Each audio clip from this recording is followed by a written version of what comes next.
not a bad guess, but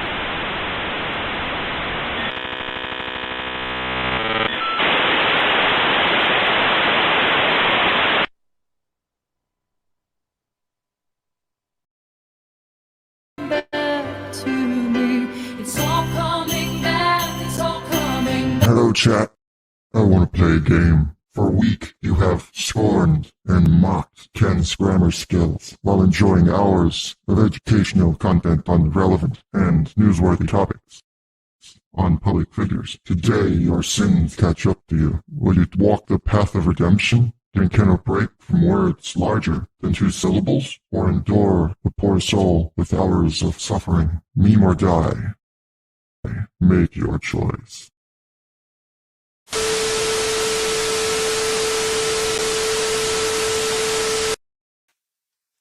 Okay, welcome to Ken's fucked up couch, because apparently I don't know what I'm doing. If you guys think you saw Celine Dion on screen, that didn't happen. That's fake news. That's truly fake. God damn it! That's fake news. That's fake news. That's fake news. So, yeah. Hopefully you guys like that. I tried to put that together real quick. And fuck the asshole mowing outside. Sorry. Someone decided they were going to start mowing my neighbor's yard right now. Literally weren't mowing until like 2 minutes ago. So thank you assholes for mowing. And the people are dead next door. They're dead. And there's their lawn like that needs mowed. I didn't kill him. I don't keep the bodies in the house. That's disgusting. Jesus Christ, people, have some fucking like respect.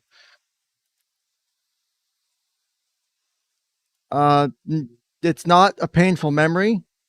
In fact, there is such a thing as, hold on. Let me see if I can find this. I'm going to do this challenge one day because why not? But if you look closely here, if you look very closely, let me share my screen real quick. So share the screen. 10 hours. Okay. If you look here, do you see where you can do 10 hours of dial-up sounds? 10 hours. Actually, one of the funnier ones was I was actually looking up the test signal, trying to find that for this put in my videos for StreamYard, and there was a 10-hour or 1 hour or 10-hour version under a channel titled "Relaxing and Useful." It was titled something like "Relaxing and Useful Sound Effects and Audio." I'm like, when has the test signal ever been relaxing? Maybe useful, but not relaxing. Listen, I remember downloading Unreal Tournament 2004 on dial-up, having it get interrupted because my dad was getting so pissed that I was using the phone, because we had one phone line and we had fucking dial-up. I played that UT 2004 demo over and over again until I wore it to death. And then we got DSL a couple years after that. But Jesus Christ, it was awful. You know, we could just make this a 10-hour of dial-up noises stream. I could make that option C. All right, so we have a few people here now. I love how there's only 7 people here. No offense to anyone. But like, we had 50 people, I think, at the top yesterday. At the max yesterday for yesterday's stream. For the email stream. And then today we come in and we're at 8. I know who my regulars are. Look at that. ICQ sucked, Cleveland Steamer. That's disgusting. ICQ is awful. AOL Instant Messenger, where it was at.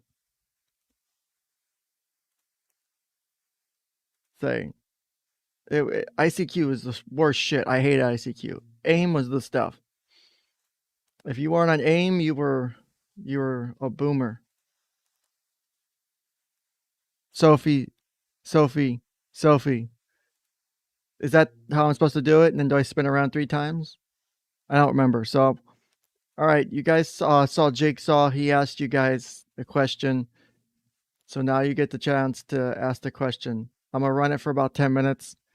So around noon, my time, I'll go ahead and close the poll and we'll see what we're going to do for today's stream. So, because you guys know if I do the misdiagnosis doc, it's going to draw in the more Karens, right? Because I'm going to have to potentially mention Sophie again. And if I mention Sophie. Oh, also, I noticed something. Someone pointed this out to me yesterday, but apparently, what's his face?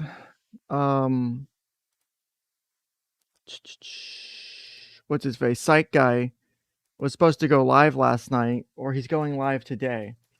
If he goes live during my stream, I'm gonna stream snipe him.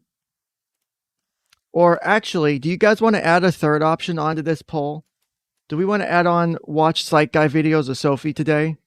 Should I redo the poll? I could redo that. I could redo the poll. Should I redo the poll? Press 1 to redo the poll.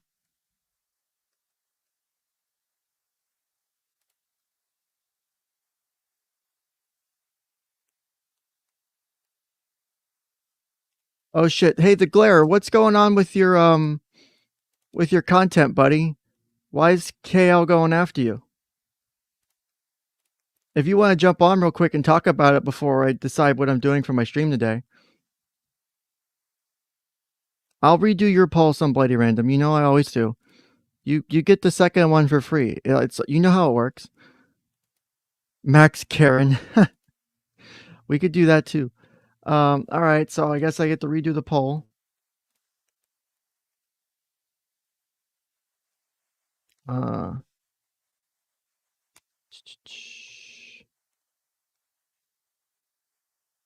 Let's see here.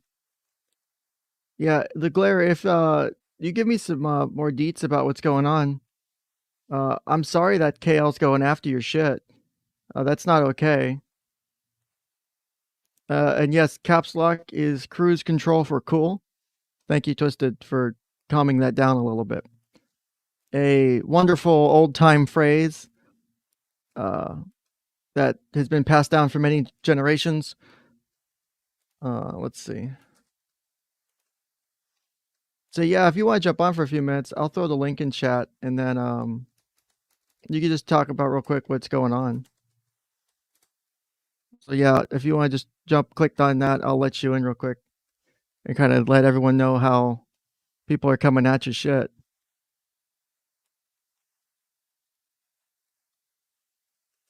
See, Ivan, you were where the fuck to go? You were correct here. It's the it's literally the Streisand effect in play. That's what's going on right now. And I don't think they realize it, or they don't care, or they don't understand it. And listen, like Gabe, Twisted had not the eardrums were your issue. Did you see the type of headphones you were wearing? You were kind of asking for it, I think. If we're being honest, your headphones, you were kind of asking for it, okay? They were kind of slutty headphones, you know. It's how it works. So, but oh, I just realized I dropped. Well, thankfully there's only 5 people here because I just dropped my link in chat for the shit. Oops. Oh well. I can always just kick people. It's the benefit of being the host. Yeah. There's like 5 people here. I'm like, okay, there's not that many people here. It's not a big deal. Fuck it. So then it's like, watch, this chat's gonna get fucking flooded. Let's see here. Let me redo this poll since redoing the poll. And let's redo the poll.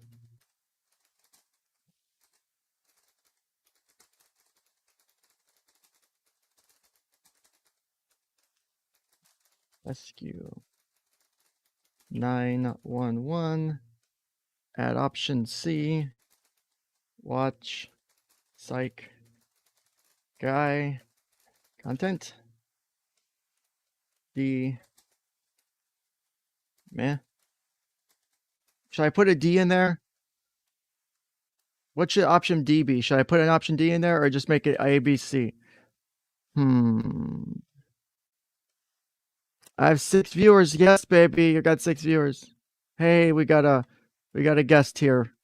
The glare is coming on. I'm adding you to the stream. Glare, welcome to the stream. What's up, buddy? Not much. So what's going on? How are your videos getting targeted? Well, after last night, I mean, I didn't really go after Kelly that hard, but I went after Frisco PD pretty hard. But ironically, so far that video has not yet been removed to my knowledge, but she targeted 2 videos with privacy complaints. That one, which has not been removed yet, but another one, which surprisingly it got removed, and I don't know why, simply because there's a timestamp on it, right? Okay.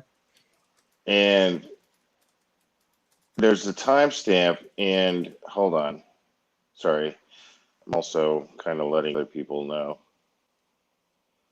Oh, you're good.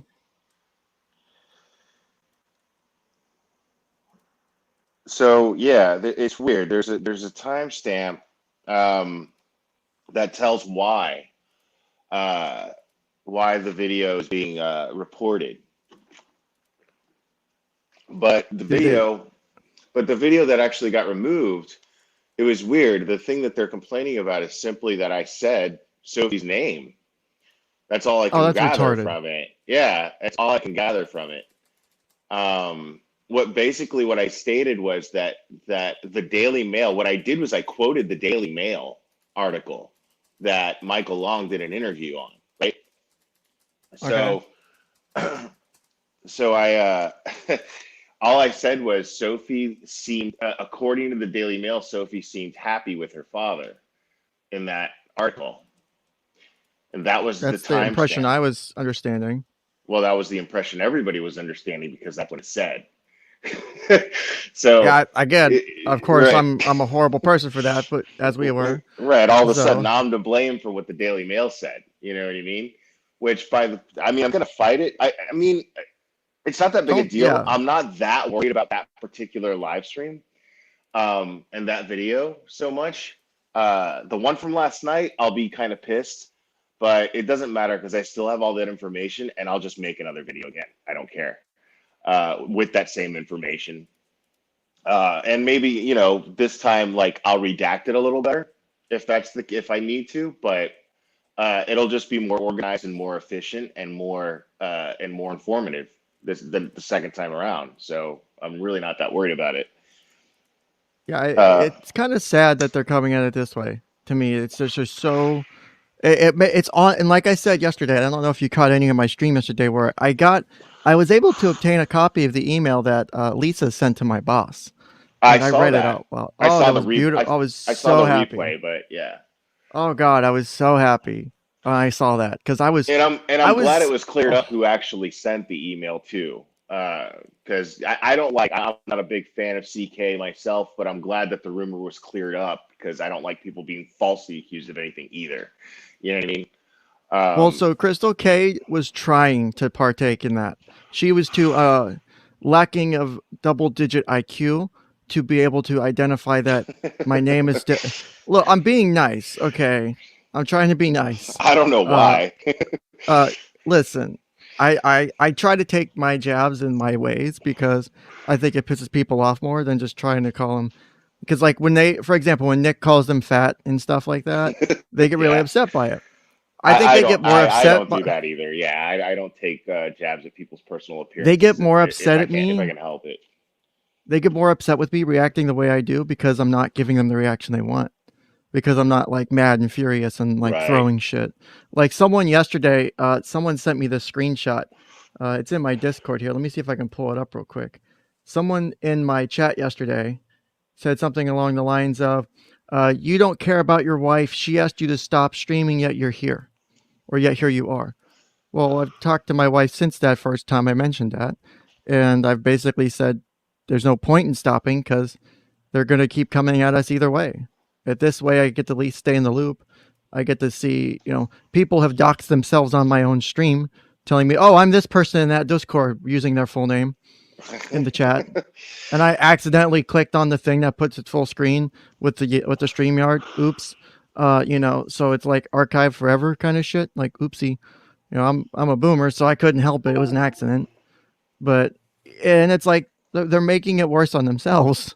Like Right. you're making this a bigger issue. If you guys hadn't come at me, Nick wouldn't be talking about this. You wouldn't probably be maybe as invested as you are, or you wouldn't have come back at it, or more people wouldn't be watching it. There's thousands of new people following this all because of this.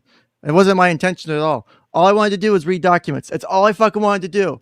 That's all I asked to do was read the damn court documents from the beginning. I got 2 documents in and lost my job. There's still a little bit of frustration there. I think that's the most cowardly shit too. I mean, and what it does in the grand scheme of things, because I mean, my point that I've been making pretty clearly lately on my channel regarding Kelly's little PR people and whatever she's doing is hilarious to me because in my opinion is they're doing a terrible job. Sorry, I want to be able to look at chat and I'm hold on. I want to mute whatever she's doing. Yeah, sorry about that. Okay. Oh, you're fine. It happens. But yeah, the point I've been making is that there's her PR people, they're not doing a very good job if the idea is to make her look good and make everyone else look bad. Because all it's doing is just making them look like they're just trying to shut people up and putting a lot of money and energy into that and not so much protecting these kids that are in question, Yeah. I mean, that's what I'm seeing. So, Oh, I agree. I agree too. It's disgusting to and so like yesterday, reading I don't know if you remember certain parts of it, but like reading it, I'm exploiting the child by like I broke it down. I'm exploiting the child by literally reading a document. That's what I was doing, according to Lisa. I was trying to jump on, and like I pointed out yesterday too, if I go back through and I tried to do it while I was reading it, I was mostly pointing out the lies. But if I go back through and kind of psychoanalyze that document, there's a lot of things going on in that document psychologically, right? There's people, there's one, it's not just one person's point of view speaking. Two, so it's not just Lisa, it's Lisa and other people's. She's taking up the mantle as a leader for other people's voices. Because there's no way, because Lisa, I know, cut out of the stream at one point on my first day. She left early on Sunday. And then Monday, I don't think she jumped in until a certain point. So I know she missed things. The information was incorrect. Like I said, she could have explained the cease and desist further in detail, but she left it vague for a reason. If she meant to communicate the truth, she could have communicated the truth. She chose not to. And that speaks to character. That right. speaks to, And- whether or and not the you're in irony- this genuinely. And the irony of that is no matter whether they're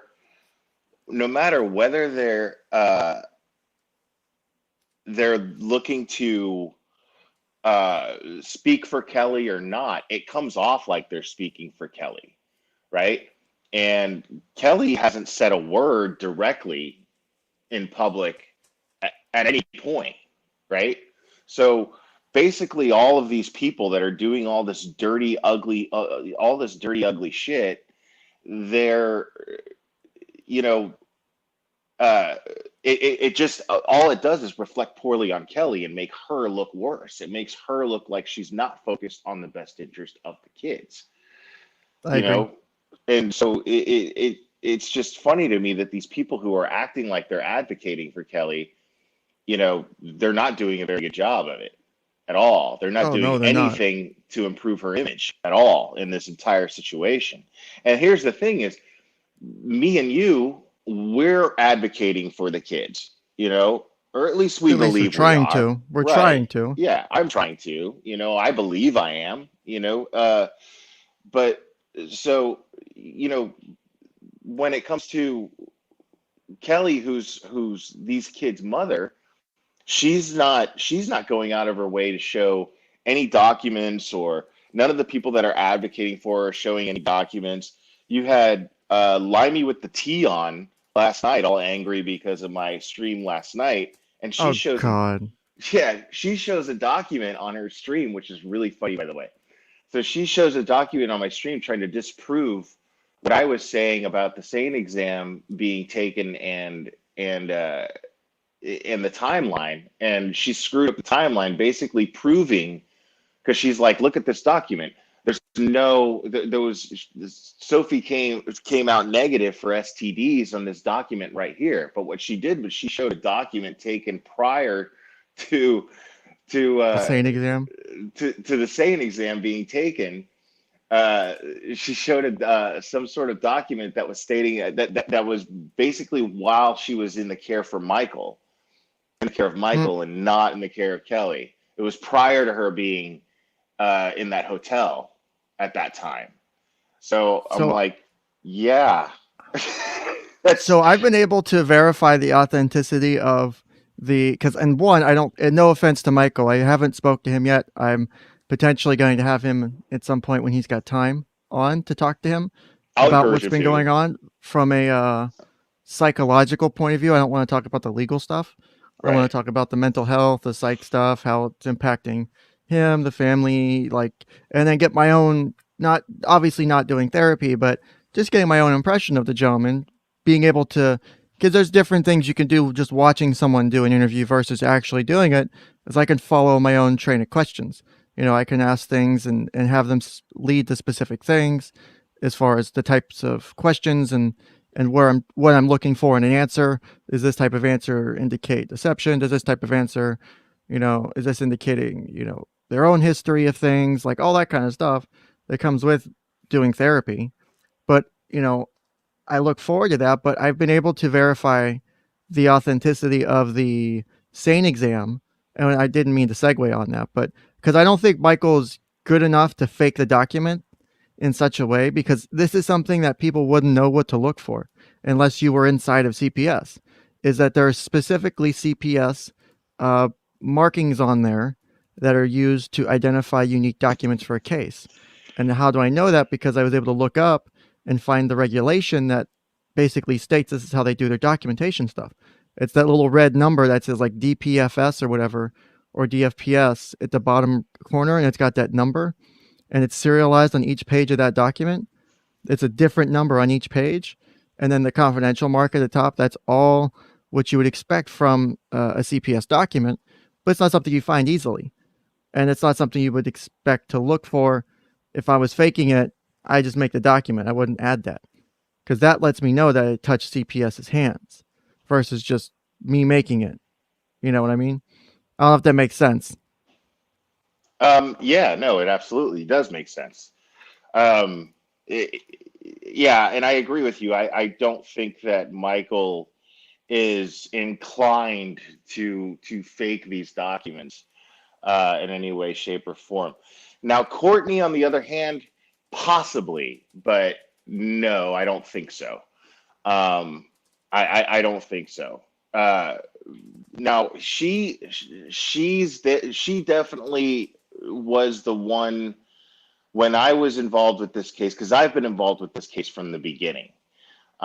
So a year ago, when this all surfaced, I was involved, and I was having them on my panel, and well, Michael anyway, um, and we would speak, and we would speak privately, and privately, I would FaceTime with the two of them, and Courtney, while I'm talking to the both of them, she is sending me one thing after the other, one thing after the other, things that, and it was clear that she was the one doing most of the digging. Um, I don't get the impression that Michael is the type of guy to really put in that kind of work. It's a lot Uh, of work to fake shit like that. It takes a lot of right. work. I mean, to even do the digging, it's not that he's not inclined and he doesn't care. It's that he's like me. I'm just not a very good researcher. I don't put things together the way that uh, a lot of other people are more inclined to do. Once it's put together and I can analyze it, and then I'm like, oh my God, well, that's crazy, which is basically what Michael was doing, along with his direct experience as a father, speaking to uh, certain officials and doctors and things of that nature. Um, but he, but no, as far as faking and forging documents, no, I don't see that at all. Um, he's more just I'm going to get these court documents and I'm going to get these transcripts and then I'll send them to you, or I'm going to take screenshots of this and then I'm going to send them to you. But as far as digging and sleuthing and putting things together, that was definitely more Courtney. So one of the things, and because I know this gets mentioned a lot, and the irony, there's so many things that have been hilarious in the fallout of all this. Yes, I lost my job, but in the fallout of all that, so much more information has come out. And one of those is, and I'm trying to pull it up right now, is I have made a lot of friends. I have made friends on both sides of this. There are people who still fucking hate Michael and think he's wrong, but yet Sure. they talk to me and they go, "Dude, that was fucked up. That should not have happened." Like that, and they're supporting me, and they don't have Sure. any need to. And I'm sitting here like, I don't like. Okay, Which thank you. totally reiterates my point again. Like, this is not helping Kelly's image at all. Oh God, And no. for the people that are looking at this on sides of Michael versus Kelly, and am I team Michael or am I team Kelly? When there's those of us with common sense who are like, no, we're thinking of the kids. Um, those people who are thinking on terms of Michael and Kelly is pretty funny, because when they do things like that, the people who are on Team Kelly are going to go, wait a minute, that's not cool, and then they're automatically going to shift because they're in that mindset, they're in that mind frame already.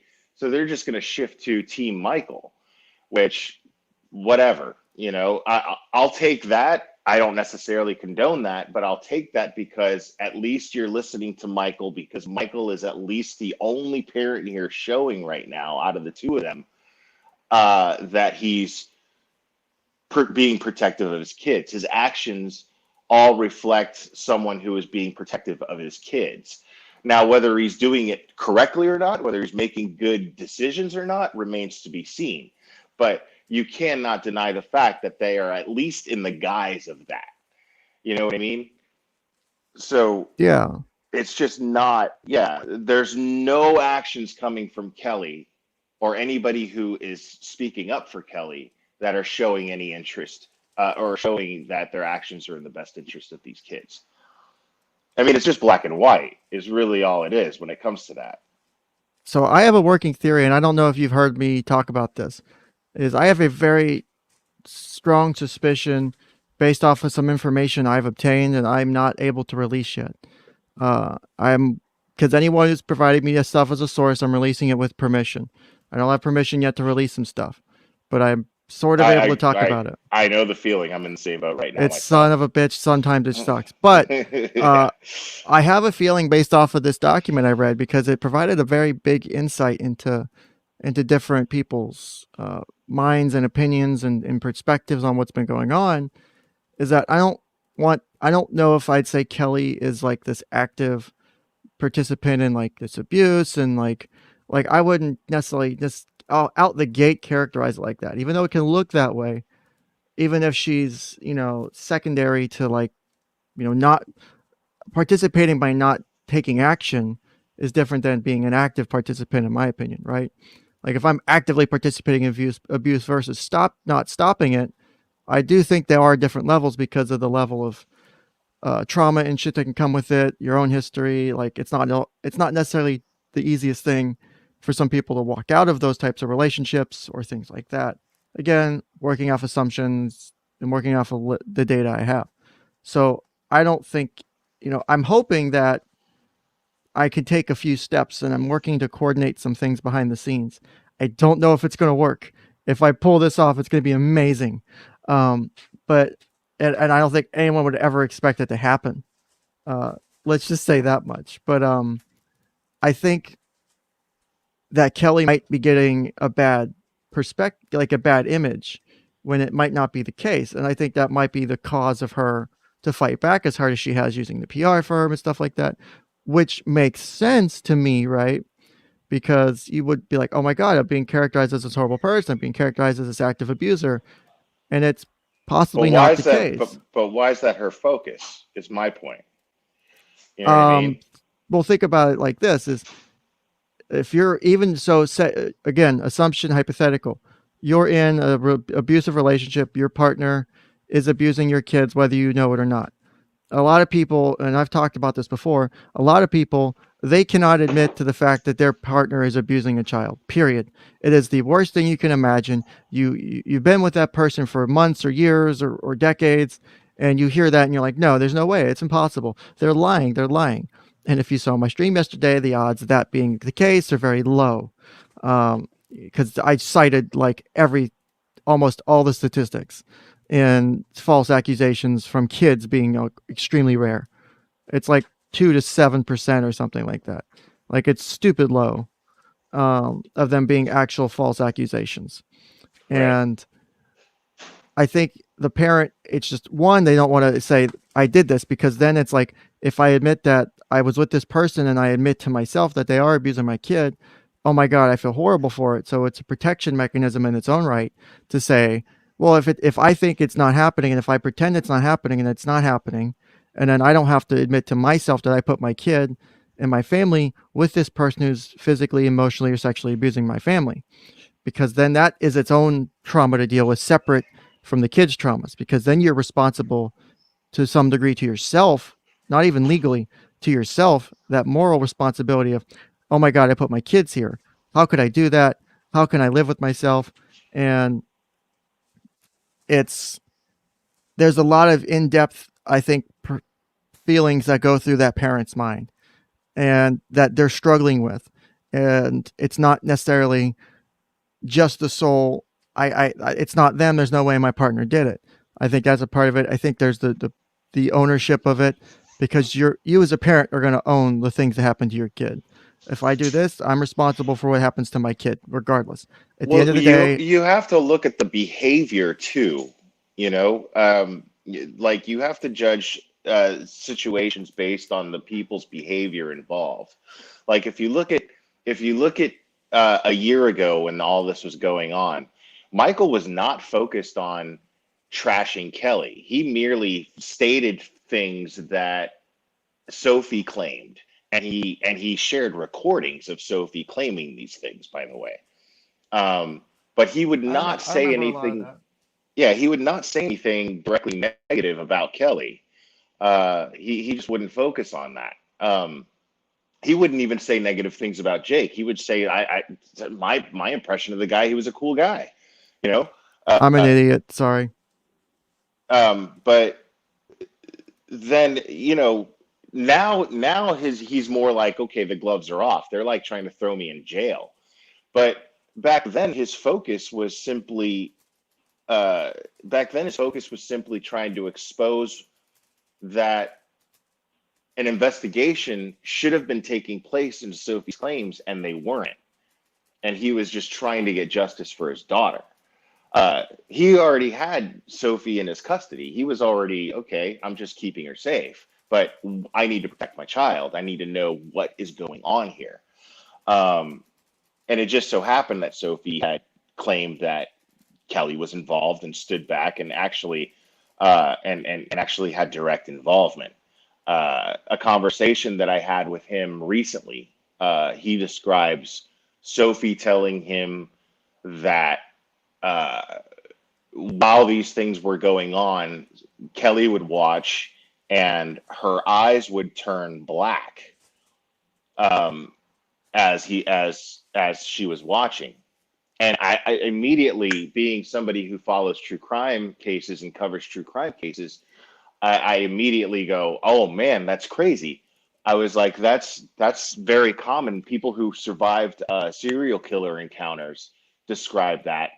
It happened with Gacy. It happened with Bundy, where they say all of a sudden his eyes just turned black and he was a different person." Um, and then he was like, "What?" He was like, "Really?" he was surprised by this because the point he was trying to make was that he read that people's pupils become dilated during arousal.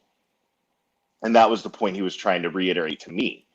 But I immediately, being a true crime enthusiast, I was like, oh, that's something that I've heard many times when somebody encounters a serial killer or a sociopath, you know. So that disturbed me. But the first time I heard of this was just the other night when I spoke to him on the phone.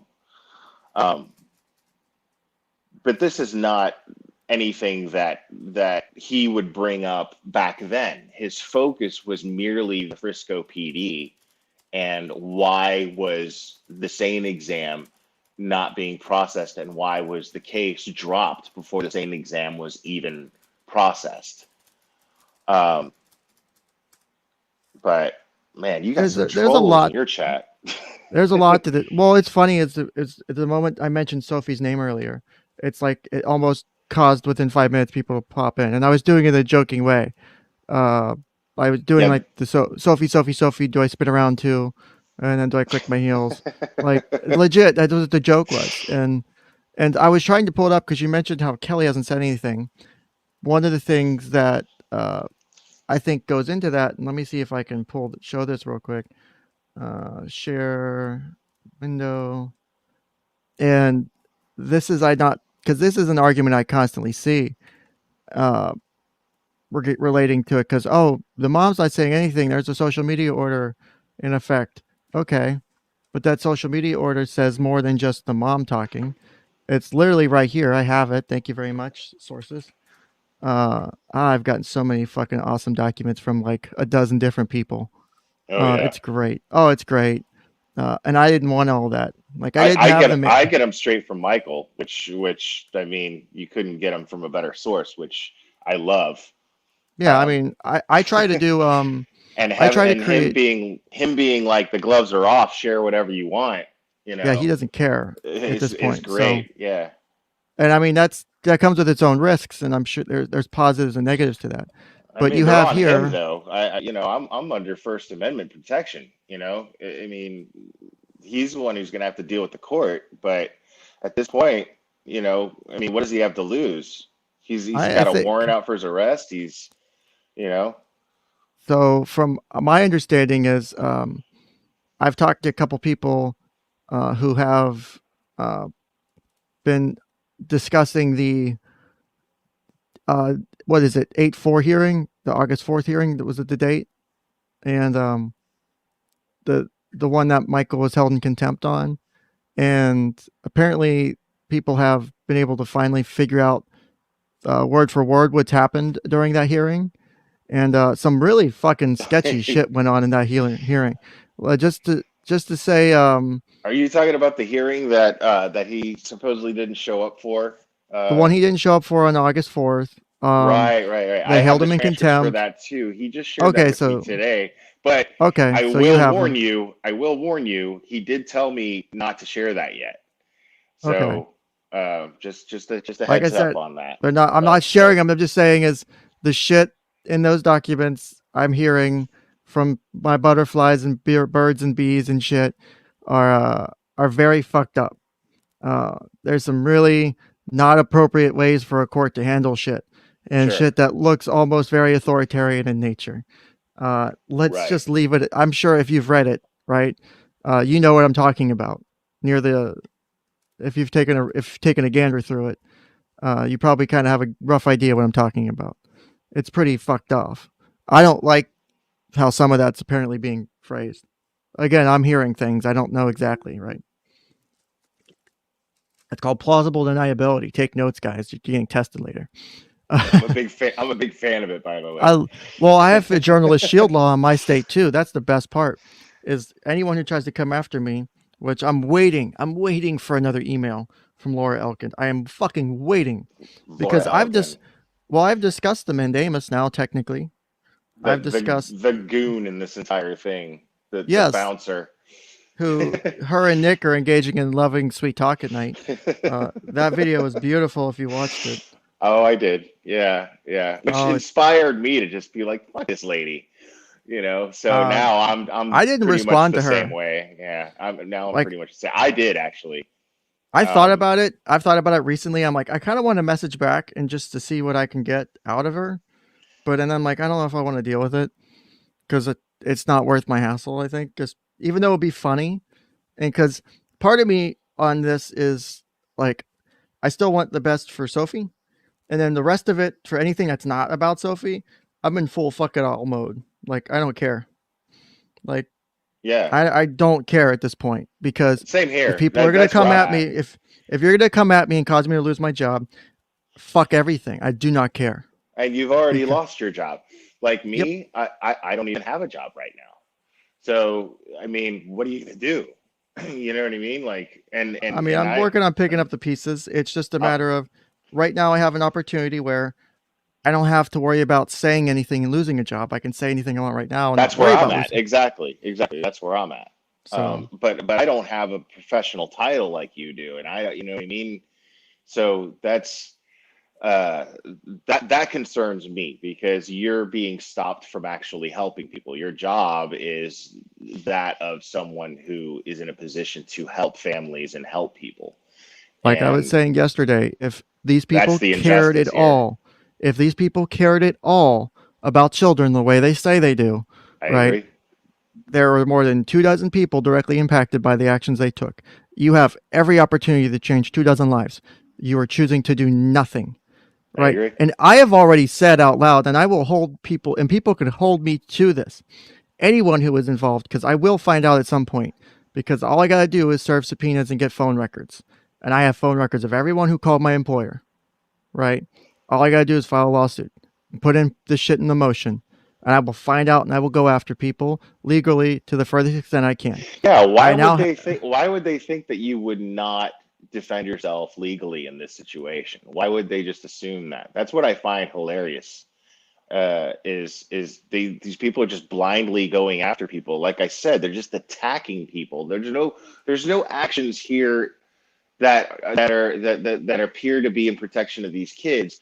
Just offensive actions like let's throw Michael in jail, let's shut this YouTuber up, let's sue this person, or threaten suit to this person.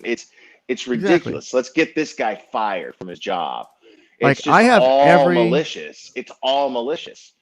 I'm pretty sure I have at least the grounds for three potential uh, reasons to sue Lisa. I have at least 3 claims I can make against Lisa for her actions taken in her email because I can verify that email came from Lisa. I can verify her phone number. I can verify her address. I can verify all of that shit.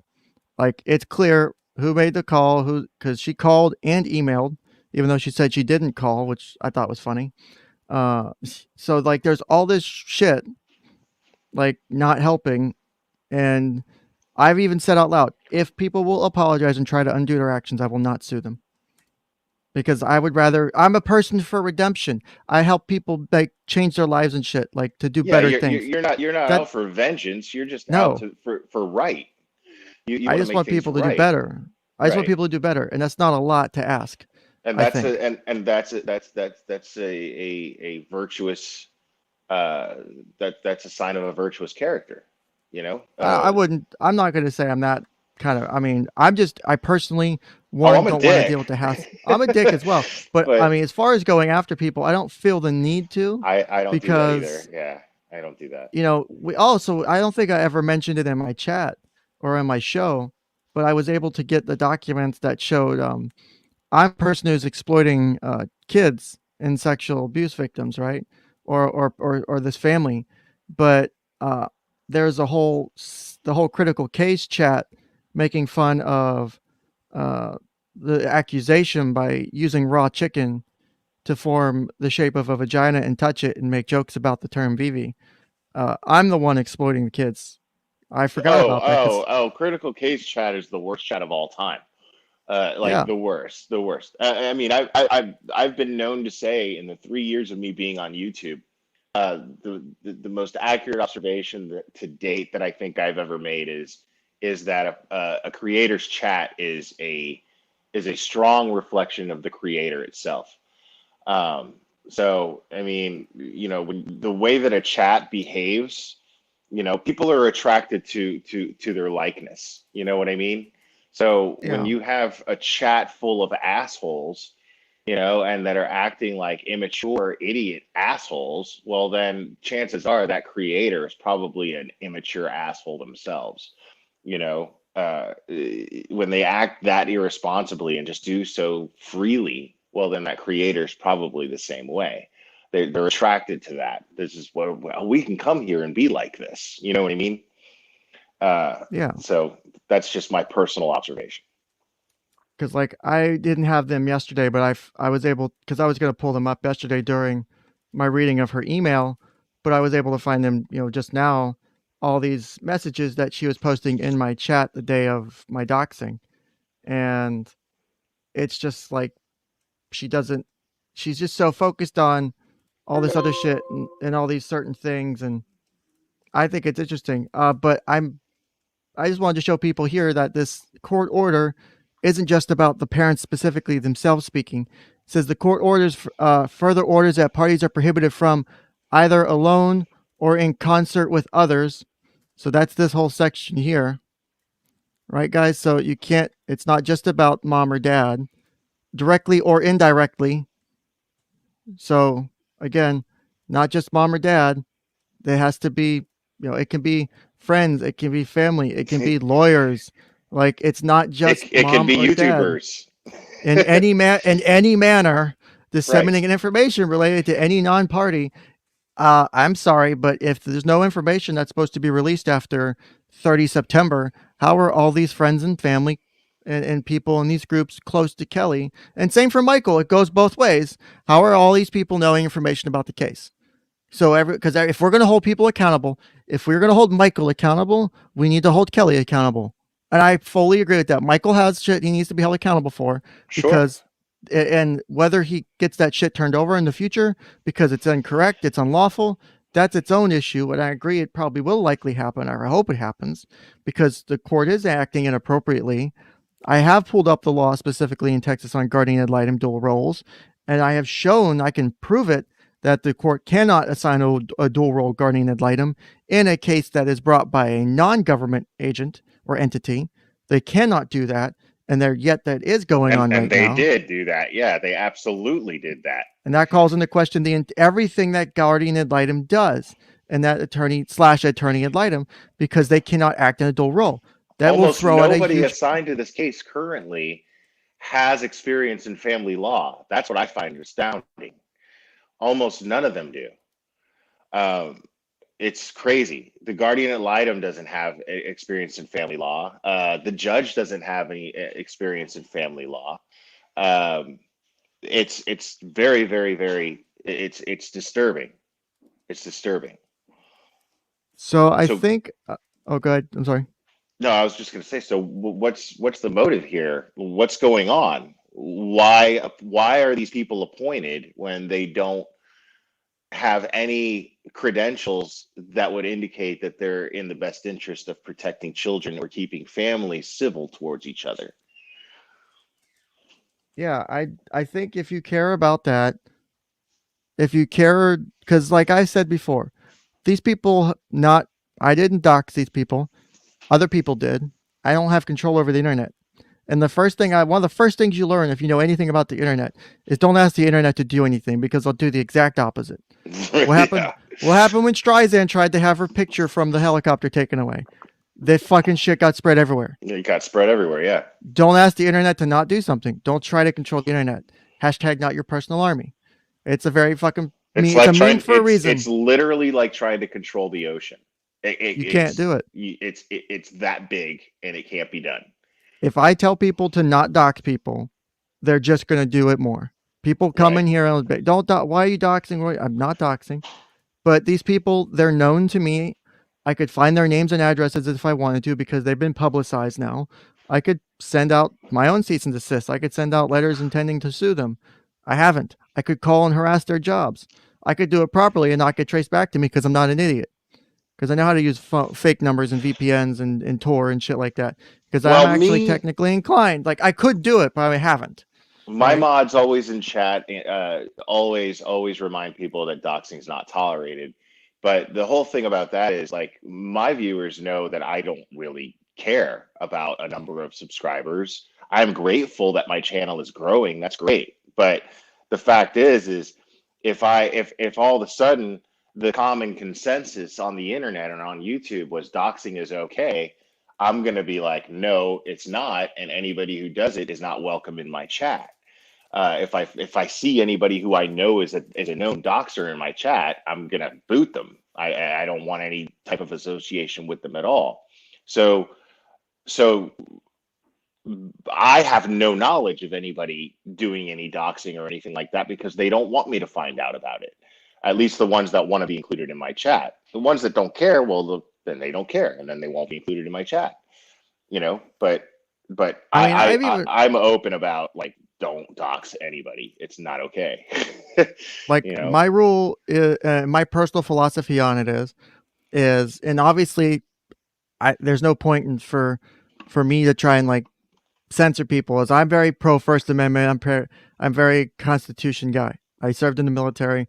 I very much believed in the oaths I had to take and swore, Thank and you for I'm your very service. much. Thank you. I flew a desk. I was very good at it. I did data. It counts. It counts. I did spectral analysis. It was Somebody's got boring, to but it do was it. fun. It was Somebody fun as has to do shit, it. but it was fun. It was a little boring to some. But I mean, I'm I'm pro First Amendment enough that I don't care if people dox as long as they're not using it to harass. It's when you cross the boundaries of, oh, here's just someone's information I found and I was able to prove I didn't hack anything. I found it online. I just put it all in one spot. That is technically legal. I mean, morally, there's the whole argument. So, I mean, legally, it's fine. It's about the moral side of it. Now, I mean, I'm morally, First Amendment too. Like I'm real big on First Amendment. My thing is, uh, and I think I touched on this with you privately in email. Is I my whole thing is there are certain things that are legal, but if you still engage in them, it doesn't mean you're not an asshole. You know what I mean? oh, there's Like, that too. I mean, I, that's true. I'll I give mean, you that. I will fight for your right if you want to wave a Nazi flag in front of your house, as much as I think you're a piece of shit for doing it, I will fight for the fact that you have the right to do it. You know what I mean? I'll, Like, I'll own up to something even bigger than that. And people have I've told people about this in my own personal life, and people have said, "Why would you do that?" And they think, "Why would you continue to do that or partake in something like that? Because that's horrible. And why would you be engaged in something like that?" And I told them it's because the information shouldn't be censored. Do you remember the New Zealand mass shooting that was live streamed? I do not. When was this? So it was a couple years ago. So Okay. there was a mass shooting in New Zealand. The shooter live streamed it to Facebook. People captured it, and people were resharing it. But immediately the internet tried to pull it off. Like all the websites on the internet, Facebook, Twitter, every major social media site did everything they could to try and censor it. I see I where was you're one of going the with this. I was one of the people that was there first when the shit started going down. I was one of the Okay. first people watching it, and I started archiving it, and I helped keep it alive because that shit should not be censored because that it's such an awful event, and it's important to be able to see that because one, you can see the awful horror that went down. Watching that was awful because I had to watch it more than once. It was awful and disgusting to watch. It was the Christchurch shooting. Thank you, Thomas. Um, yeah, it was an awful shooting, and I didn't want to watch it. I didn't want to do this. But when you take away people's ability to see something like that, it was a 10 out of 10 fucked off video. Like I would never recommend anyone watch it.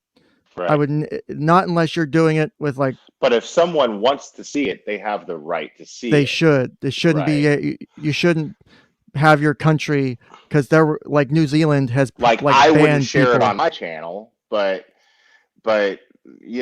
I'm not going to like ban people from my channel because they said that they saw the video and they went out and looked for it and watched it. You know what I mean? I mean, I shared the Kyle Rittenhouse footage. I went over it, second by second, and came to the conclusion, my uneducated conclusion, that it was purely self defense. You know, but but and it got a lot of I got a lot of scrutiny for that, you know, because the times are kind of sensitive at the moment. But yeah, I totally see what you're saying. Like if you know, people, this is what makes us Americans. You know, you're gonna see things that you don't like. You're gonna hear things that you don't like. I believe that it is up to the individual to be able to handle it. You know what I mean? Don't watch it. If you don't That like it, don't watch it. that's what I thought was the biggest the biggest thing about like one. I'm still like the thing that upsets me most about my job loss was um being not able to even show and really back up my side of it. My boss working from and I weirdly irrational and illogical, someone who is really good in her field, working from like this irrational perspective of and this making these cognitive distortions of her own, and not like I couldn't show any clips of the video. She said she didn't have time for that. Literally a quote out of her mouth. Wow. Yeah, and I was like, she's like, because I said I can prove that, and she's like, you'll put your job on you'll put your word on that. I was like, yes, I'll do it right now. She's like, okay, show it to me. I was like, it's a 4-hour video. I need to go through and find the clip. She's like, I don't have time for that. And it was every time I offered a defense, it was Yeah, I mean, I would have been like, well, can I make an appointment with you I said, to give me do it? 24 hours. I said, give me Right? 24 hours. I'll put the information here. She said, nope. She said, nope. And Yeah, she see, it wanted to. sounds to me like she was just trying to, like, it was just less trouble to get rid of you than it was to fight the situation and have to deal with whatever comes later. You know what I mean? Like, because you got to admit, think about it.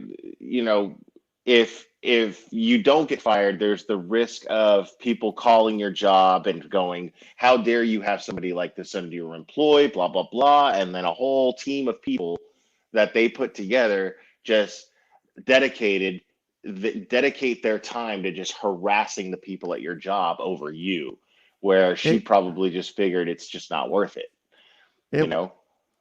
it was, I think a lot of it weighed on the whole, because I was like, they're lying about me. They're speaking incorrect things about this. They're twisting the actual case, like what's actually happening. And I'm pretty sure she said something about why would this many people lie?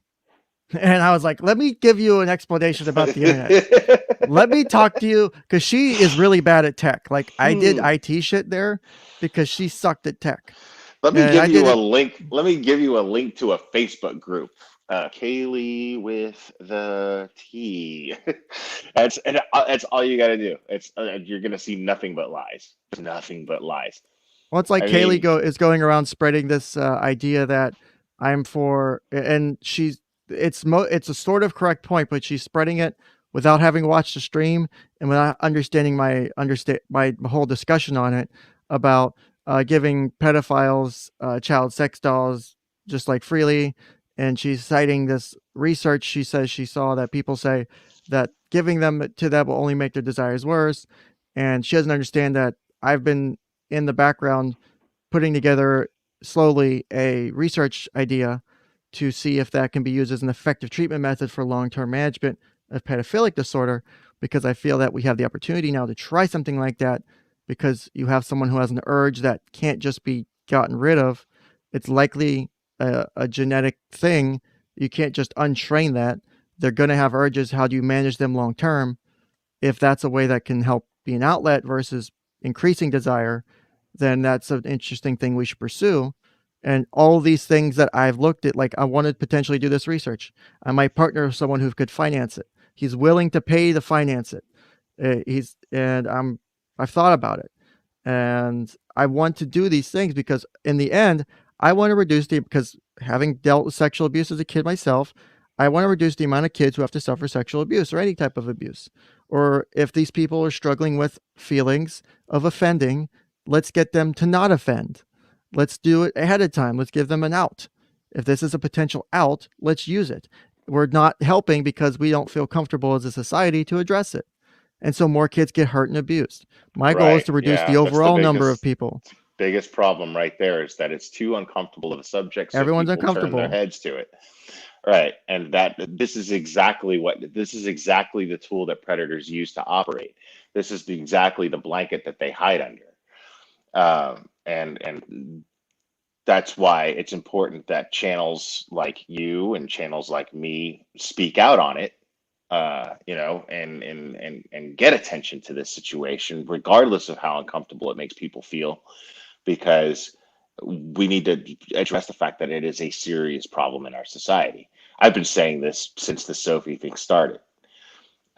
So yeah, I agree with you. I agree with you 100%. And it's comforting. It's refreshing to hear someone in the mental health profession confirm this. So I think my chat. So first, thanks for coming on and explaining the video shit that people have been targeting you with. I threw up a poll because today was my viewer's choice of we were going to either A, they were going to continue to make fun of me while I tried to pronounce large words and finish this misdiagnosis of PAS document. B was to watch Rescue 911, and then we added C, which was to watch Psych Guy and break down Psych Guy, which I think I'm gonna Minecraft myself. Thank you, chat. Oh, that guy. What are your thoughts on him? Listen. Okay, listen, Geller. Listen, buddy. Oh, please. Listen. I don't know if you heard this yesterday, but because this is part of my long stream. For people who've claimed that I have engaged in unethical behavior, for a group of people who've got me fired for my alleged unethical behavior, that there is now a $300 bounty out there for straight cash to you, no charity, no nothing. $300 bounty to cite specifically in the video and to cite the specific code or regulation I violated of what I did that was unethical or illegal. That's now out there thanks to people putting up money yesterday to do that, because I started at $50. So people upped it. Yeah, this is happening, right? And so I'm waiting for Crazy. people to send me evidence, and I will show it, and I will have it reviewed by other professionals to see if they agree or not. And if they agree, then they get the money. If they don't, then they don't. But it's out there. But for people who alleged I did something unethical, Psych Guy has potentially engaged in unethical behavior for a psychiatrist, because psychiatrists actually have to follow the Goldwater rule. That's the American Psychiatric Association's ethical guideline on not diagnosing public figures. Michael is now a limited purpose public figure for all intents and purposes, from the legal perspective. And Psych Guy gave effectively a diagnosis of malingering to Michael in every way, but he said it in every way, but saying Michael has this. He did every implication of it. It wasn't, this is what the symptoms of, because like what you're supposed to do as a psychiatrist when you talk about it, because you can't really talk about it from the psychiatrist's point of view about how it applies to people, because that could be a diagnosis. You're supposed to talk about, well, symptoms of malingering present like this, and this. And so, like, if people ask you a question, like, think about the Trump stuff that was going on for the 4 years he was in. You saw this shit on TV all the time. Normally, people would say, well, this behaviors like this. Wouldn't that, they'd ask the psychiatrist or whoever, isn't that symptoms of narcissism? And like, well, narcissistic personality disorder normally presents with this, and this. And they wouldn't specify that Trump's behavior is the same. They would just talk about the disorder, because that's what normally they're kind of limited to an extent. There's some nuance to that, but psychiatrists specifically cannot diagnose public figures because of what happened with the Goldwater issue in I think there was the 60s or 70s. And so from then they got such a bad rap over it. The APA, the American Psychiatric Association, has been so anal about the Goldwater rule. They were so anal about it during Trump's era too, during his presidency. They're like, we're holding to it, we're sticking to it. That I believe that it's possible that that Psych Guy has actually violated ethical standards, because he may have diagnosed Michael during one of his videos or streams. And I don't say that to like, aha, I got you. I'm just saying it's funny that the end of the email from Lisa said, if you watch this gentleman Psych Guy, he knows how to do this properly, is what that basically said. There's just so much irony in there. It's just so great to me. Like, yeah, that guy's a jackass, man, in my opinion. Like, well, I've watched almost every video or stream he's done now on this, because people said watch it. He's done it. He comes to these conclusions in ways that I don't necessarily agree with. Of course, he's got a higher level degree. He's got more experience, but he's even admitted to not having really reviewed much of the information. And to me, that's like, okay, for me, I haven't reviewed enough information to talk about this, but he has, but he's reviewed less. Again, the logic is falling through everywhere. Yeah, no education required by book smarts can ever trump common sense. It just can't. I mean, so you could have somebody with a doctorate in whatever, and then just they could just be like the most weak-minded and not logical person in the world, and just someone with no education whatsoever with common sense could absolutely win a debate or an argument with them. It's not even like, where these arrows come from? I have no idea what's going on here. Like, sorry, there's a little bit of autism that's just spilling onto the stream right now. I apologize. Real quick though, let me address something that was in chat. So, okay, were you contracted or an employee? So that's an interesting question, because I'm actually not sure at this point. So, because things changed, right? So when I started at that company, I was a 1099 contractor. I signed a contract as a 1099 employee. I was responsible for paying my own taxes in the 2020 in the calendar year, right? 2021, my boss tells me, hey, I'm going to start, I'm talking to my accountant person. I'm going to subtract your taxes so that way I can pay your taxes directly instead of have it. Cause I think she was making the switch to W2. So yeah, so instead I got paid like a certain rate, right? I'm not going to say it out loud. I got paid a rate, right? And then in 2020 and then 2021, I got paid about 15% less for my hourly rate, and those were supposed to be used for taxes. And so that was to go towards taxes. My understanding was she had switched us to W2, but I never signed a different contract. I never signed a new contract, and my boss is refusing to give me a copy of my contract right now too. I've asked for it 3 times. No response at all, which is funny. I remember my brother telling me something like regarding a situation with being a contractor, like because I mean, basically, if you were a contractor, you could kind of Costanza the shit, and just be like, well, I'm not going anywhere. I'm just staying right here till my contract is up. Fuck off. Well, that's the thing. When I talked to the attorney, he said, as far as, because my state, like, employee protection laws, they're really shitty. It would have to be they discriminate against me for a protected class thing, or a couple other minor things that I don't think I couldn't twist to apply. Or my biggest thing would be if they violated my contract. But I cannot find the copy of my contract. They got misplaced moving shit around, and my boss is refusing to give me a copy of my contract. So there's an issue right there. Is I want my contract, because if she was supposed to give me a 10-day notice, she didn't, or whatever, or give me a 2-week period to transition. And you're under contract, then she's in breach of your contract. That's the thing, is I think that's why she won't respond to me, is because she doesn't want to give me my contract, because and I asked for it. I said, it's not a lie. I asked, I'd like a copy of my contract from my personal records, and I got no reply. I sent an email to the business email, no reply, right? And I was going to go up there, but I didn't want to cause a scene, so I'm thinking about calling next to see if I can respectfully. Yeah, that was going to be my next question. Like, are you planning on just showing up in person and being like, I would respectfully, I would like a copy of my contract. I mean, the worst thing they can do is say, please leave the property. I leave the property. Or they call the police, they trespass me, then I just can't go back. I mean, I know how it works. I'm not stupid, for all the dumb things I may have done. I'm not that dumb.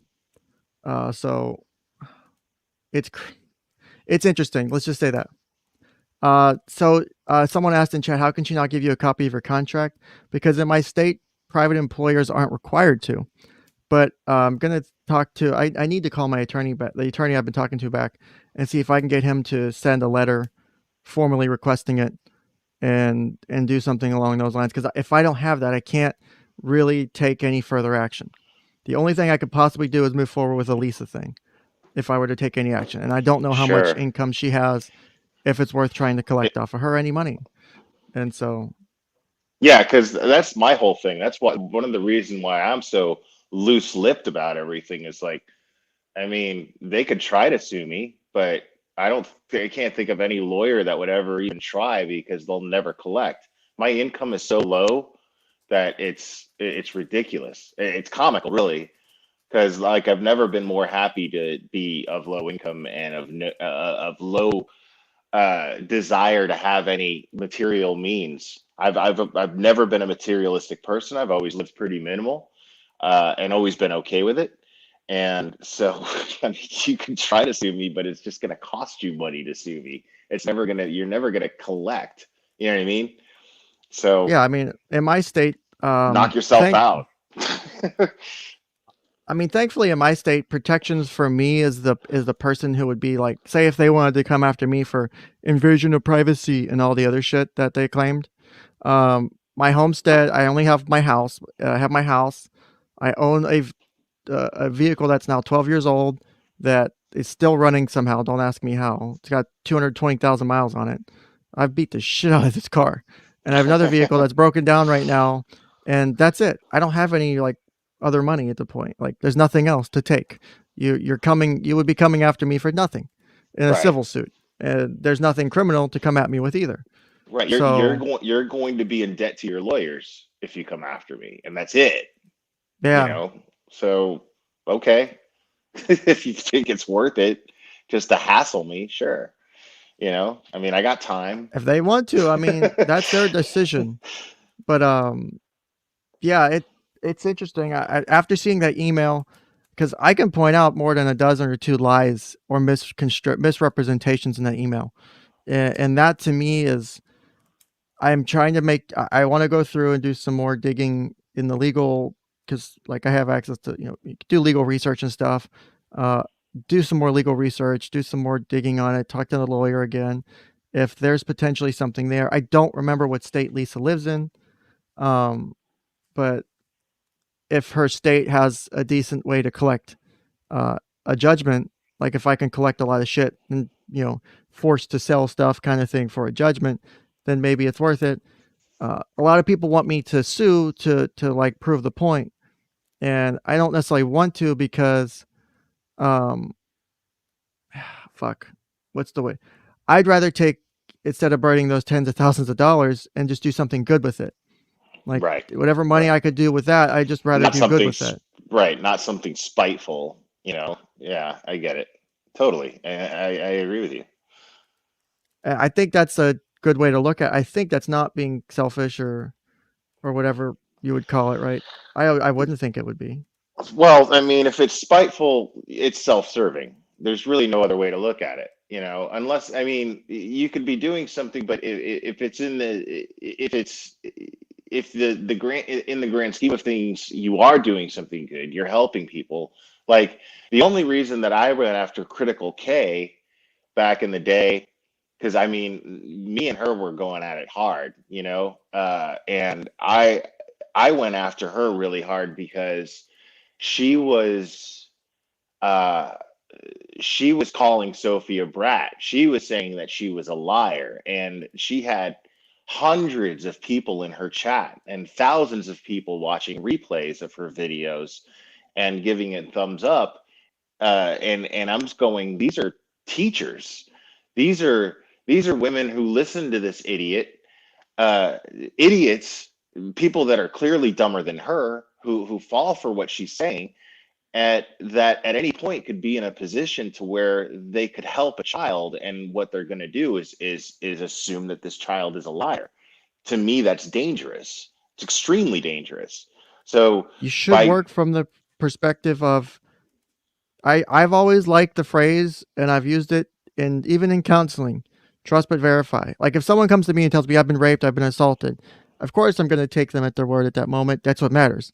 Now, if over time we're doing counseling and shit starts looking suspicious, I'm going to deal with that in counseling. I'm right, not going to take out elsewhere.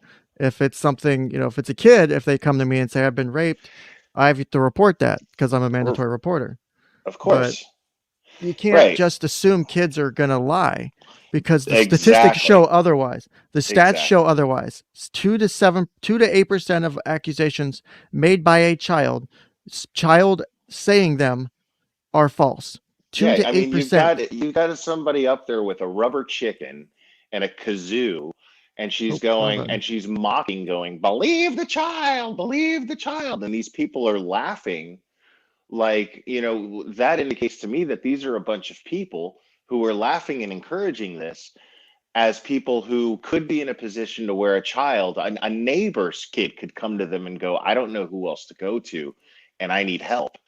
And they just go, "Ah, you're just a dumb kid who's a liar. You're probably lying."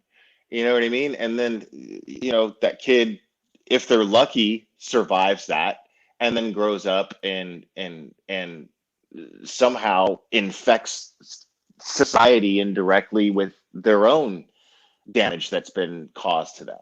You know, um, that's very dangerous to me. Uh, I so that's think why. it has the potential to cause long term issues. In my opinion, is people because like one of the stats I cited was that associated professionals in the field that work with these kind of cases, other therapists, CPS investigators, and all that, they believe that it's very likely for other people to, it's very like if it was like 25% or more, they believe that 25% or more of cases are false accusations for kids, and that up to 80% of adolescent accusations are false. That was their personal beliefs. That was the research showed, but there's Wow. no data to back it up. And these are people in that field who have these personal beliefs. That influences their ability to make accurate assessments. That influences their ability to say, hey, this stuff looks suspicious. And one of the things I have learned and has benefited me to a great deal is people don't always give their intuition credit. But if you've ever read the book or listened to the audiobook Blink by Malcolm Gladwell, I always recommend people read it because it gives you an insight into your own brain in a different way. Because Blink talks about how your brain is good at making snap decisions. How you can look at something and go, something doesn't seem right, and you can try and guess what's wrong, and usually you actually fuck it up when you try and like piece it together like after the fact. Like people will make mistakes on it, but they can still look at it and know something's off, or I know I should do this, or I know I need to do that. Your brain is very good at making sudden instantaneous decisions with a Right. bunch of information, but you don't know why. So if I'm doing therapy, I could be doing therapy with someone and go, That's fascinating. something is off, something is wrong, and I need to continue this line of questioning, or I'm gonna. I've done sessions where I've gone like an hour over because I had the time, and I didn't even charge them for it because I knew I needed to do it. Right. There was something Like, here, what the hell and else are you doing this for? Right. Yeah. and I haven't like felt like I lost money. Like I don't. I've always hated taking money from clients, and that's like why we're supposed to have like a staff that does it, like a secretary or someone, because it's just awkward to ask for money. Like it's Right. awkward to like, oh, you did this great session. You just talked about all this horrible trauma. Now, can you pay me X amount, or can I bill your insurance? Like, Yeah. Like it's that's really awkward. well, And because even though I know it's a service, it's going to subconsciously undo what you just made progress doing, because you just gained so much trust with this person and made progress with them opening up to you to where you can help them, and then all of a sudden you're gonna throw in asking for money that they're gonna go, well, wait a minute, what is this person's motives? Are they here I did because they care about me, or are they here because they're just trying to milk as many hours out of me as they can? You because like know? personally, I watched the Sophie video on one of my older streams. It was like episode 9 and 10 or 8 and 9, and because I had to split it up because it's obviously an awful video, and I watched it and I've watched it last year, and what people try to interpret as evidence of coaching isn't evidence of coaching. What people try to, in my opinion, blah, whatever, disclaimer goes here. Um, I don't see this child being coached because coaching has there's characteristics you would expect from coaching, and there's characteristics you expect from a real accusation. And here's the thing that I've told people is Sophie could be telling 100% the truth, but maybe doesn't understand that maybe it's a different person. Maybe it's not mom's boyfriend. Maybe it's a relative. Maybe she doesn't know. Maybe she Right. misunderstands parts of the facts, or something traumatic has happened and she just can't process it because she's it. And we did I'm this glad that briefly at, you made that point, because my unprofessional assessment of watching that video and other videos is, I don't know what I've always said. I've always said this. I don't know if Sophie, do I believe her? Yes. But I don't know if Sophie suffered sexual assault in that home. But I do know that something very wrong is going on in that home. Or else, why would a 9-year-old child be that terrified of being in the very environment that her own mother provides her with? Something very wrong is going on in that home. Now, whether it's SA, whether it's something else, I don't know. But why is it not being looked into? that type of That fear. And one of the things is that there's the accusation that Michael has coached Sophie. And that obviously is always a possibility. I don't see it. I do not right. see coaching. And again, that's my perspective. People can not like that. If there was coaching, I would expect different things, because I've either read or seen the different accusations that have come up, and they're not 100% copy pasta, right? And I heard you say yesterday, I think, that you have yet to actually hear, uh, that you have yet to actually uh, see or hear a mental health professional state that Sophie was coached. No, nowhere in any of the records I have. Right. And I have the mandamus. I have every attachment to the mandamus. I have the therapist that talked to Sophie. I have the boys' therapist. I have yet to see someone say this child has been coached, or this child was coached by the. Now there's the allegations of parental alienation, and yes, that can happen tangentially, but no one draws the connection there. And that to me is important. The psychologist that interviewed Sophie would not touch on the sexual abuse allegations. He refused to talk about the validity of it. He specifically wouldn't talk about it during his testimony. That was very important to notice when we read through it, because, well, fuck, you need to pay attention to that. And now there's a reason for that. There's a reason he probably distanced himself from that. I'll give him that. It's not like his fault. But I think what is important, and that's what I've been going through the diagnosis and misdiagnosis of PAS, is if the claim if the claim of abuse is legitimate, it's not parental alienation. That's where it's likely abuse is going on in the household. The claim isn't so wild that it's unbelievable. The claim is consistent to me with the speech of a 9-year-old, with the cognitive ability of a 9-year-old. It's not speaking of an adult trying to, because kids trying to speak as kids versus adults trying to speak as kids comes off way differently, because most adults fuck it up. You can tell when an adult tries to talk as a kid. As like a 9-year-old, they don't speak right. It sounds weird. Versus a kid speaking as a 9-year-old, you know it when you hear it, right? Right. There is a difference. I could put them side by side, and you could probably guess that's probably an adult, that's probably a kid, that's probably an adult, that's probably a kid. And I don't see Sophie's behavior as being one of coaching. Just because she looks to her dad isn't signs to say, "Oh, you're doing great. Continue it." Her body language and her emotions, they tie together in a way that either Michael is an expert at manipulation in body language in coaching. Like, I mean, good. Like, it would take me months to do that. Yeah, Or that's my whole thing, is like, with everything with everything that we've seen, this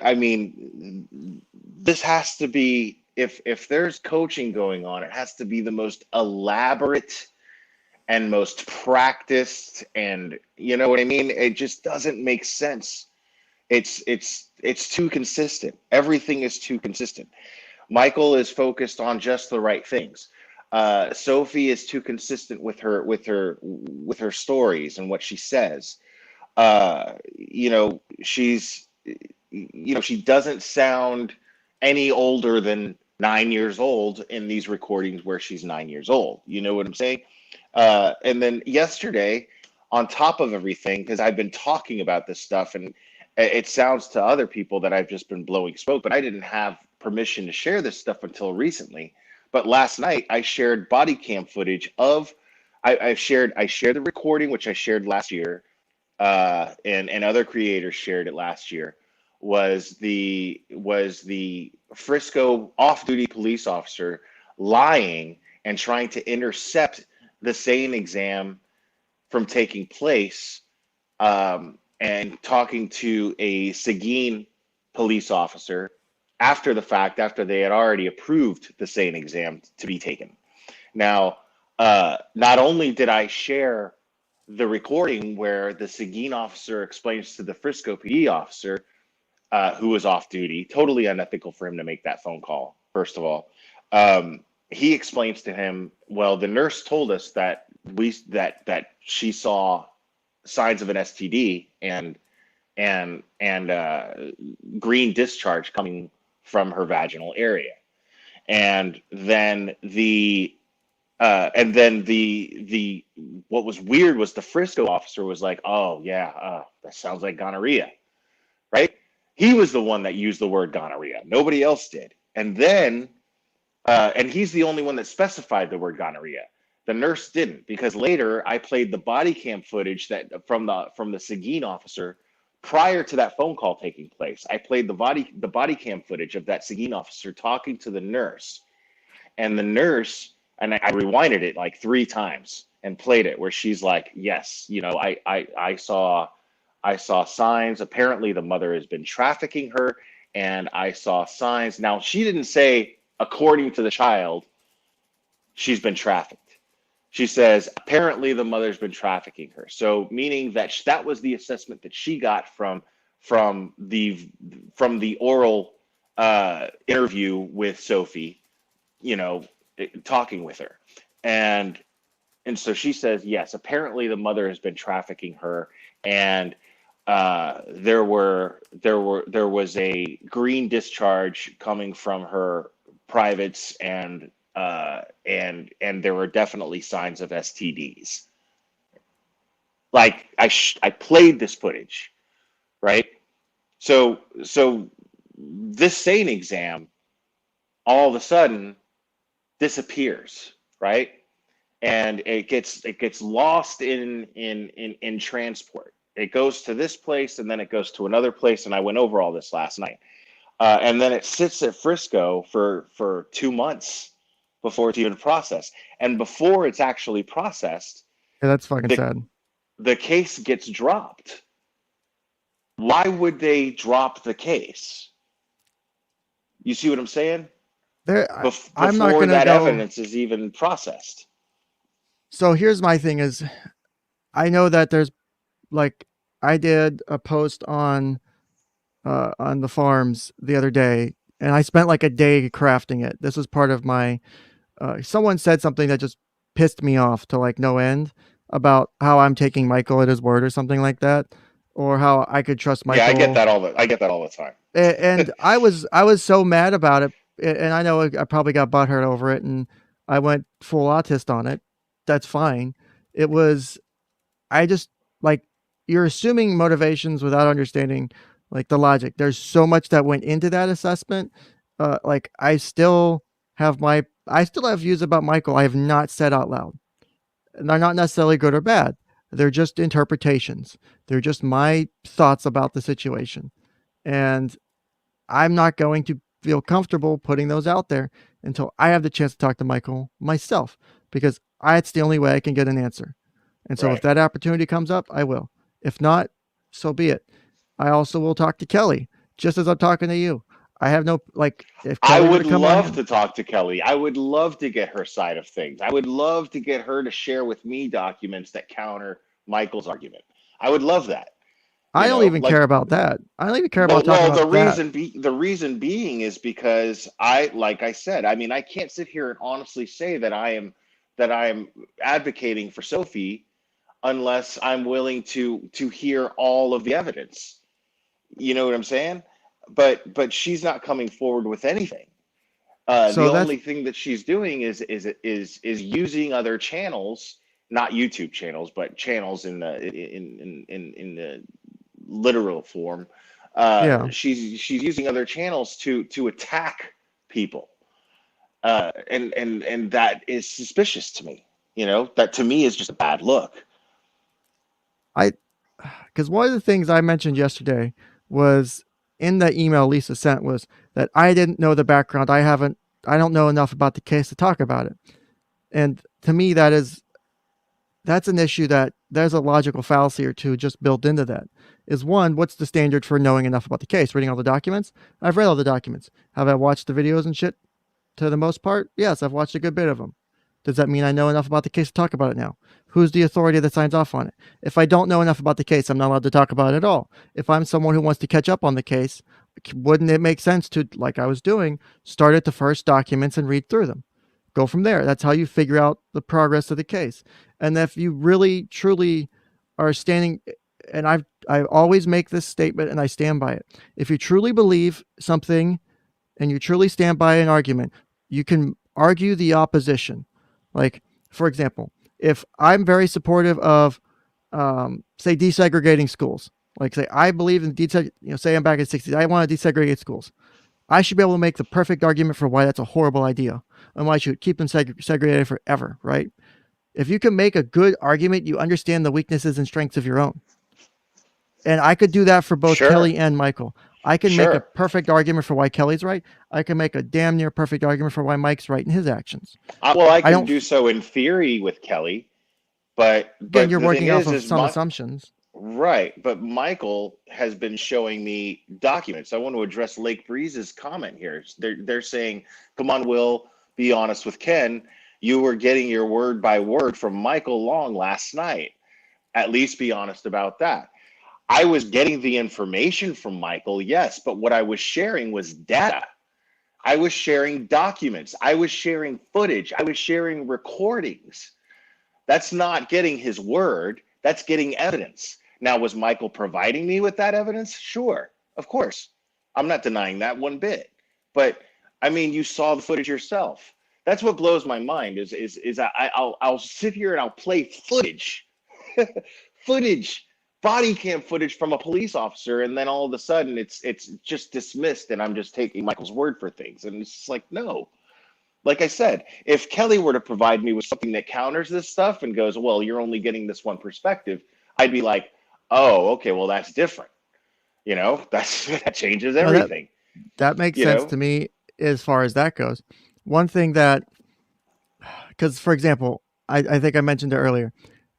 I've been able to, for the most part, confirm that these documents are legitimate from from Baylor, Scott, and White Health.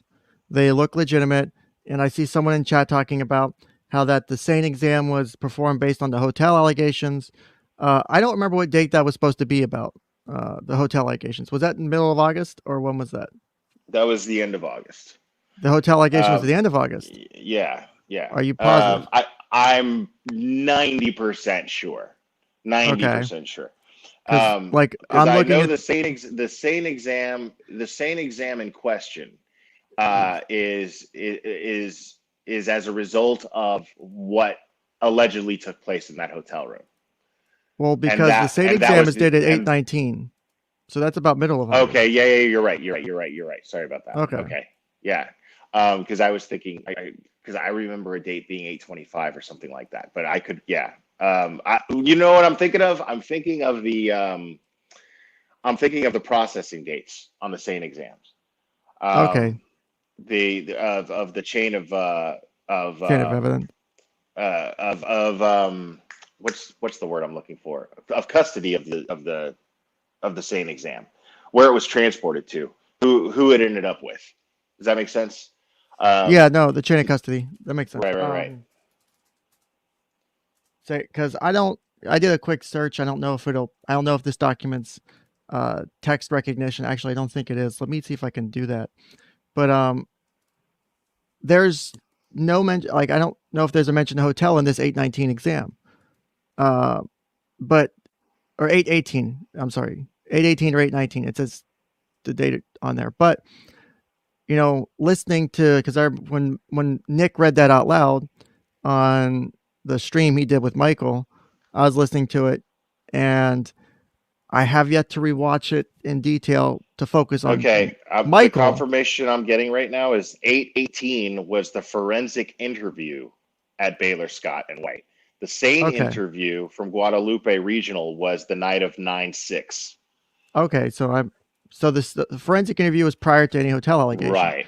And this forensic interview to me sounds like a 9-year-old, because I've read it and I've listened. Like, I'm reading this here and I'm listening to in my head, and I'm listening to I'm hearing Sophie's words in her voice in my head, how I could imagine her reading this, and I'm thinking about it and I'm looking it over, and I'm not seeing enough to like throw me across the line that says there's too much suspicion here.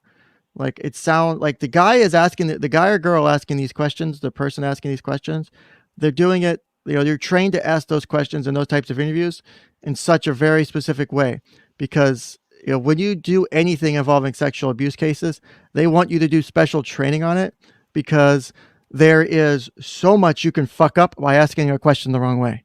You can ruin an entire case by asking one question wrong, because that will be determined as being leading, and then it could be said that you led the child into the interview, and then that's how the accusations got made, and boom, it's game over.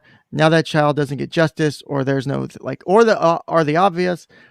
The questions get asked, it doesn't get noticed. Because leading questions are asked, the person gets thrown in jail or gets punished unjustly because of that. Like, you need to do that shit properly. There's procedures in place.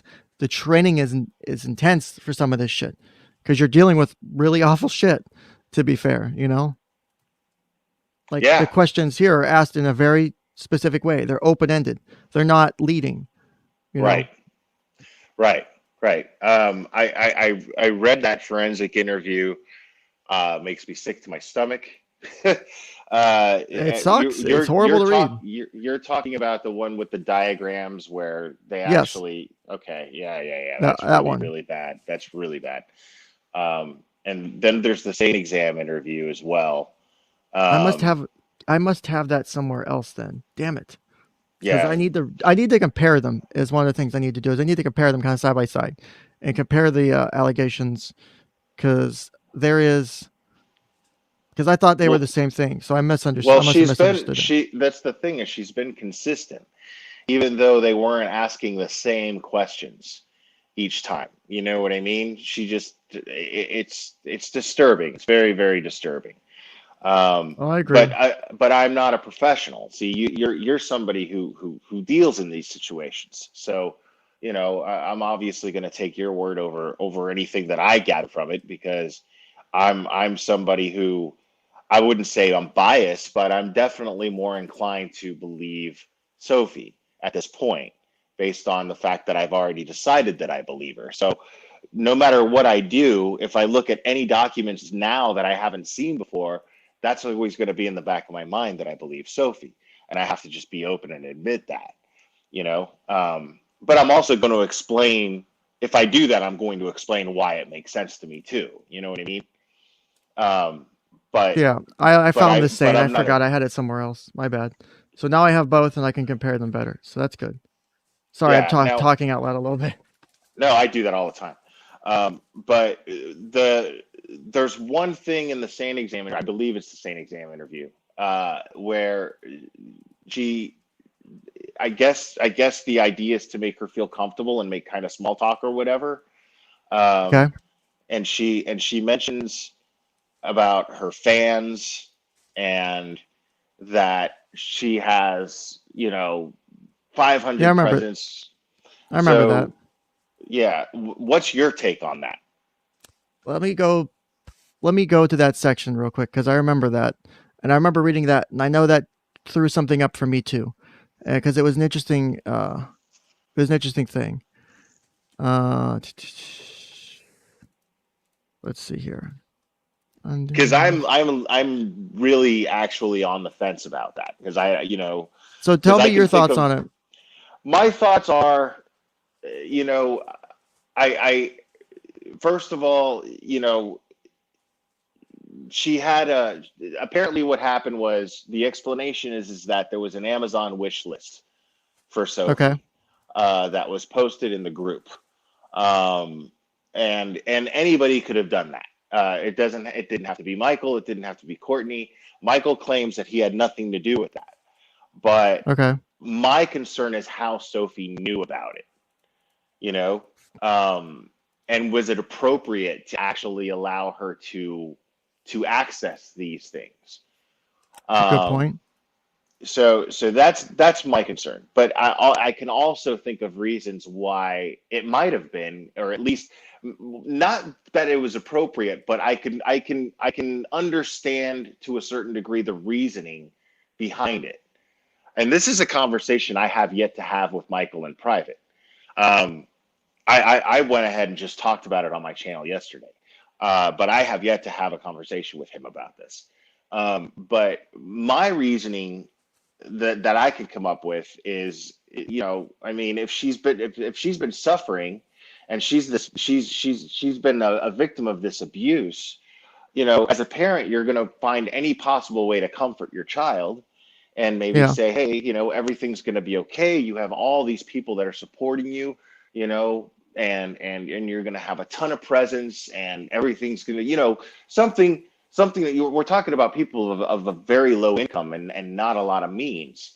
And so all of a sudden now they have this opportunity to shower this child with gifts and give her a bright side to all this. Does that make sense?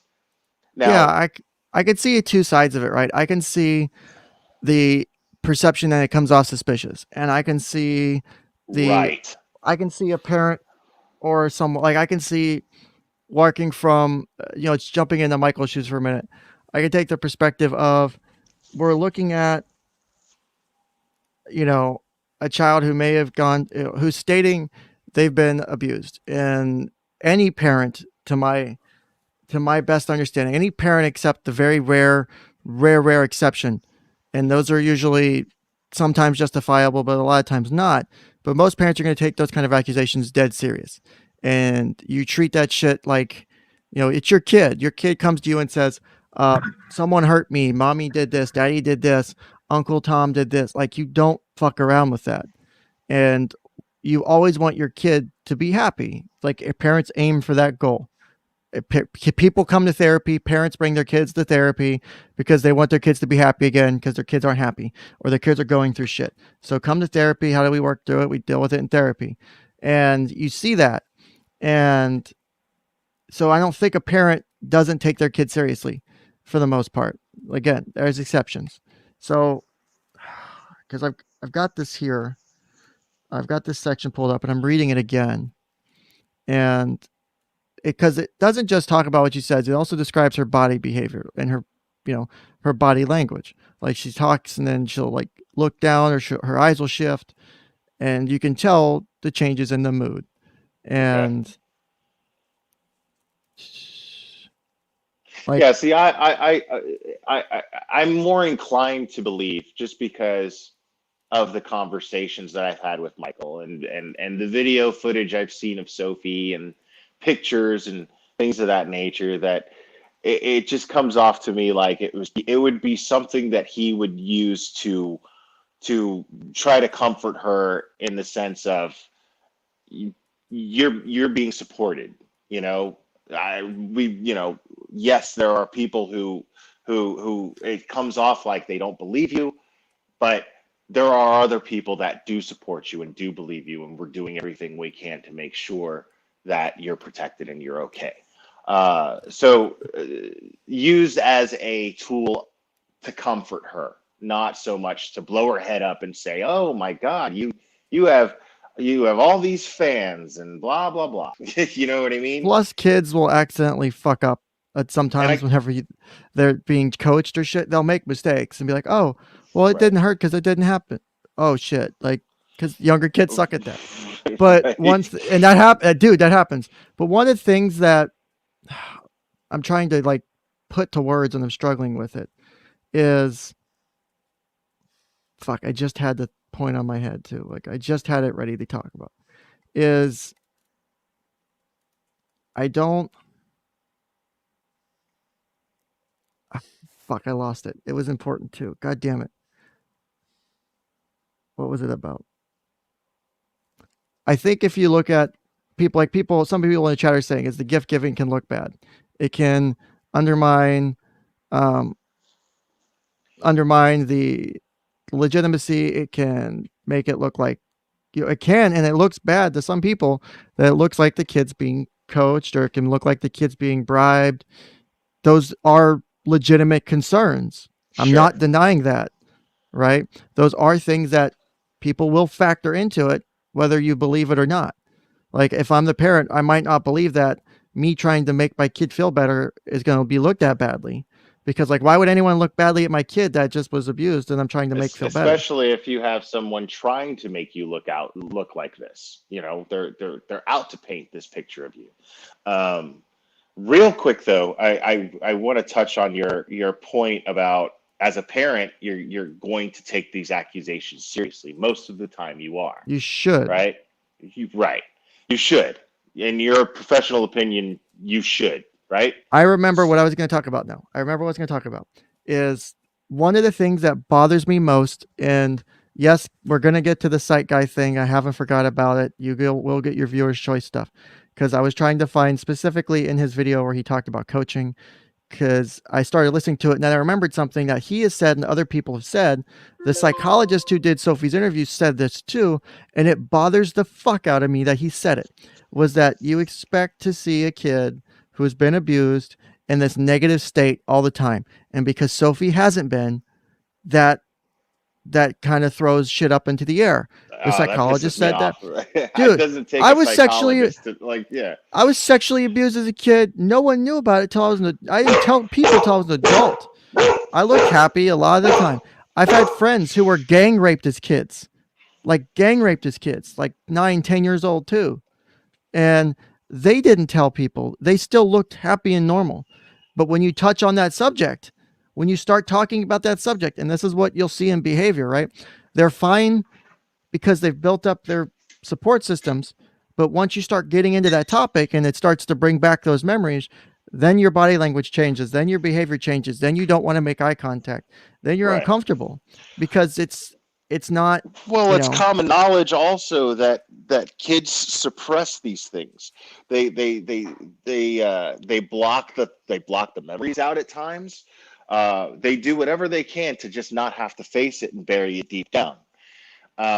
It's pretty common, you know. I mean, it doesn't take a mental health professional to know that. That's for just example. I did one of my first appearances on the internet as Ken Jennings was on Nick Rakita's stream talking about the deposition of Monica Rial, and where she talks about how she was allegedly abused by Vic Mignogna. And I did my own analysis of this and her behavior, because right before she talks about what happened with Vic Mignogna, he's a voice actor. I don't know if you're tuned into that shit or not, for anime and stuff. Right before she talks about this allegation from Vic, she talks about, it gets brought up by the person doing the deposition about how she was abused or something as a teenager. And immediately she's like sad. She like breaks eye contact. And you could tell that shit impacted her, bringing up those memories, like, because those still hurt. And then you go from that and then you transition into the accusation about what Vic allegedly did. And like, she is fucking cold, straight faced, nothing. Like there's nothing there. And like that to me stuck out. I'm like, this is off. This does not look consistent with someone who's like, that to me was like, if I'm expecting to talk to someone who's been abused, I don't expect them to explain the entire accusation with no emotion, because there's no way if you're dissociating that bad for this, but not for that. Okay.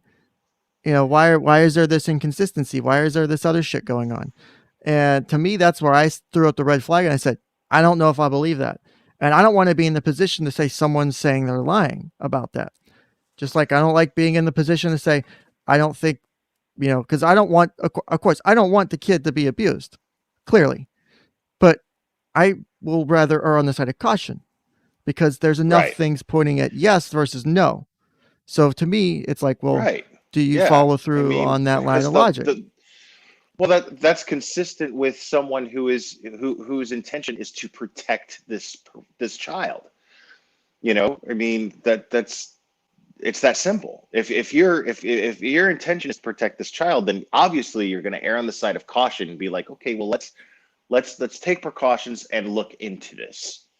You know, and the point I was going to make earlier too was when you were saying, about that a parent should take the accusation seriously. I don't know if you have a copy of Kelly's deposition, but in her deposition in October of 2020, she says multiple times that she never took Sophie's allegations seriously and she didn't believe her. And Michael's lawyer, who was deposing her, he kept asking, you know, she kept asking her, so you didn't believe her? You didn't think she was being truthful? And Kelly just kept consistently saying no. I think I have that somewhere, but I don't know where. I just got this, by the way. The deposition, like I just got it this morning. Oh, really? But Any chance you can forward that to me? If I get an okay If not, from Michael, I will. I'll talk to my source. But- I'll see if I can talk to my sources about it. Right. But that's interesting. And was there any statements in there as to why she didn't believe the accusation? Like, so think about justification. Like if you have this parent, and so again, I'm taking your word for what's in the deposition, right? Is you have mom saying, no, that I didn't believe her. Okay, what was the logic behind that? Like, were those questions asked, or was it just, no, I didn't believe her? I'd have to reference back to it, but as a matter of fact, I could probably do that right now. Okay. As a matter of fact, because I'm talking to chat real quick. I've got the video pulled up so we can go through the first Psych Guy video. We might be able to get to the second one. It'll depend on how, because these first videos like 40 minutes or something. It's kind of long, but we could probably skip parts of it because it's just a review, I think, in the beginning of what happened. Because I was trying to find, holy shit. Oh, also I found, Glare, I don't know if you've heard of this Chrome add-on, but there's a Chrome add-on called YCS, YouTube Comment Search, and it is the best fucking add-on for Chrome because it lets you search live stream chats, comments. What? Let you search so for example, I went to Psych Guy's video, the first one on Sophie, and I type in coach, searching just a transcript video of the video, and I see 26 results include the word coach or coaching or coached. So there's 26 statements according to the YouTube chat transcript or the video transcript. So the closed captioning where coaching is said. And so like I can do that. I was able to use that to get screenshots of all the people's comments and shit on my videos I made on the ones that happened right before I was terminated. So like I took screenshots and copies of everyone's chat comments for posterity because I keep copies of everything. So it helps. Now, yeah, I'm interested because I can't tell you how many times I've been like, man, where did trying this to find person something say in that? chat. Yeah. It gives you the timestamp now, and everything. It's great. As far as this deposition goes, please bear with me because there's 285 pages to it. So, God damn. yeah. So I don't even remember where this is. Oh, if you can't find it now, it's fine. I was just curious is all. But yeah, I mean, but it's a valid question because I'd really like to, but I'm hoping I could just kind of thumb through it and find something that goes click. But yeah, sometimes you can find it. Sometimes it's hard to find. Like I'm trying to, because I was talking to someone yesterday about trying to find information in all these documents is extremely difficult. And what I've been trying to do is there's a couple different ways to do it, is to have like an indexable database of the entire record that I can search for words and it'll point at documents. And I have software that'll do that. Ironically enough, is I can take a folder and I can have it index all the documents in that folder, and then I can search with that program all the documents and what I'm looking for. And I would like to also create like one big ass PDF of everything in it, so it's all in one fucking document.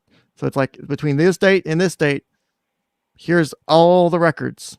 It's like 2,000 pages, but here's all the fucking records. And it's all searchable and all indexed and bookmarked. Of course, it's a lot of fucking work to do, but I think it would be helpful because you're trying to find an accurate timeline would be helpful too.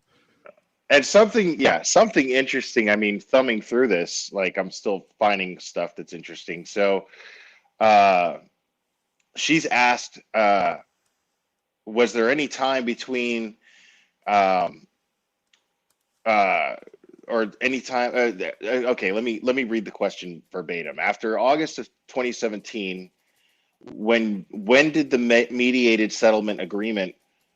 When you did the mediated settlement agreement, was there any time between that time period and let's say April or May when CPS started investigating you? This is Michael's attorney addressing Kelly.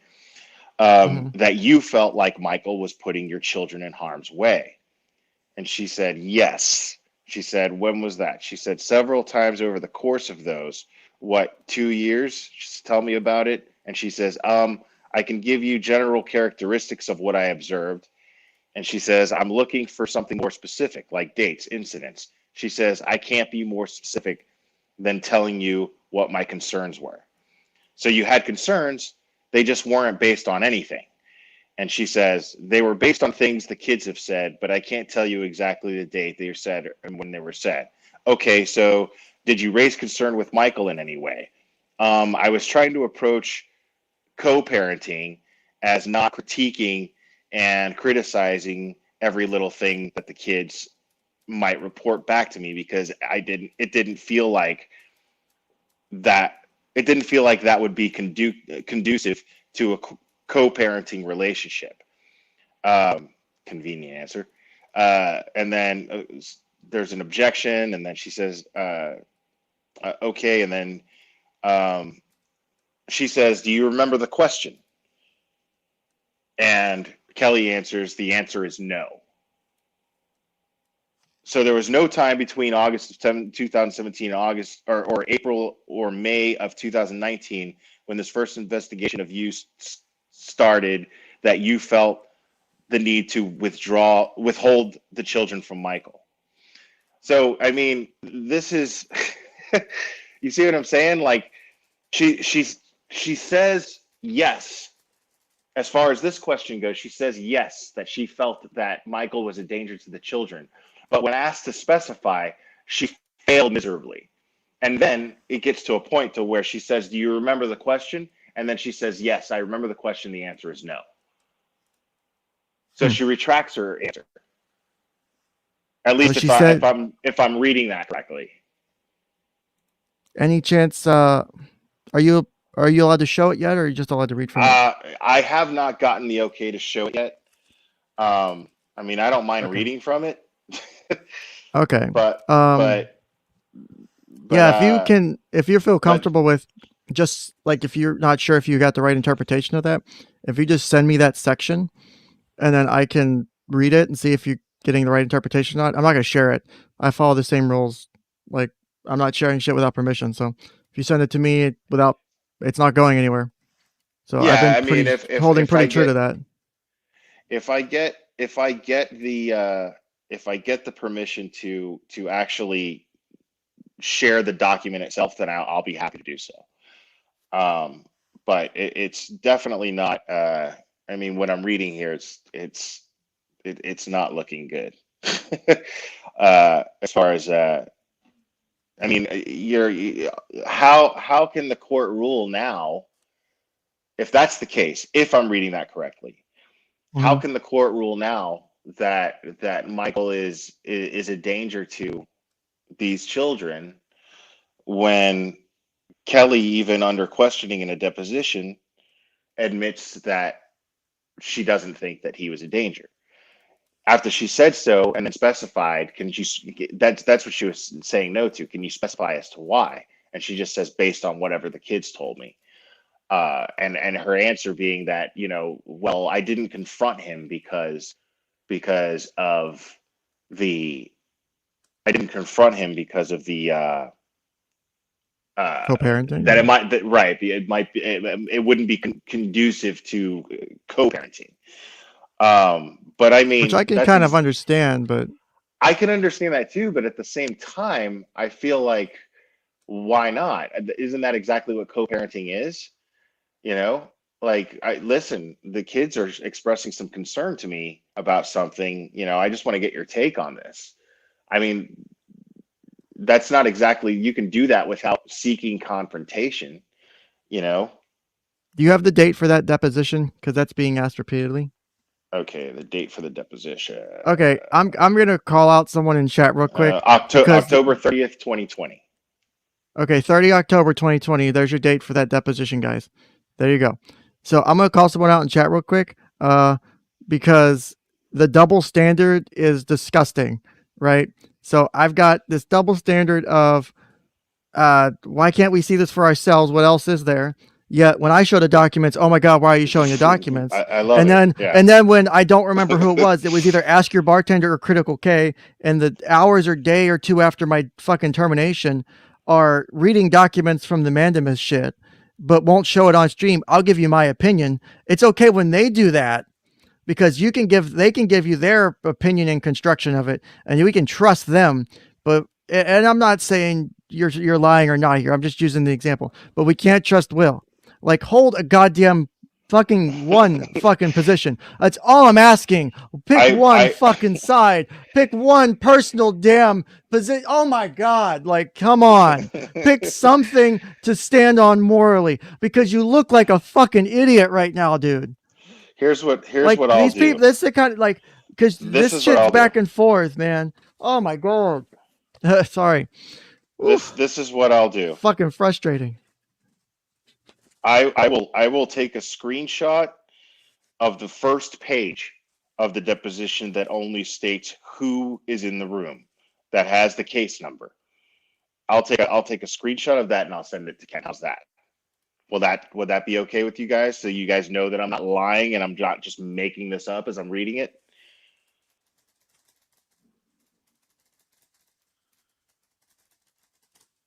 Say it's just kind of oof. It's just nuts. Like, I don't understand how you can hold so many different positions, right? It has a case number, everything right here. And I'll even take a screenshot that it says page 2 of 285, because the first page is just the cover sheet. And so that's what I'll do, because this doesn't have actually any information other than the fact that it is an official deposition. So actually, are you able to see the private chat real quick on StreamYard? I can go to it. Give me 1 second. Here we go. Private chat. Wait, I'm typing it now. StreamYard always freezes on my phone. The weirdest thing. And I might get kicked off here. Hold on. Come on. Hold on 1 second. No, I'm not able to see the chat. On the right side, the private chat. I just typed something. I don't know if. No. Like I'm clicking on it. It's on comments, so I'm seeing the comments in the regular chat. But when I try to click on private chat, nothing happens because StreamYard on your phone sucks. Oh, you're on your phone. Shit. So I didn't set it up on my laptop. Like, I have my laptop looking at the actual YouTube chat, but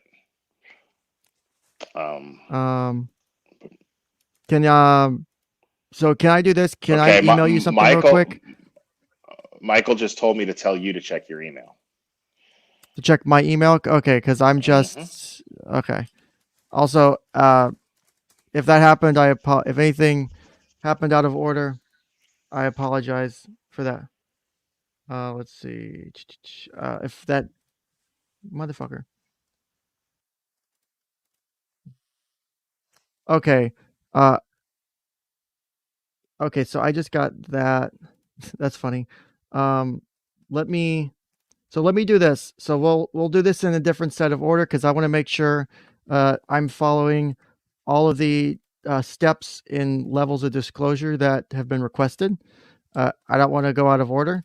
So why don't we start doing the Psych Guy shit? And then Will, if I can email you or DM you somehow, and then we can pick this back up maybe in a bit. I just want to make sure I'm not missing anything as far as what's okay or not. So if that makes sense. I'm not trying to like shut you up, I promise. I just want to make sure that disclosures for information from sources is allowable and not.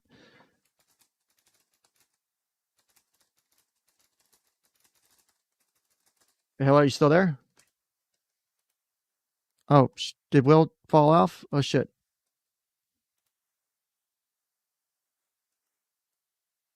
Okay, I guess Will jumped out real quick. Okay, he may have dropped by accident. Okay, so give me this.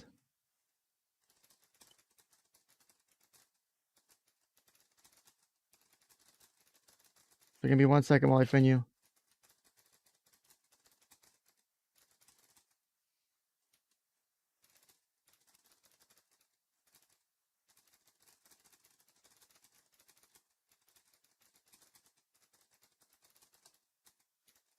One second.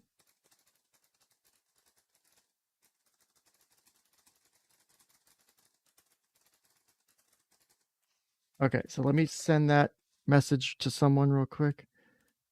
And let me learn how to type because that's probably helpful too. So, God, I am horrible. Like, I've got ADHD, which ADHD sucks for those who aren't in the loop.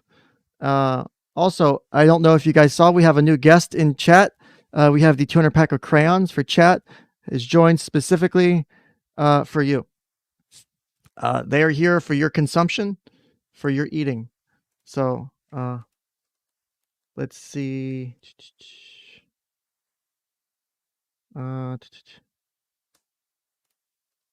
I'm trying to check messages and DMs right now.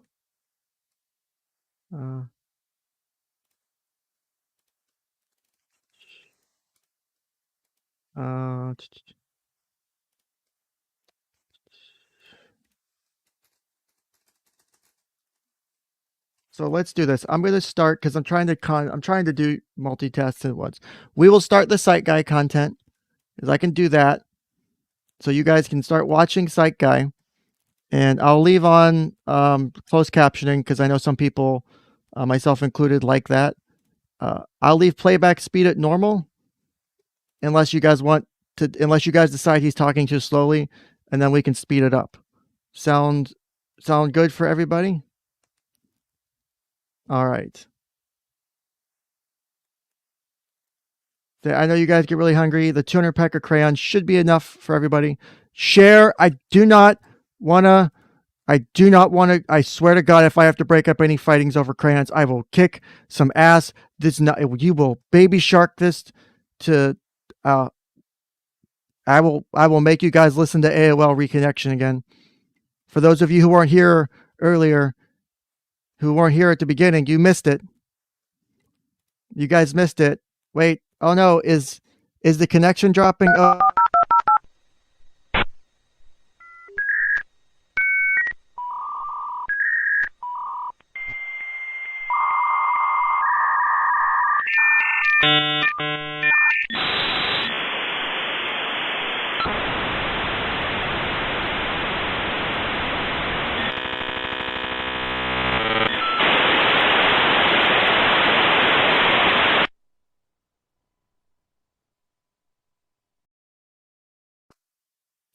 Okay, Ken's back now. God damn it. See what you guys maybe do?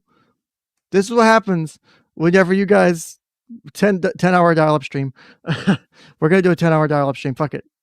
All right, so today we're going to watch Psych Guy.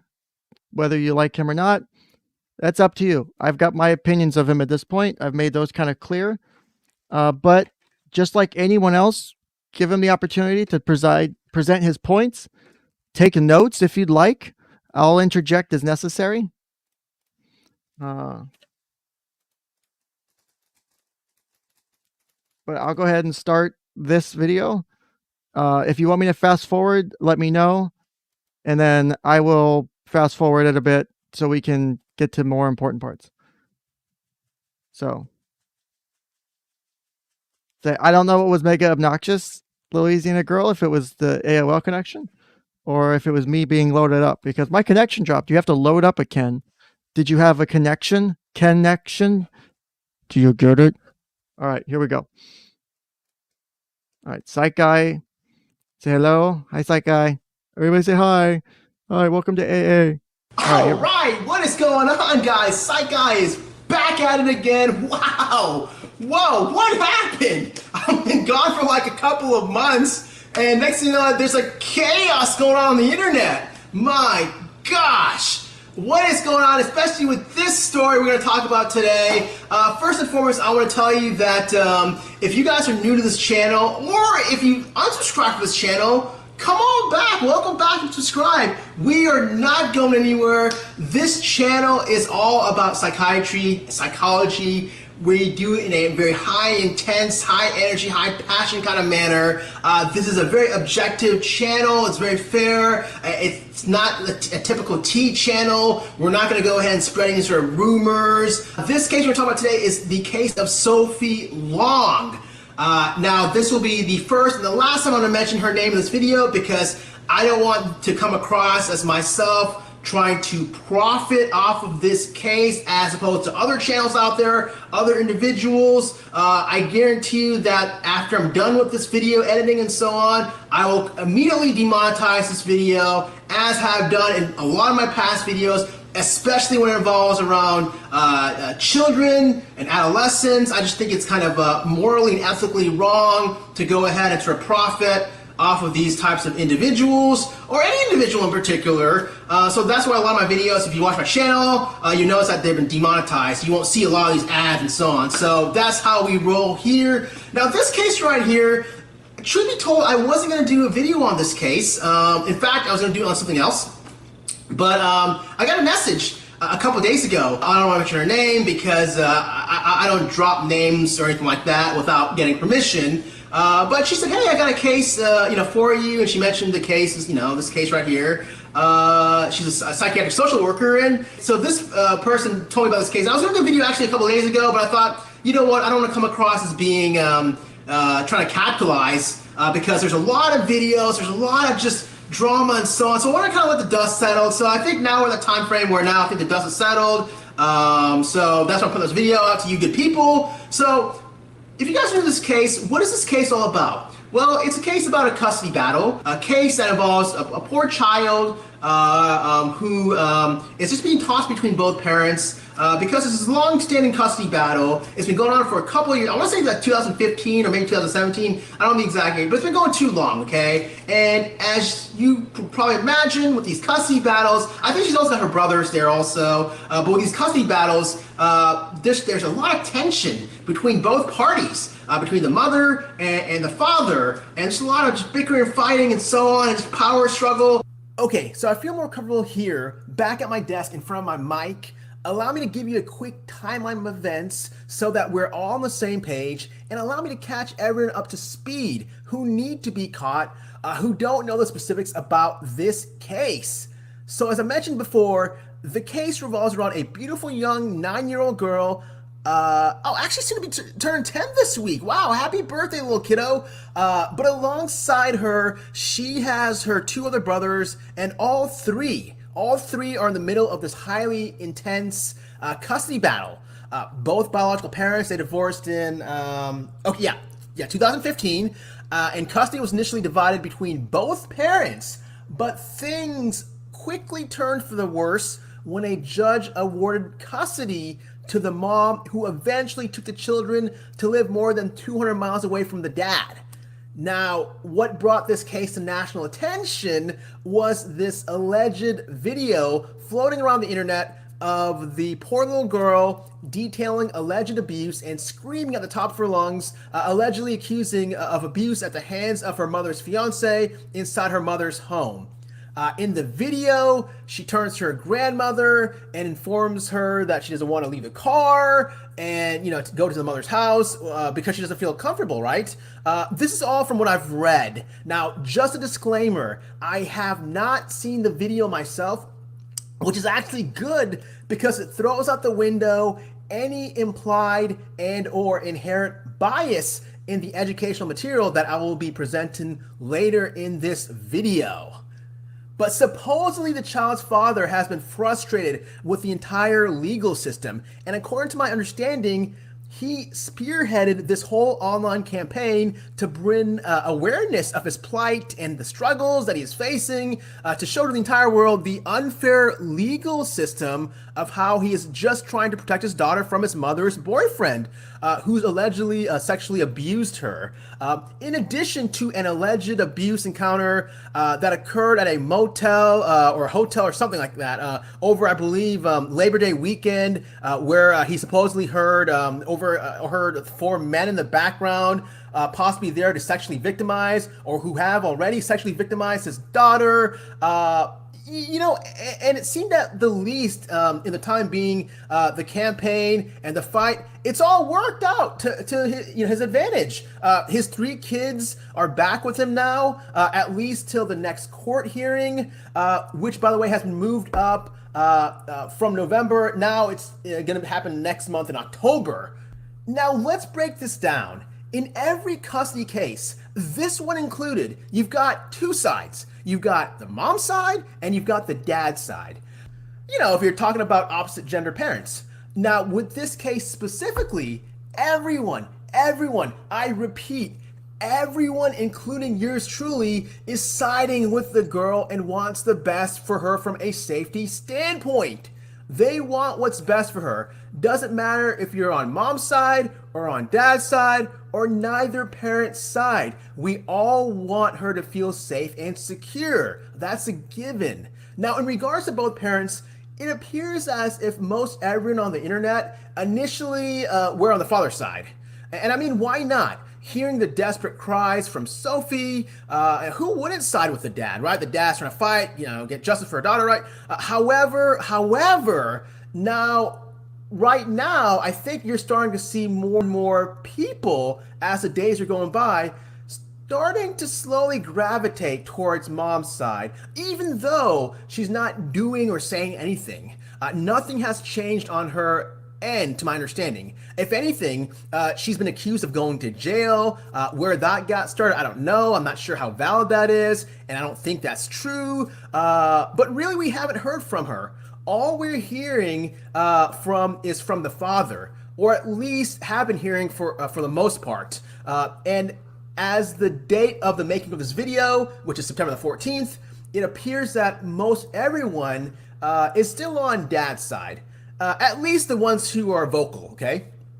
And from what I'm noticing, just analyzing this case, objectively speaking, is that there is this unfortunate, un-American narrative that's starting to develop, that if you side with the mom, shame on you, you're not believing the girl. Guys, girls, stop right there. Do you actually think any reasonable, rational, good-hearted person would be that cold and callous and say, we don't want to believe this little girl, she's making this all up? No, the folks on mom's side, actually just analyzing this again through an objective lens, is that they're not fully on mom's side, but the majority are, I guess, what they're doing is, for the most part, what I'm seeing in this case, they're just asking questions, believing the girl, but asking questions and raising the possibility about there being, other ulterior motives involved, some possible external secondary gain that dad may be seeking. Could there have been any coaching? Is parental alienation involved, etc.? And there is absolutely nothing wrong with asking questions, especially when we don't know or have all the facts. You see, that's the beauty of this great country of ours. We have constitutional, inalienable, God-given rights of freedom of speech and to ask and inquire about anything and everything. I myself, I love it when I actually expect and hope that after I sit down with my clients, I hope that they ask a lot of questions and try to challenge me on things that I say. In fact, I encourage their questioning. I'm not a snowflake. I don't get butthurt. So again, the impression that I'm getting analyzing both sides is that both sides are siding with the girl and wanting the best for her safety. It's just that either side has questions for the other party, which is okay. The courts will figure everything out in due time through something called due process. See, that's the beauty of this great country of ours. The fact that we actually get to have due process, and the United States having something as beautiful as the Constitution, this document protecting and ensuring our rights, unlike in other totalitarian regimes such as North Korea or China, where people end up missing if you speak up. So yeah, that's one of the problems about all of this. There's two sides to every story, and there have been a lot of people who have put out their opinions about this case. I myself have a pretty good idea what's going to happen, as I know the telltale signs and red flags and have seen so many cases very similar to this. Really, if you're new to the case and don't know much about it, my advice is to watch the two court proceedings that are online and be a judge for yourself. If you were to watch both court proceedings, you will find out there is more than meets the eye. What I can say is that really no one truly knows what's, in the right here. It could be the mother, it could be the father. However, if you watch and analyze the court proceedings, you can read between the lines and know how it's going to more than likely go or end up. The judge dropped hints several times that she would like the child to be exposed to both sets of parents, and understandably so. Unless if there was substantiated claims of proof of abuse. Now, in the Zoom call, you can also see two sets of lawyers, and both sets of lawyers seem pretty strong and evenly matched. One set, not going to name what side applies to what, but one side was using the strength of emotionality versus the other side that was trying to push the judge to facts, declarative facts. However, the judge wasn't having any of it, and it was, I guess, going to save it for the next hearing. And I think at the next hearing, I'm hoping this will be the evidentiary hearing.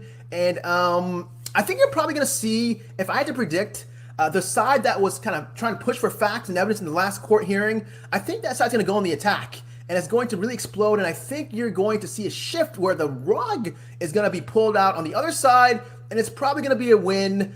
You can just kind of tell, at least I could, just being in courtrooms in cases similar to this one, and that's my opinion. However, again, both sides are allowed to due process. But again, I'm not saying any parent is bad. I'm not siding with the mom, and I'm not siding with the dad. And I'm not saying or disputing that nothing happened to the poor girl. Like, I am not a big proponent of having a child placed in foster care, believe me.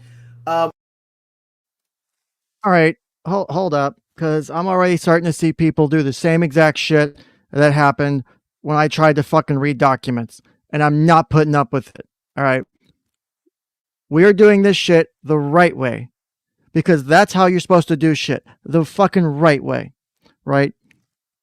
It's not fair to me, and it's actually not fair to Psych Guy, right? If I just jump in and watch some of the most recent shit he's talked about. Because you don't know the context, you don't know the background, and you don't understand his original places and where he's developed and modified his points of view. The best way you present the information is you start from the beginning and you tell the story to its current time. That's it. That's it. I'm sorry if you don't like that. I apologize if you don't like that. Deal with it. Because that's the only way to present this information fairly and accurately. And if you don't want the information presented fairly and accurately, you are in the wrong place. Sorry. Go somewhere else if you want to watch shit in a biased manner or in a biased way. If you want me to just read shit off of random documents without you ever seeing them and give you my interpretation, go watch Kay, go watch someone else. I've always tried to put every document I can on screen so you can tell that I'm giving you the shit as I've gotten it. So you're seeing I'm reading it word for word. And whether I like Psych Guy or not, he deserves the benefit of the doubt to get his opinion explained from the beginning. I don't give a shit if the video is a year old. He needs the opportunity to explain his position. And the only way we do that is giving him the opportunity to speak. Sorry, I'm not dealing with that bullshit today. No, that shit already, no, I'm not doing that. Take that somewhere else. I will throw, I think he's talking a little slow. I'll throw him on 1.25. And then if that's still too slow, I'll speed him up to 1.5. This is one of the few cases where I would have favored a temporary move to foster care since we don't know all the facts yet. Who knows really what's going on with both sides? We're hearing alleged bad stuff on mom's side, but we're also hearing alleged bad stuff on dad's side in his past. Both have skeletons in their closet. No one is perfect. And this is your typical run-of-the-mill high conflict custody case. I get that. And going back to what I said earlier about temporary move to foster care, I think if dad were truly concerned about his daughter's safety, he seems like a stand-up guy. He would have in his mind thought, okay, I don't want my baby girl to be in her mother's custody, so temporary placement anywhere but her mother's, I would be cool and okay with. And likewise, I think mother would agree to that also, if she truly wanted the best well-being for her daughter. A neutral, temporary foster place, or maybe in a close loved one's relative's house, somewhere aside from mother or father's house, until all the investigations and hearings are completed and done. That would have been the best case scenario for the girl. The other thing also is I wish all of this would be private. Now look, I get how court hearings are open to the public and such, but this is a little different. There's a difference if there were no COVID, okay? You can open it to the public, and if there were no COVID, I don't think you'll see like thousands and thousands flock to wherever the actual local hearing is at. I think it's like, I believe, Collin County, Texas, I believe. I'm not sure. But anyways, this is as opposed to now where, it's on the internet and thousands upon thousands across, not the United States, but the world. The world can view who knows who's doing what with these online clips. It's really apples and oranges here. So I really wish there were a motion. I wish both mother and or father informed their lawyers to inform the judge if there were any way to keep these hearings private, maybe in the judge's chambers or at the least in the judge's courtroom, away from all the media / news outlets. I'm not a lawyer, but I'm sure there's a way, especially when dealing with a minor and respecting her privacy and safety, because in the end, this is what this is truly all about, or it should be at the least, about the child's safety and privacy. The other thing about this case is that I wish it were handled differently. Look, people in real life know that I'm one of the biggest critics of the limitation of mental health resources, and CPS, I'm very critical of CPS. I believe it's an institution that's very overstretched and overburdened, and it's impractical. A future video of mine, by the way, if you subscribe to me, called PS, CPS is BS. Look out for that. PS, CPS is BS. Future vid. But anyways, going back to this example, in this case right here, with the clip, if you watch it, again, I haven't seen it, but from what I read, the child is violently screaming and visibly shook up and making accusations of alleged sexual abuse. Again, this is from what I read.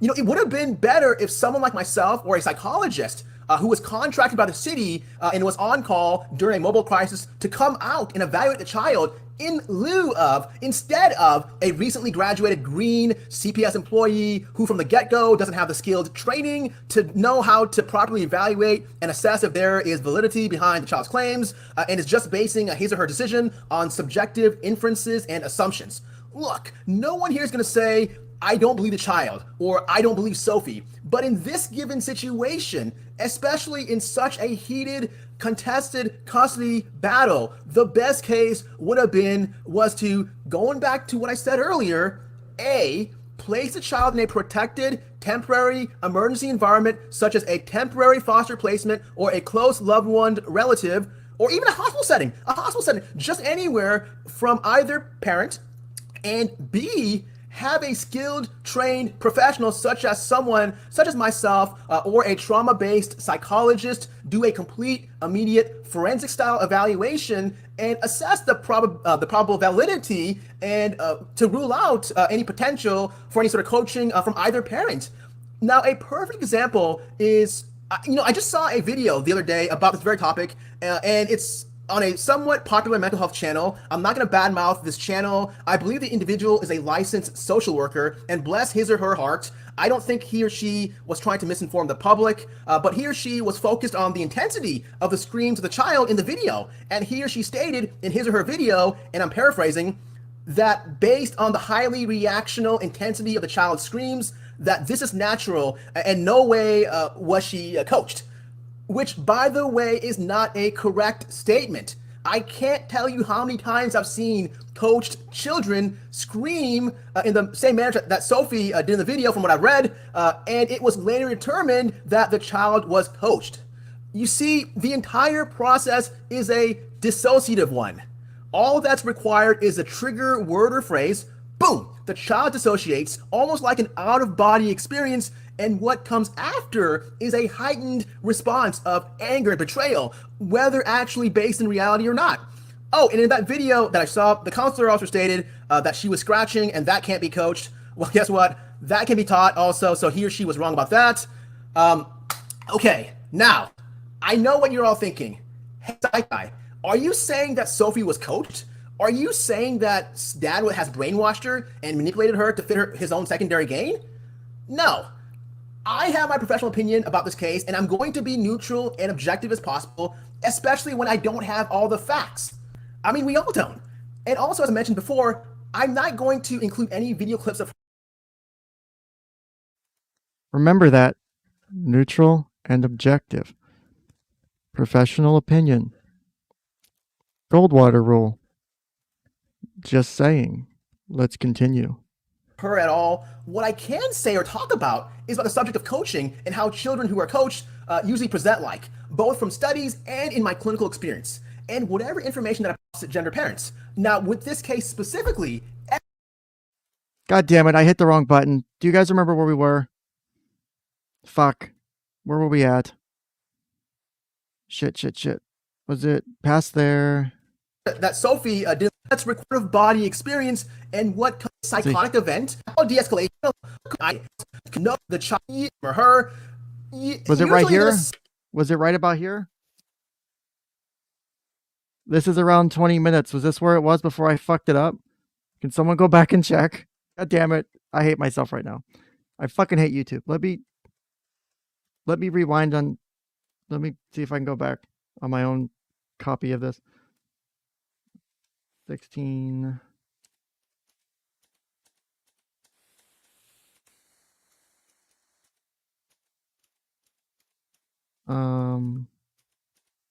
Emoji faces. Okay, it was around 19 minutes, I think. So let me go back. We'll go back to 19. Yeah, it was right about there because I remember seeing that in the video. Has brainwashed her and manipulated her to fit his own. Sorry, guys. Gain? My bad. No. I have my professional opinion about this case, and I'm going to be neutral and objective as possible, especially when I don't have all the facts. I mean, we all don't. And also, as I mentioned before, I'm not going to include any video clips of her at all. What I can say or talk about is about the subject of coaching and how children who are coached usually present like, both from studies and in my clinical experience. And whatever information that I provide, you can take it and watch those online videos of her protesting her going to her mother's house and make your own decision, or you can leave it. But usually what happens is a couple of things. First off, if the child is victimized in a sexual manner and knows that he or she is going to return back into the house of horrors to where awaiting is going to be the sexual perpetrator or perpetrators, potentially there to abuse him or her, usually you're going to see a continued violent protest, i.e. the child putting up a continuous, nonstop, non-redirectable, no holds barred, whatever it takes, pleading and screaming the entire time. It's just a continuous display of anger, agitation, frustration, fear, terror, violence, pleading, and it won't stop until he or she is in a more comfortable place and knows he or she is safe. These are the individuals to where I'm called to evaluate, and at the scene, it usually ends up being like at a hospital or some closed, safe, barren, isolated place away from the world, okay? And the screaming and fighting continues, sometimes even requiring chemicals, unfortunately, to calm him or her down, just to protect and ensure safety. You know, the ones that are in the hospital. But I'm pretty good, though, at fostering a sense of safety and protection in these poor children. And it's a struggle, I'm not gonna lie. But eventually I'm able to instill trust in them and get them, it's called de-escalation. But yeah, those are the individuals who are abused when they reach that snapping point and cross that threshold. It's almost like a psychotic event to where there's absolutely no way of calming them down. The fear is intense. The fear is paralyzing. The fear is anticipatory in nature. Now, what I'm talking about, again, are the ones who are sexually victimized, who usually get to that breaking point, cross that threshold. That is the ones that I've seen in my experience. Oh, and if you have anyone at the scene that's connected to the perpetrator, it doesn't matter if it's like the sister of the perpetrator, the perpetrator's significant other, relatives, the perpetrator's gardener. It doesn't matter. Just anyone connected or linked to the perpetrator. You need to get those individuals out of the scene, because anyone associated with the perpetrator, even as innocent as they are and as distant as they are in terms of connection-wise, it only serves to unravel repressed memories of the perpetrator and his or her acts of sexualized violence against a poor child.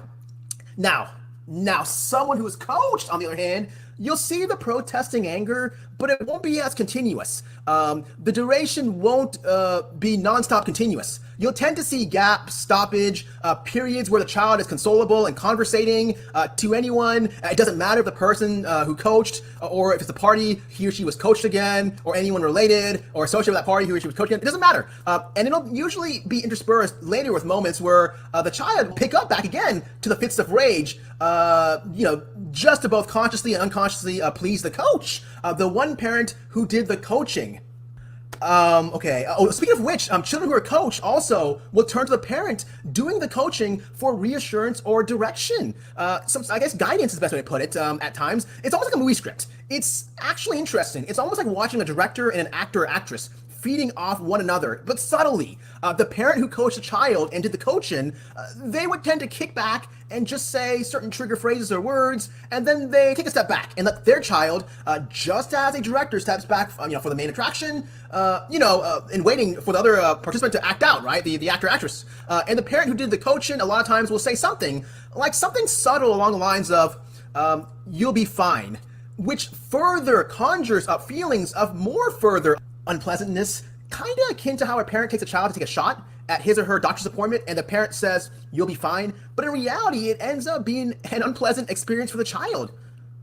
Other signs of coaching, the child using words or phrases that are a little more advanced for their age. They also make unusual phrases along the lines of ambivalence and uncertainty, these sort of themes of ambivalence and uncertainty, a lot of times bargaining with themselves and trying to validate their fits of rage, justifying why they're upset. I can't tell you how many cases I've seen where the child would say something like, "It's my choice, I'm old enough, I know what's right versus wrong, why don't people believe me, I'm smarter than my age." This to me tells me that there's a chance that one of the parents is instilling into the child's head that the court system, the opposite parent, or both thinks the child is dumb and not mature enough and can't decide for themselves. So this seed of doubt is planted into the poor child's head, and it's almost like a retelling and fighting of the system. I.e., if the child says, "I'm old enough to decide what I want to do and I want to live with so-and-so."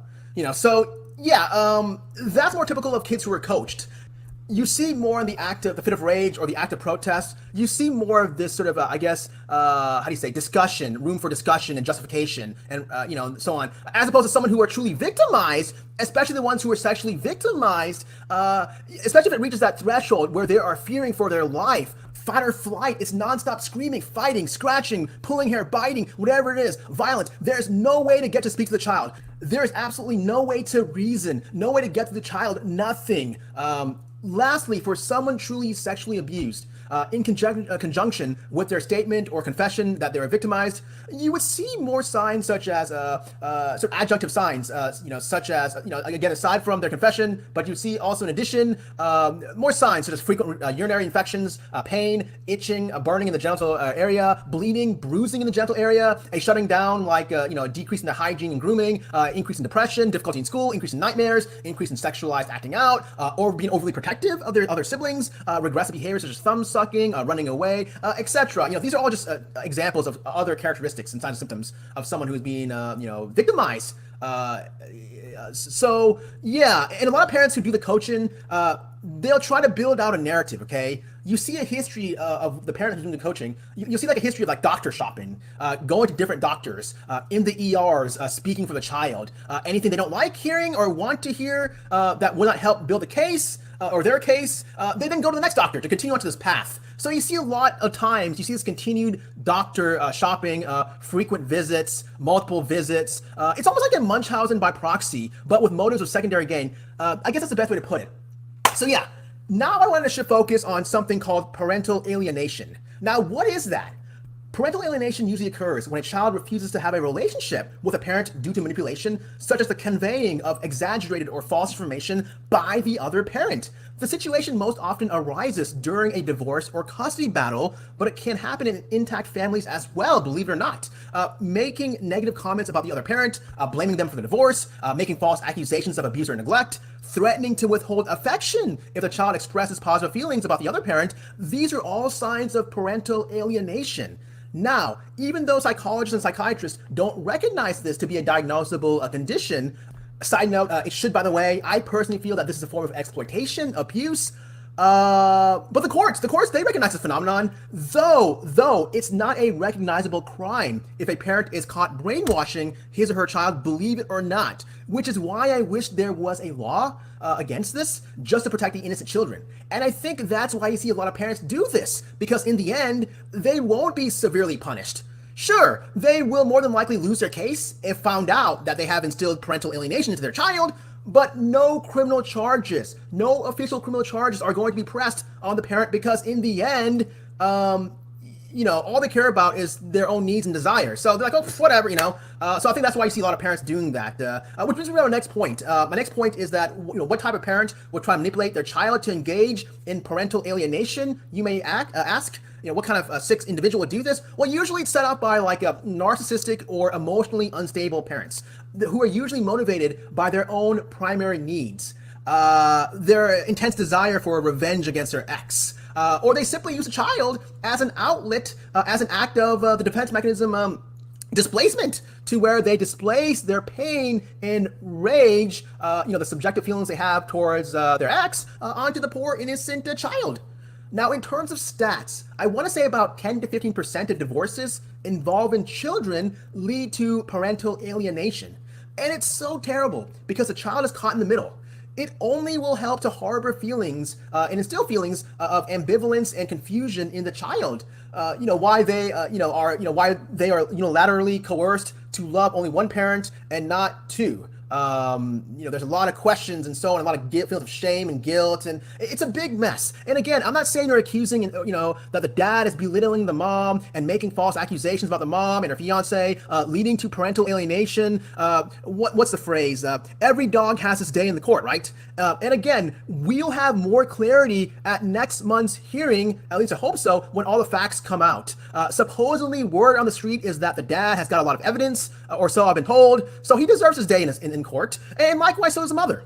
So I wish them both the best of luck in this case, but most importantly, I wish the poor girl moving forward the best of luck into the healing process. So yeah, we'll know the truth within the next couple of months of what truly is going on, and whether this is legitimate or whether she was a victim of coaching and parental alienation. The bottom line is that in both situations are toxic, and this whole event is not psychologically helping her, or going to help her out at all. The ideal situation would be if both sets of parents put their differences aside, for Sophie, if they both got along and reduced any and all post-divorce conflicts and came together with similar shared parenting, which in turn will ameliorate the harmful detrimental effects of high conflict, i.e. a warm relationship with both parents is definitely a protective factor that will work best in Sophie's interest from a tripartite standpoint, in the immediate, short, and long-term basis. That is the key. However, just looking at this case and comparing this to other similar type of high conflict cases that I've dealt with, we can only hope. In other words, it's probably not going to happen. Okay, I think we covered it all. In my next video, by the way, I'm going to give you specific examples of coaching, parental alienation type cases, real life cases that I have encountered. I also will give you this one example in particular of this high conflict case between a father and a mother of mine. Of course, omitting any vivid details to protect the innocent, the child, but that case actually is very, very, very similar to this one. You do not want to miss out on that. More on that in my next video, so definitely hit the subscribe button if you do not want to miss out. Trust me, it's good stuff. Okay, now to finish off here, I just wanted to end and stress to be careful about what and who you get your information off of this platform is on here. There are certain specific YouTubers out there that just because they're using the hashtag Stand with Sophie, they think that they're truly, all about her best interests. However, their actions are paradoxical to that of the hashtag or what they're trying to convey. The more appropriate hashtag for these individuals would be something along the lines of hashtag profiting on Sophie. They're exploiting the poor girl by continuously broadcasting and violating the poor girl's privacy by monetarily profiting and really not respecting her safety at all, and it's just appalling. What we see here is a highly parasitic online culture where there are certain select few YouTubers who are clearly exploiting her and showing no regard for her overall privacy. If they're not leeching and feeding off the case, they're overly emotionally judgmental and using their emotions, their clouded emotions, to get the best of them. That in turn may interfere with the overall court process. There was this quick example here. There was this one video I saw last night. It was the most ridiculous thing ever.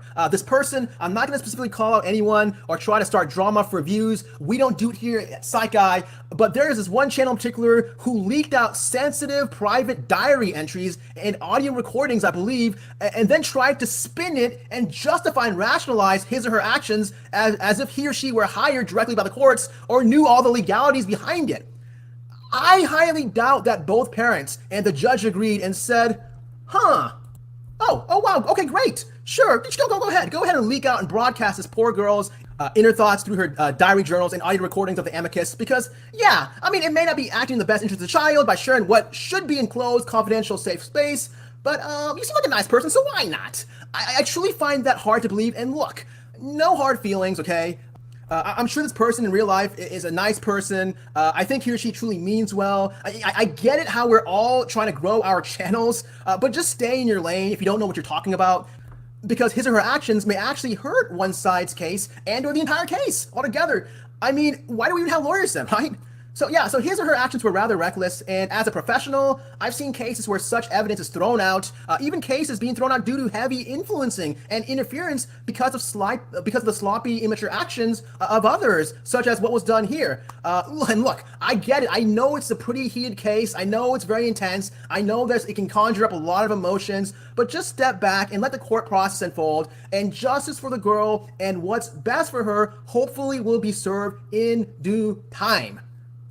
But speaking of staying in lanes, another thing, one of his or her videos was talking about PTSD, and he or she mentioned this twice, okay, in the time frame that I watched the video, and mentioned that this child had PTSD and catatonia. Well, that really rubbed me the wrong way because, first off, A, what is your credentials? Are you trained? Do you make such a diagnosis? B, even if you have the right credentials, how do you know? Because you haven't really clinically evaluated that individual. And C, where did you come up with this diagnosis? Because PTSD, really, truly, you've got to capture in 3 different domains: re-experiencing, avoidance, and hyperarousal symptomology, and it has to be going for at least a month. And I don't know how the case too well, but if this abuse has been happening, just recently for less than a month, then that's more like an acute stress reaction, acute stress disorder. It's actually the actual clinical term, diagnosis. If you look at the DSM, okay, that's number one. Number two is you can't mix PTSD with catatonia.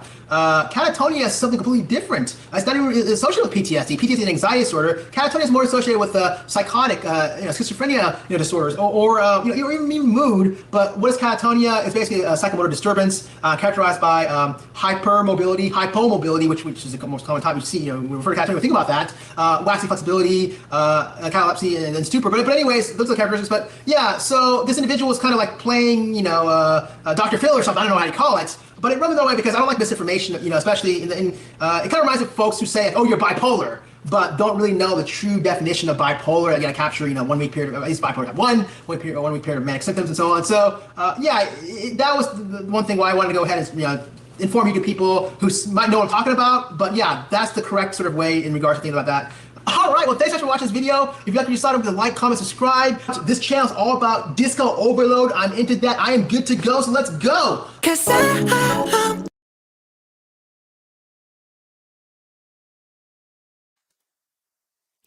Okay, so let's do a quick poll. I want you guys to take a gander at my poll real quick. Take a good look at it. Real deep thoughts before you do something with it. Impression of Psych Guy's analysis. Mostly to...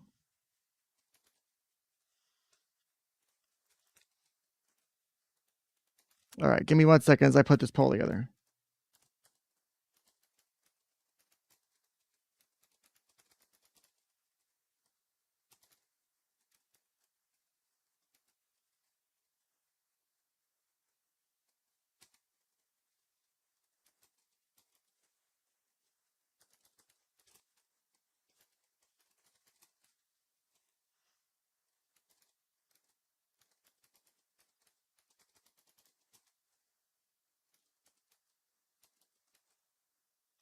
one more second.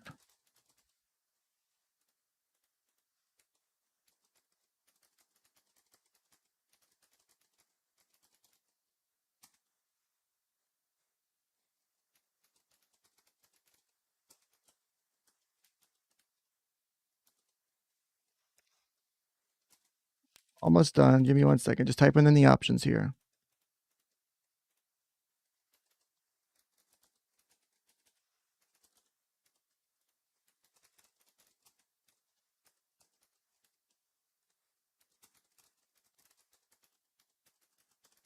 All right, so really think about my poll here for a minute before you answer it. Dig deep.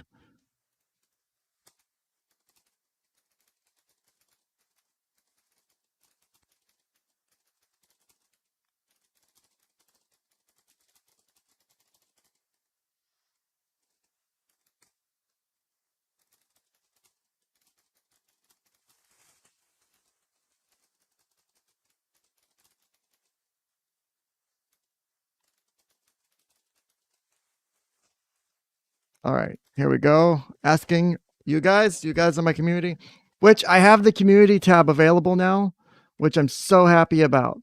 I've been waiting for that to fucking pop up since I crossed 1,000. All right, so there you go. Answer after you guys think about it. Impression of Psych Guy's analysis of Sophie and his impressions of the situation. Again, this is from August to September of 2020. So I'll give you guys a minute or two to think about that. And let's see what we get as far as the results. I know somebody random since the beginning. I mean, look at my thumbnail. I accidentally put the wrong image on the right or on the left. I had to exit out and then put the right image on the right. I'm too stupid to delete it. So I just left I might have left a stripper pole on my thumbnail. Don't ask how. So there's that. Let's see.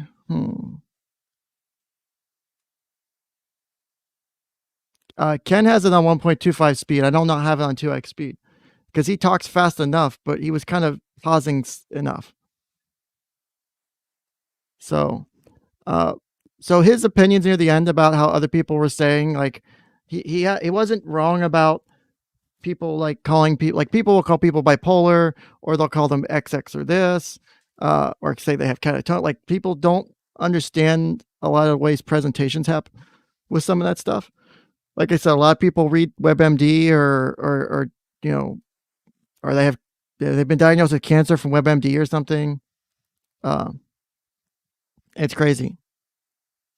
Say also Catnip Dave, I had him on 1.25 speed, so he was talking a bit fast because of that. So that wasn't his normal speed.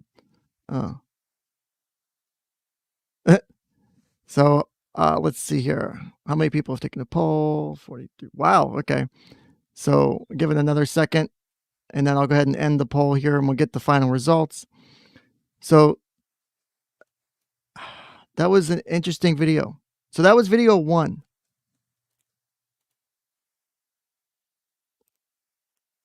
Oh. All right. Let's see here. Just checking up on chat real quick too while I have the chance.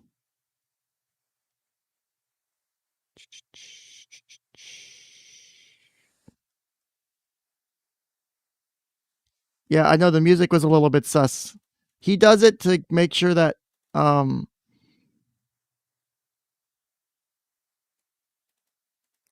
he was saying that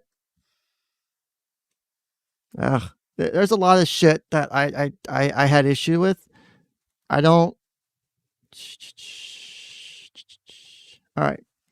I think we're finally at the final amount of people for the poll, so I'm going to end it now. And let's get the poll results.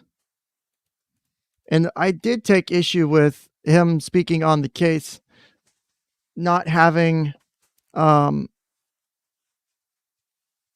really seen the video or read the documents. That bothers me to some degree. Now, I will say that it's not necessarily the worst thing. Like, if I want to speak about a subject and say, well, these are the things you should look for in coaching, or this is how you should look for in other things. And this is the kind of things you would expect to see in a situation like that. To not bias yourself from the video, you could do that. But it sounds like he's taking other people's impressions from the video that are being described to him. So he's getting them third party and then using those, using that information to then do his perception and get his analysis on it. So that's where I'm bothered by that. Whereas I wanted to go through the documents, the videos, and the accusations, because that's where you find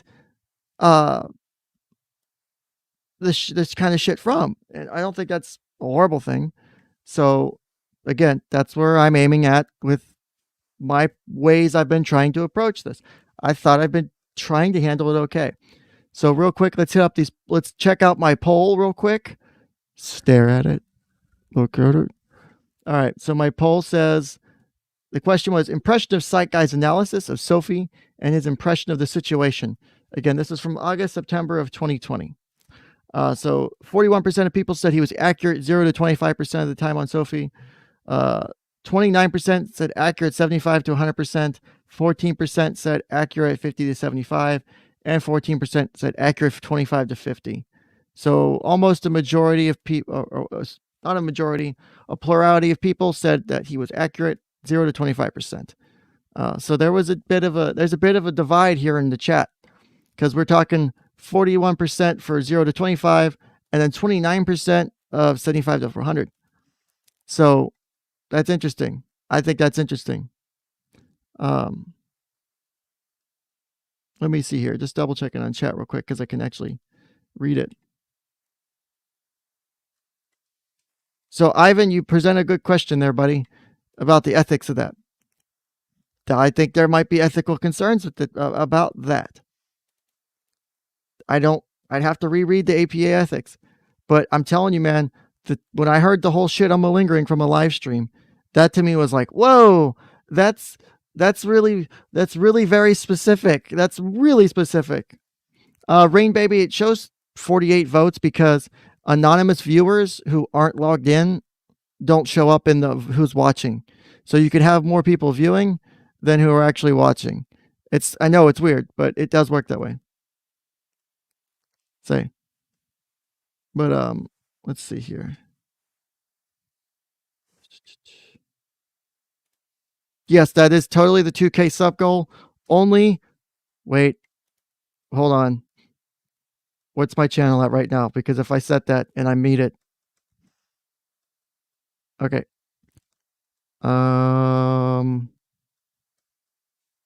Shit. Let's see.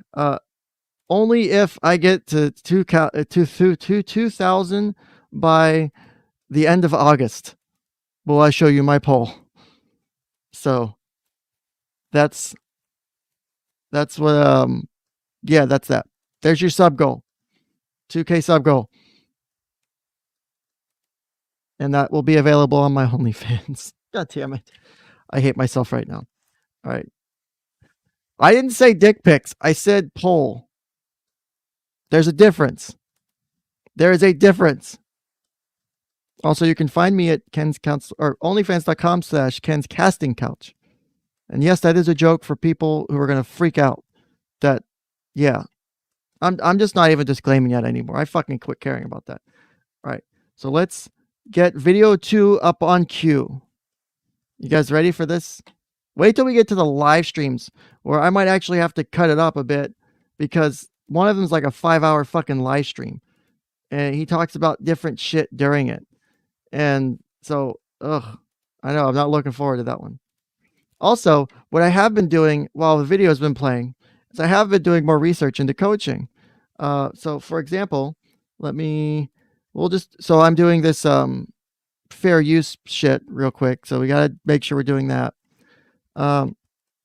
So this is a pilot study from 2007, Child Abuse and Neglect Journal.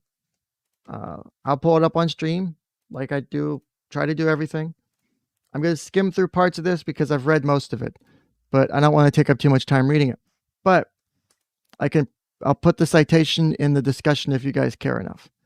Let's see here. So this is a from the Child Abuse and Neglect Journal, which is a really good journal. They've got a lot of good articles. Coaching Children About Sexual Abuse, a pilot study of professionals' perceptions. So this talks about perceptions from professionals and what's kind of used to do these kind of reports. Let's see. So, for example, I'll read this very fast. All right, I'm going to read this very fast. It's like 14 pages, but I'll see if I can blow through it. All right, so high stakes are involved in believing or disbelieving children's assertions that they have been abused by adults. Consequently, children's statements about possible maltreatment have become an immensely contested issue. I'm going to go full screen for this. The crayons will be off screen for the moment. Okay? You guys will live. I promise. They'll be back. The crayons will still be here later. I promise. It's okay. You will be okay. All right. I'm going back to green. Perfect. All right. Although other types of cases are contested, sexual abuse cases are particularly controversial because evidence is often limited to the child's account. A hypothesis that might explain away a child's account of abuse is that the child has been coached. This explanation has been strongly endorsed by those accused and taken at face value by many professionals. Despite declarations that coaching must be routinely considered when child abuse is alleged, there is scant research to support coaching as a viable explanation for children's accounts of abuse. Although relevant studies do not always address directly the coaching of children, they support a conclusion that coach statements and other types of false abuse allegations by children are uncommon. Like Ken has been citing and dropping receipts for. Okay. Well, I wonder why that's the case. I wonder why Ken has been able to consistently drop these receipts. Oh, no. Okay. For example, Jones and McGraw undertook a review of 579 sexual abuse reports made to Child Protective Services in Denver County in 1983 using a team of child abuse experts. The researchers concluded that 8 cases were, quote, fictitious allegations made by 5 children, 3 by the same child. Of interest is that the researchers concluded 4 of these 5 children were experiencing post-traumatic stress disorder. All 4 had prior sexual abuse history, and the researchers thought the children experienced flashbacks and reality distortions that made them believe that they were current victims of sexual abuse. Jones and McGraw did not report adult coaching children to make false allegations, but did determine that custody dispute cases were overrepresented among fictitious allegations by adults. A decade later, Oates et al. Conducted a replication of the Jones and McGraw study, with minor methodological differences. They reviewed all sexual abuse cases reported to Denver County Child Protective Services, 551 cases, so the N equals 551. In 1995, it only found 2.5% involved, quote, erroneous accounts by children. They further examined these erroneous accounts and found that 3 cases, 0.5%, which involved adult-child collaborative false cases, which might entail coaching. Relevant to the coaching issue is a recent analysis by Canadian Incident Study 98 data collected periodically in Canada and used to project the rates, types, and risk factors for child maltreatment. Fuck the names. Truckmay and Vala explored the issues of intentional false allegations of all kinds of maltreatment, as opposed to unsubstantiated cases, which are 31% had dispositions, who made the false reports and on what types of cases. This study is a survey of 7,672 child protection workers and therefore represents their opinions regarding intentionality. Overall, the researchers found an intentional false allegation rate of 4%. The most frequent type of maltreatment to involve a false allegation was neglect, although slightly higher proportions of sexual abuse cases, 6%, were deemed false than other types of child maltreatment. Neglect, 4%, physical abuse, 4%, and emotional abuse, 2%. Non-custodial parents, usually fathers, allegations of all types of maltreatment were more likely to be intentionally false than custodial parents, usually mothers. Only 2% of false reports were made by children. None of the children's false reports involved sexual abuse. On the other hand, the child protection workers involved in Truckmay and Bala studies report the frequency of false allegations in child or in custody disputes as 12%, 3 times overall the rate of false allegations. They did not differentiate coaching from other types of false allegations. There is other support for fathers being at greater risk of making false allegations than mothers. An earlier Canadian study of allegations of maltreatment in custody cases examined 196 written Canadian family court opinions. Also note there's going to be a change in how this is perceived in a little bit. So just saying. 196 written court opinions. The judges found 23% to be false reports. Fathers are 16 times more likely to make false reports than mothers. Again, this is Canadian family court opinions. Wait till we get to some other shit. Mothers, however, were more likely than fathers to make reports of maltreatment to the family court. 9% of the reports, true and false, emanated from children. So only 9% came from kids themselves. I'm not saying to discard the study. I'm saying is there's a difference in the assessment from other studies that are coming later and other researchers and other experts in this field. So it's important because when you have differences in data like that, it means it probably needs further research too. So let's continue. In addition, coaching children has been studied in analog research. Studies that stage events or take advantage of naturally occurring events with characteristics thought to be found in abuse cases. These studies involve 3 to 6-year-old children. Some analog research has demonstrated that children can be programmed or coached to affirm experiences they have not had, such as getting a finger caught in a mousetrap or observing a man ripping a book. These studies involve preschool children who are programmed for over 8 to 11 sessions, for example, by being told to, quote, make a picture in your head, unquote, about the false event. The researchers find a notable minority of children falsely endorse an event they have not experienced. Children are the least likely to affirm falsely a negative participatory event, such as falling off a tricycle and needing stitches, and most likely to affirm a neutral, non-participatory event, seeing someone standing at a bus stop. None of the studies involve abuse-like events such as touching of private parts. In contrast to these findings, other analog studies which examine children's reports about medical procedures. These studies generally conclude that children's failure to report of actual touching of their bodies during medical exams occur at a much higher frequency than false reports of touching. So kids are less likely to talk about being touched versus them not being touched. So they'll say they weren't touched versus they were touched. So they'll false report that. Again, remember the study population. Remember the ages. These children employ leading and suggestive questions, but do not engage in programming or coaching children. Although the samples vary in composition, these studies are not limited to preschool children. There are 2 studies of medical procedures involving preschoolers ages 3 to 4, with results that differ from general findings that false negatives, children denying events they actually experienced, occur at a higher rate than false positives. So children affirming events they have not experienced. These studies have found high rates of false negatives and false positives. These disparate findings, when compared to those from other medical examination studies, may be explained by the lack of salience of the events of the researchers studied, a light touch on the genital and buttocks during a medical exam, as well as the young age of the children.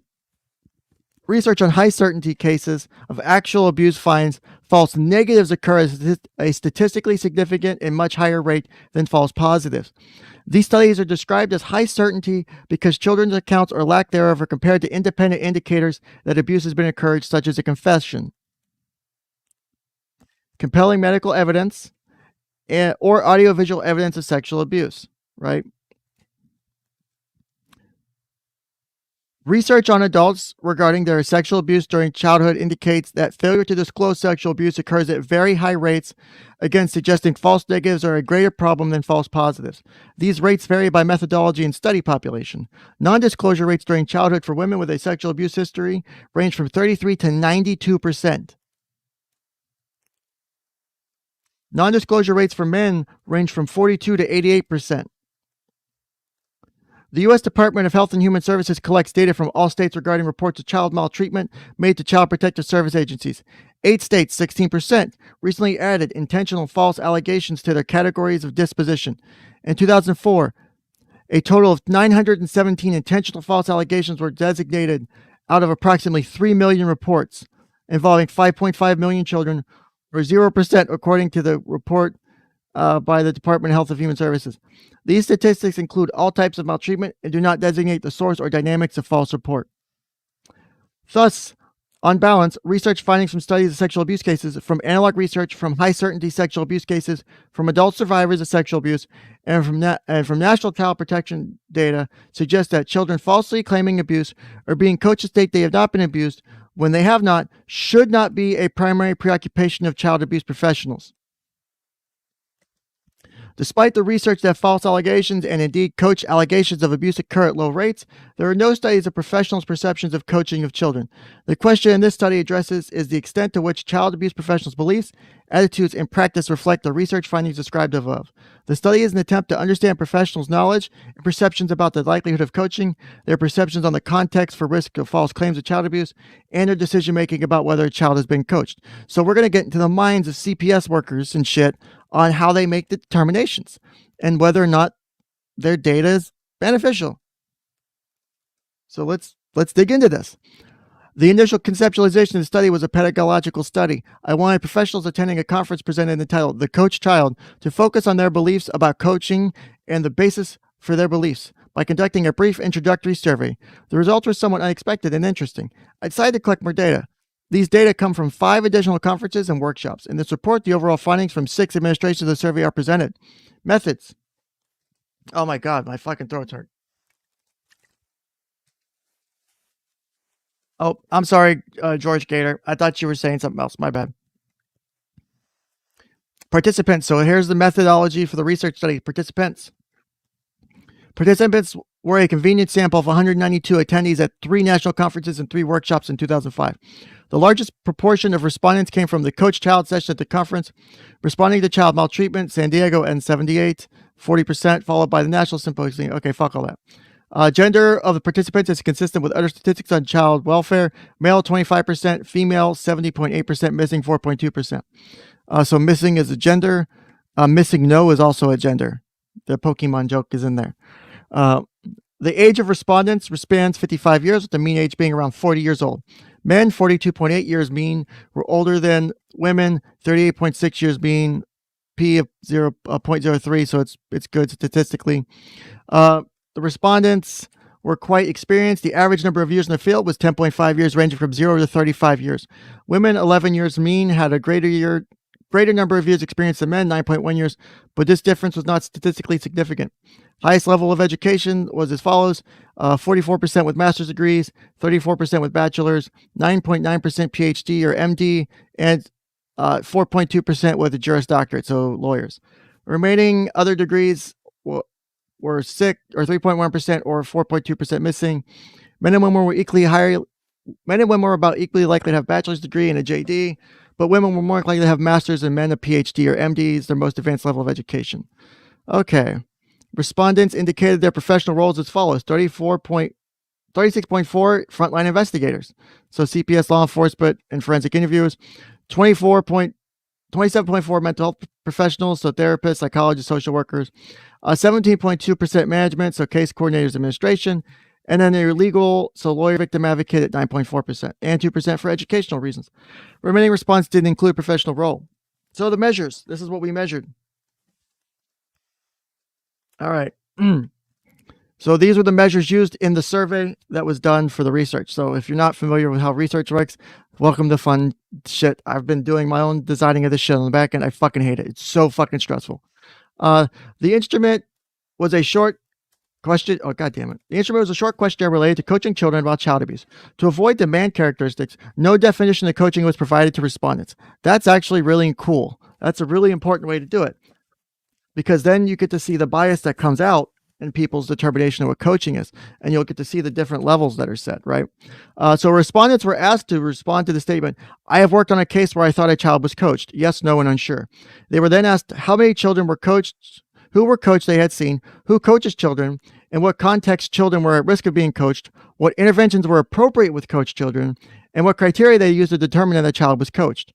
See, this will always be important, right? Because you want to know what they're using to make those assessments.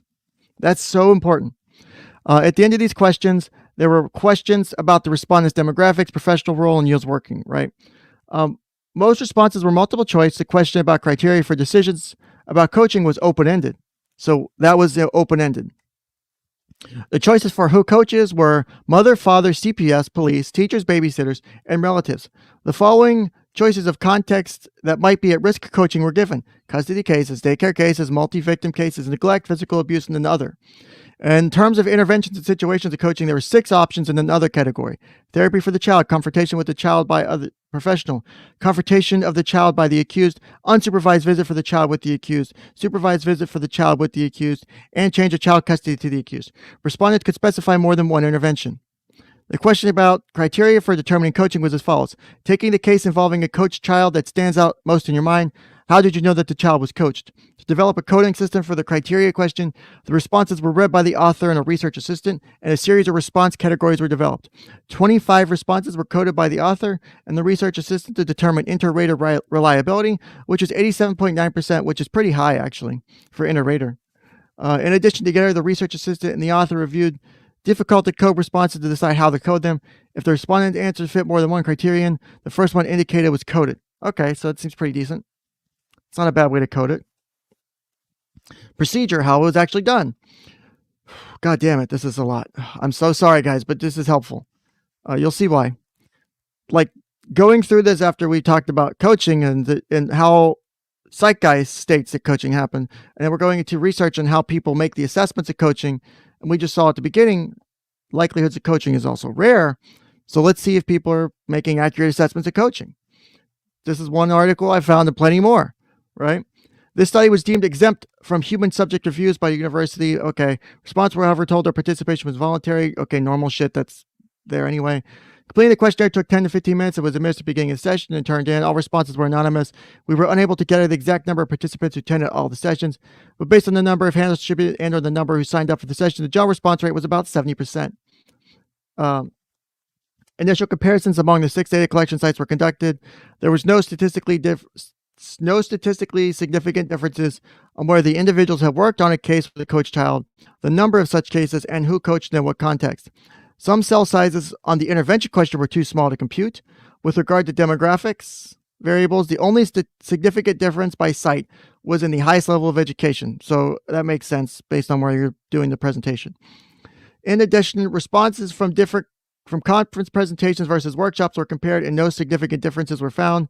Again, except with regards to education level. Again, that makes sense too. Data from all 6 sites, therefore, were combined, yielding a total of 192 responsive. Descriptive statistics and some bivariate analyses were computed for this report. Of the 192 respondents to the survey, 189 provided response to the statement, I have worked on a case where I thought a child was coached. Of these, 79.7% reported yes, 7.3% no, and 11.5% were unsure. 3 respondents left this question blank. The mean number of coach case respondents had worked on was 12.3. So of all their cases, the average was around 12.3, standard deviation of 52. God damn. That's a hell of a fucking... Oh, I could see why. Some asshole threw it off. No way, they did not write that. However, the bar chart in figure 1 provides a clear picture of response reports. So these are the people responding to the survey, right? They're responding to the survey and they're saying these are the number of cases they've worked on that that coaching was present, right? So number of cases respondents worked on, number of respondents. So this is how many people answered it. Then these are the number of cases they worked on that had coaching present. That's what they're saying. So some people said no, decent amount said none. You have, a lot of people right here in this group here, roughly. So somewhere between like 1 and 5. You have this up here is kind of an outlier. And then some asshole put 600. Who works on 600 cases involving coaching? I'm not saying it's not possible, but statistically, with all the other research out there, it's showing it to be fucking low. How do you get 600 cases that are coached?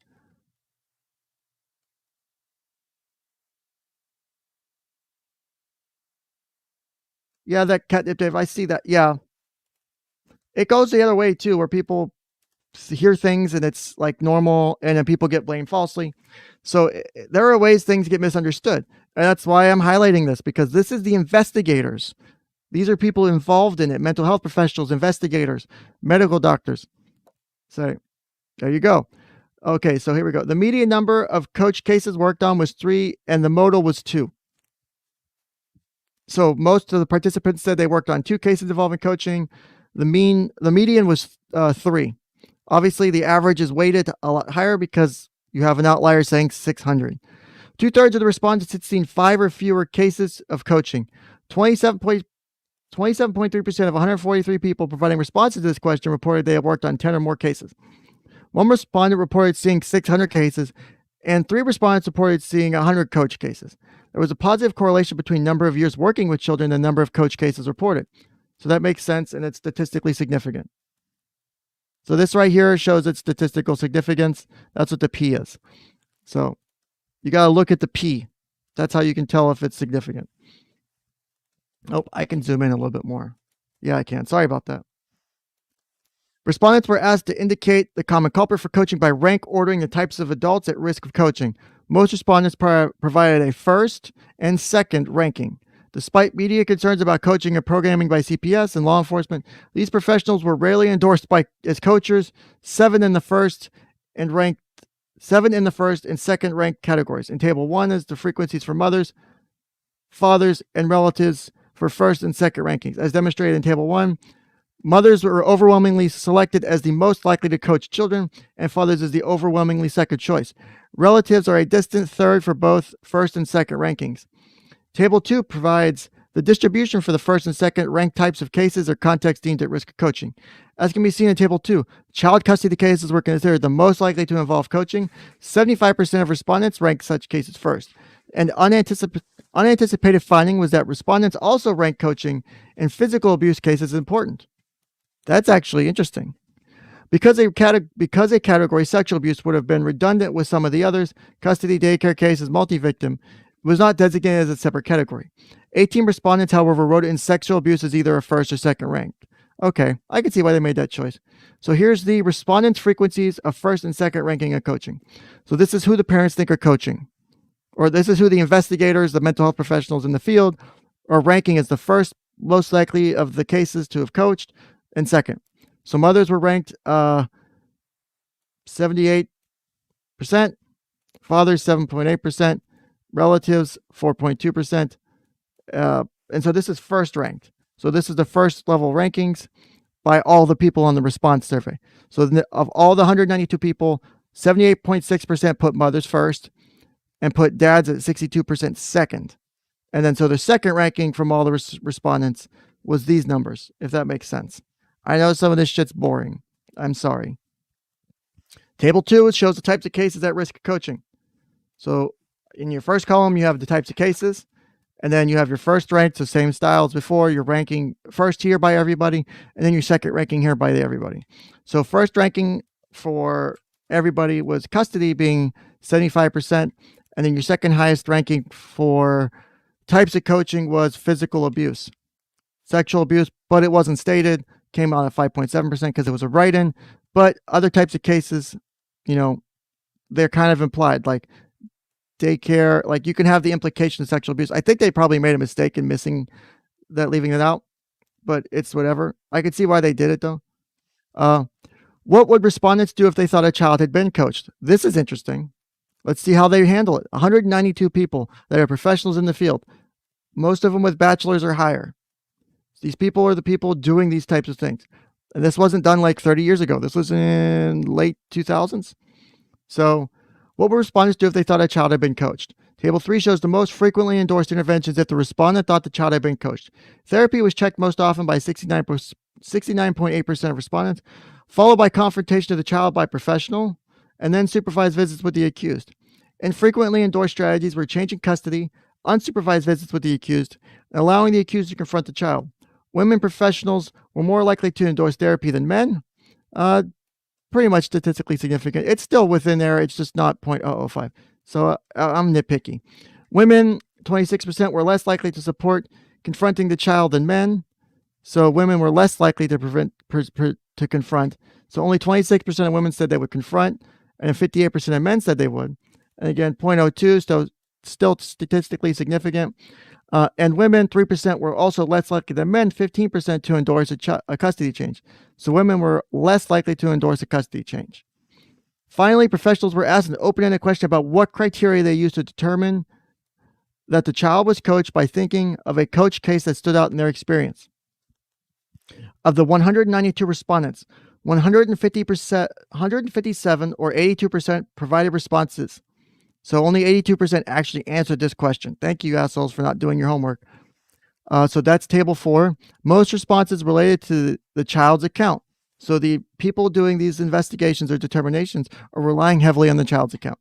So this is the interventions, the percentage that people checked. Remember, they could check more than one. So 69% check therapy, 41% said confrontation by the professional, and then confrontation by the accused, supervised visits. So again, this is the table 4 that was talking about this here. So we're going to table 4 now, right? So criteria used to determine that a child has been coached. Adult derived. So criteria. Adult, not persuasive or convincing, only 1%. Okay? Adult says that, oh, God damn it. Adult says that he or she coached the child. I mean, it can happen. 2.6% did that, reported that. So child derived. So these are used, the child's things are being used to do the determination primarily, right? So child was not persuasive or convincing, 25.5%.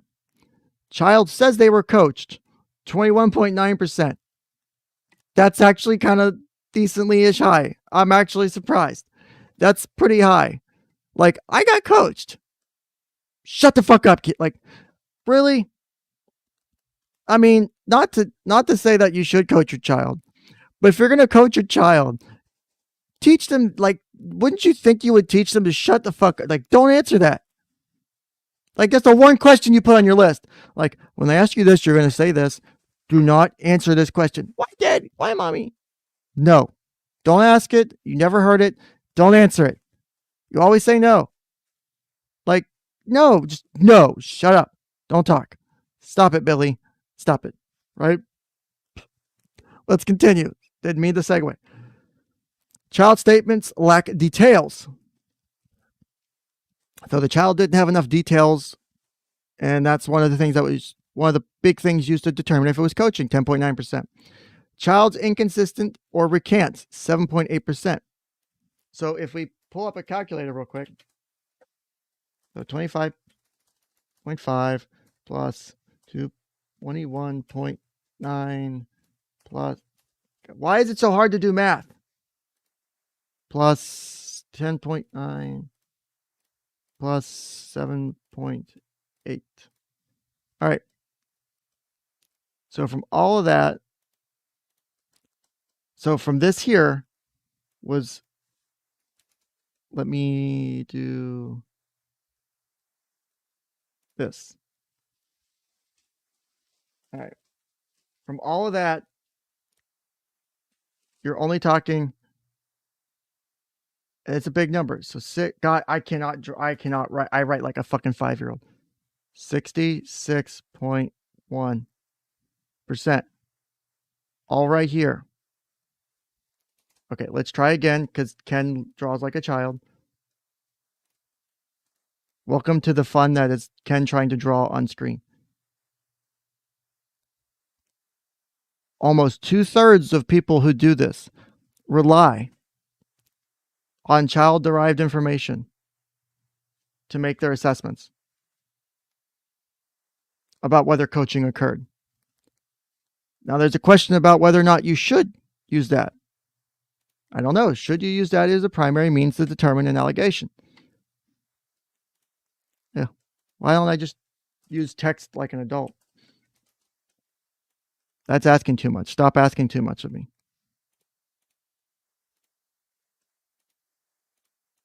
Come on, Comic Sans. Where are you?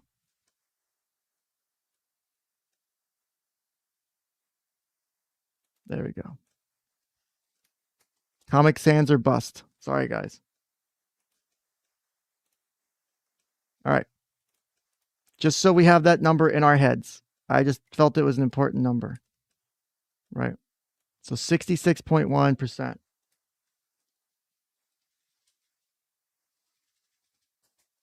Helps if I can find the fucking percent key, doesn't it? Okay, there we go. Not that it's that important. So about 2/3 were relying on child information, child-derived information to make the assessment. Again, whether you think that's right or not is its own question. I'm not saying it's right. I'm not saying it's wrong, but that's a high number.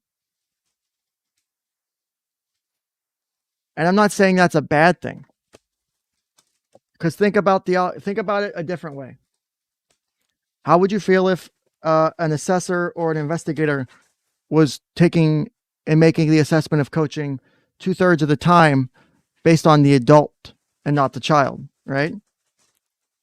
So why would you trust that those are all accurate then, right? You're talking about, and again, assuming a reverse.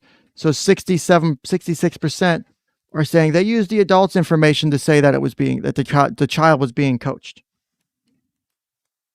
Now, don't get me wrong. If it was 66% of this, I get it. That makes so much sense, right? If it's 66% adult saying we coached the child, okay, that makes sense. Or if the adult's not persuasive or convincing. But imagine if it's the parent, imagine if it's a different set of criteria. So is it wrong to rely on the children? I don't necessarily think so. But I think it's also important on how you take that into context, because the context is always key. The behavior, the statements, you got to remember, and it's, swear to God, let me pull it up again we got to do refresher, because I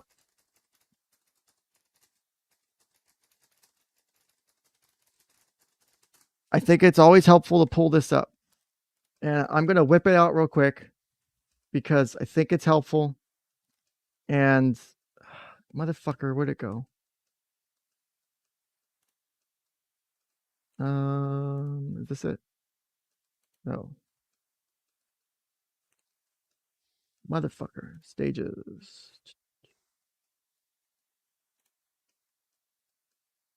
Let me try something else real quick. So if anyone ever took intro to psychology back in the day in school, also, I'm going to steal this and people can make fun of me for using it as a source. I don't care. It's a very well done source of information in a very condensed manner. And it does cite to the original research. So fuck off if you don't like it. I know a lot of people refer to it. I know it was a very helpful thing in my own undergrad and grad program. So we're going to do that. Yes, we're going to whip it out real quick. Please whip it out. I'm whipping it out. Don't worry, babe. I'm going to whip it out. Also, everyone say hi to 200 Crayons. Actually, shit, hold on. Actually,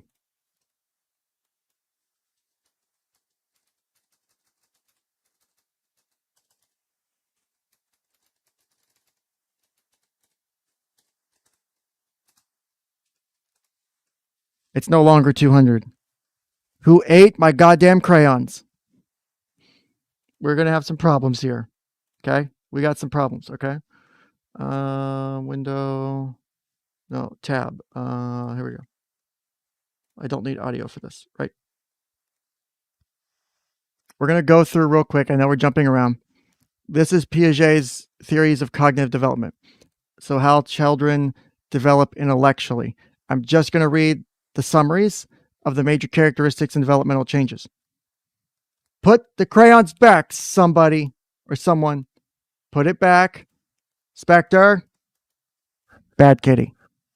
All right. Let's actually do something productive instead of making crayon jokes. All right.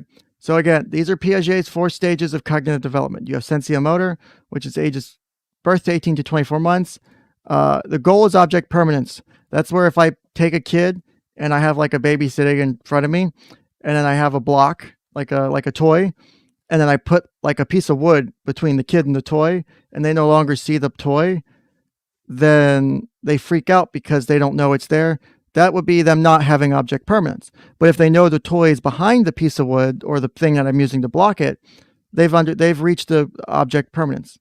That's how that part works. And you have pre-operational, 2 to 7 years old, symbolic thought, concrete operational, 7 to 11, logical thought, and then formal operational, adolescence to adulthood, scientific reasoning.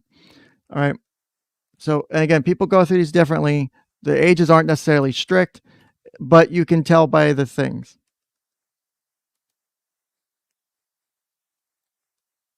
I don't care if you're offended, Crayon. You don't get to have the current. I don't care if you're offended. This channel is going to have offenses. Welcome to it. There will be offending on this channel. Not that kind of offenses as far as hurt fifis. Jesus Christ. God knows someone's going to clip that out. All right. So sensomotor. Actually, we'll skip through this and we'll go to the ones that are relevant. So I'll leave this up for a second so people can pause later and look at it. So learns about the world, cognitive abilities, the object permanence, self-recognition, deferred imitation, representational play, and other things. So y'all can check that out later. The ones that are more important are these ones. So we have pre-operational stage. I'll zoom in so it's easier for you guys to see. It's so big on the screen. So again, pre-operational, ages 2 to 7. Major characteristics and developmental changes. Toddlers and young children acquire the ability to internally represent the world through language and mental imagery. During this stage, young children can think about things symbolically. This is the ability to make one thing, such as a word or an object, stand for something other than itself. A child's thinking is dominated by how the world looks, not how the world is not yet capable of logical, so problem-solving type of thought. Infants at this stage also demonstrate animism. This is the tendency for a child to think that a non-living object, such as toys, have a life and feelings like a person's. So, no, your Toy Story characters aren't real. I just destroyed so many people's childhoods. And again, it says by age 2, children progress towards detachment from the physical, like all this stuff. Again, simply psychology/piaget.html. Simplypsychology.org. Really good website for condensed access to a lot of psych resources. It's a great website. I know. It's a flashback for a lot of people. I'm so sorry. Welcome to it. Concrete operational. So important here. Also, let me pull up my PP ink real quick. There we go. PP ink's up. No, I can't show it. I can't show it to you unless I change. I gotta change real quick so I can show you my PP. Hold on. PP ink. It's PP ink. I always refer to it as PP because it's the icon is literally PP on my desktop. So don't be like that. Y'all nasty. So share screen, window. Don't need to share audio because if I do that, y'all will fucking hear me. And there we go. PP is up. And I need to redraw the border. Okay. Much better. Actually, no. Shit. I did that wrong. Oh, fuck it. Well, let me fix it. God damn it. Is that how I fix it? Nope, I have to exit. I forgot. You think I would know how to do this by now. This is not Boomer Ken. This is not Boomer Ken. Yes, the copy pasta is not. It's not real. Jesse's not really there. I just took away your entire childhood. How do you tell me how you feel right now? Let me do my therapy job, but not therapy. So disclaimer before anyone tries to take me out of context and report me. Anyway, as we were. All right, concrete operational. Let me get this a lot bigger for you. There we go. God, I love my pen tablet. I just don't use it enough. This is great for shit like this. So ages 7 to 11, major characteristics and developmental changes. During this stage, children begin to think thinking logically about concrete events. So children begin to understand the concept of conservation, understanding that although things may change in appearance, certain properties remain the same. God damn it, my throat's so sore right now.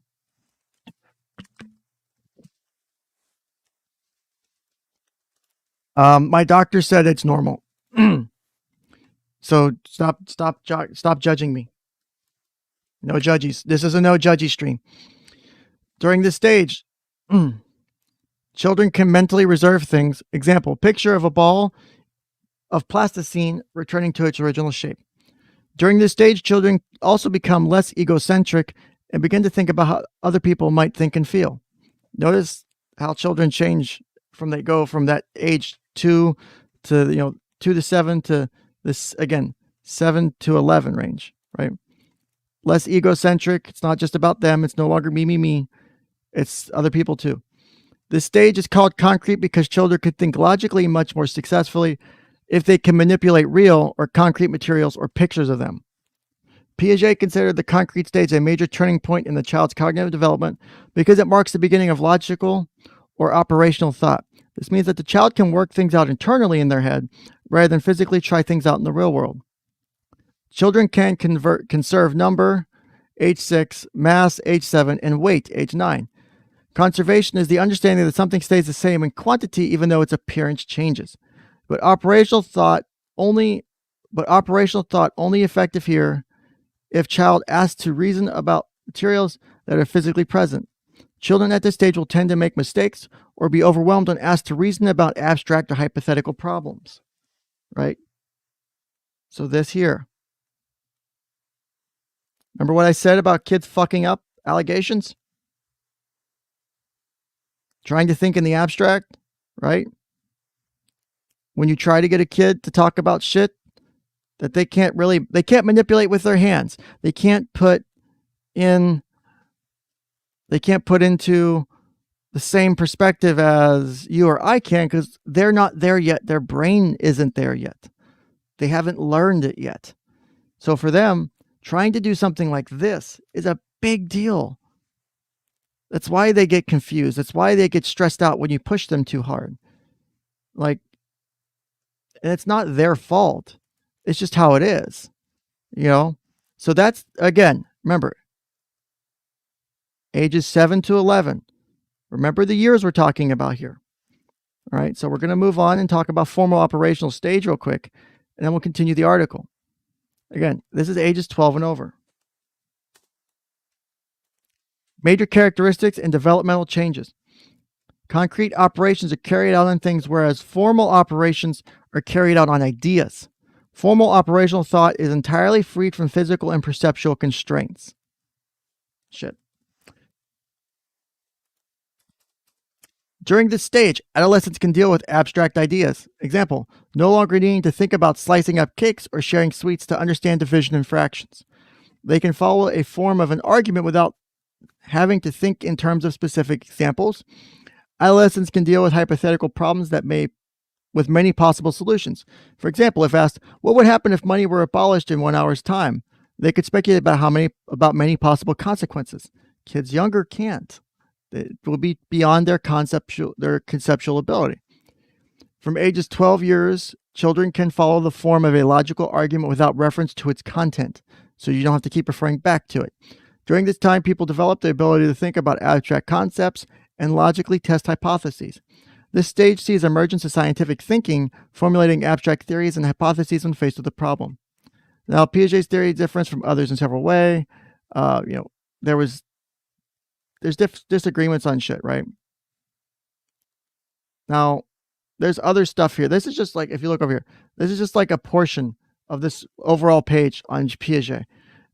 He was very, very very intelligent from what I remember. You got all this other shit that goes into it. You got the Piaget versus Vygotsky shit. I'm not going into that.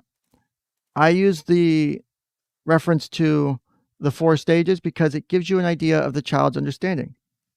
It gives you an idea of the child's actual conceptual ability. So think about this, right? I'm gonna posit this to you real quick. If children are able to formulate false accusations, if they're, imagine if for a minute a child can formulate these false accusations, right? They are able to think it through and do it. They can be bought with sweets. They can be bought with toys, right? If they were capable of it, wouldn't it be easier to pull those off? Would you not expect to see more? Although we as professionals would still trip them up along the way, we could identify other ways that they get coached. If it was easier for them to do, wouldn't it be more common? Or if you go back to the journal article we were reading, this one, right? If we come back here, oh shit, go back up. Okay, here we go. if you come back to the table here, right? Think about these other things that we're seeing here, right? Almost 22% of children are saying they've been coached, right? So use green. Oh, or so 22% almost. Oh, I was coached. Mommy or daddy or someone told me to say this, right? Or it comes out somehow they were coached. 25.5% not persuasive or convincing. They cannot follow through the idea, right? They cannot follow through the information that they're supposed to lie about, right? Timothy Reaper, I'm not even addressing that. No, you're getting way too deep on this, buddy. That's funny, but it's way too deep. So also, I'm putting this out there for people because I've seen a couple people pop in there into let me put a banner up real quick. So let me just put this up there.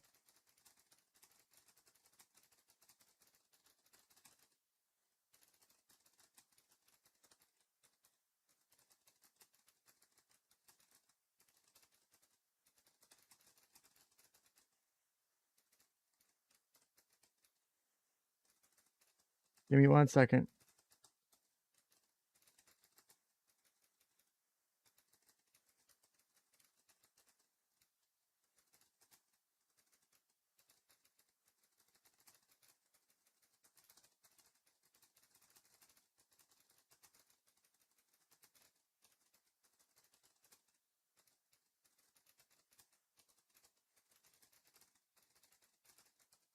Okay, I'm posting this real quick because I want people to see this.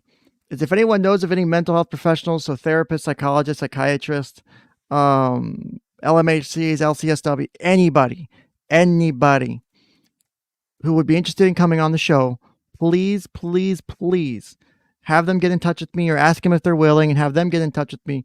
Give them my Discord, give them my locals, give them something so that there's a way to get in touch with them and so they can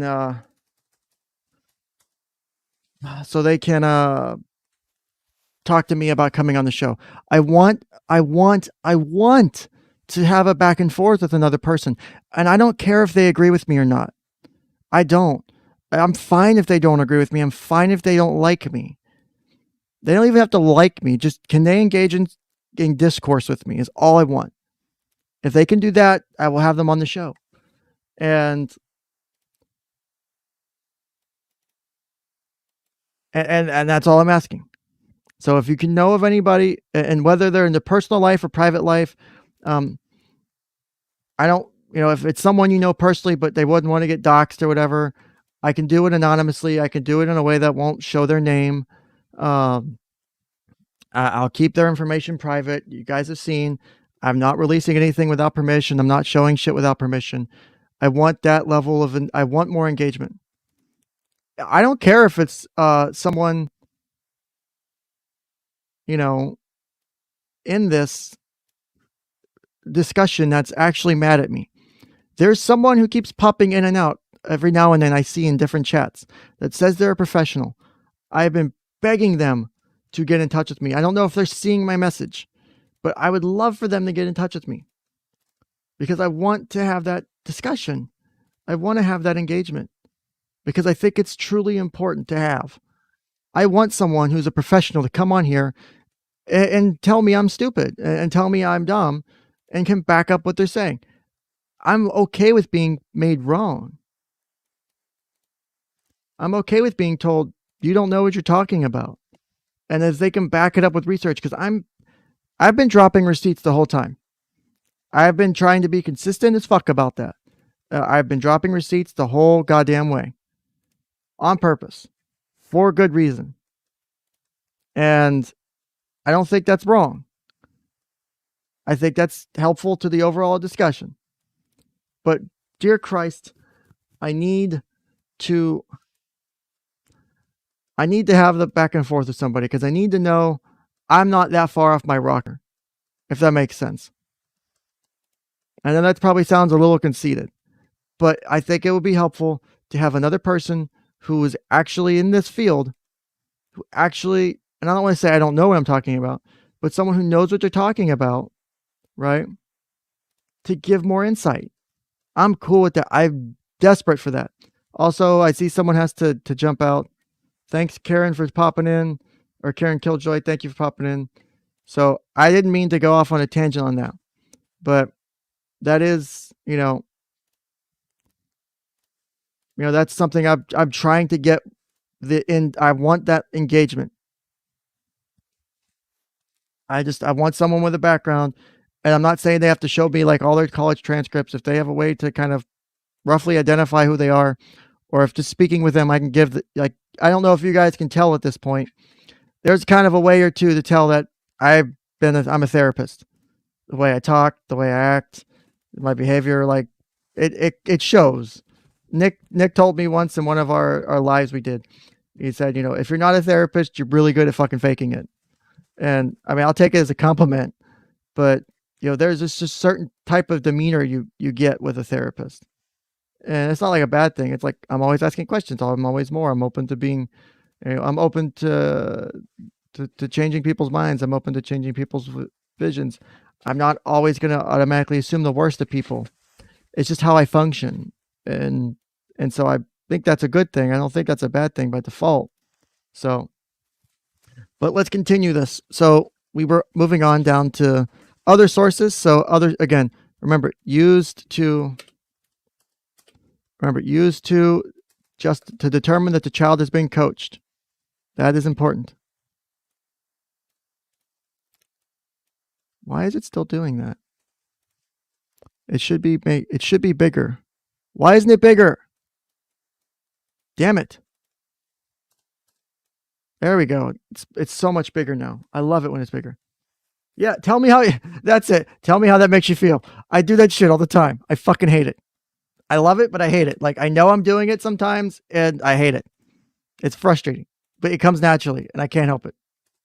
So again, next we're moving on to other evidences or other sources. Other evidence inconsistent with the allegation, 5.2%. And then other source, other 6.8%. It's pretty descriptive, right? Also criteria used. So missing 18.2% was missing the criteria or missing that answer, I think is what that is. So let's move forward. About a quarter of respondents thought coaching was signaled by the lack of persuasiveness of the child's account, followed in frequency by the child actually saying that he or she had been coached. The next two reasons were failure by the child to provide detail and recantations or inconsistencies in the child's account. Less than 4% of respondents reported using parent statements to make determinations about a coach-child case. That makes sense. Maybe you should contact people who run the Out of the Storm website. Maybe professionals there are willing to appear online.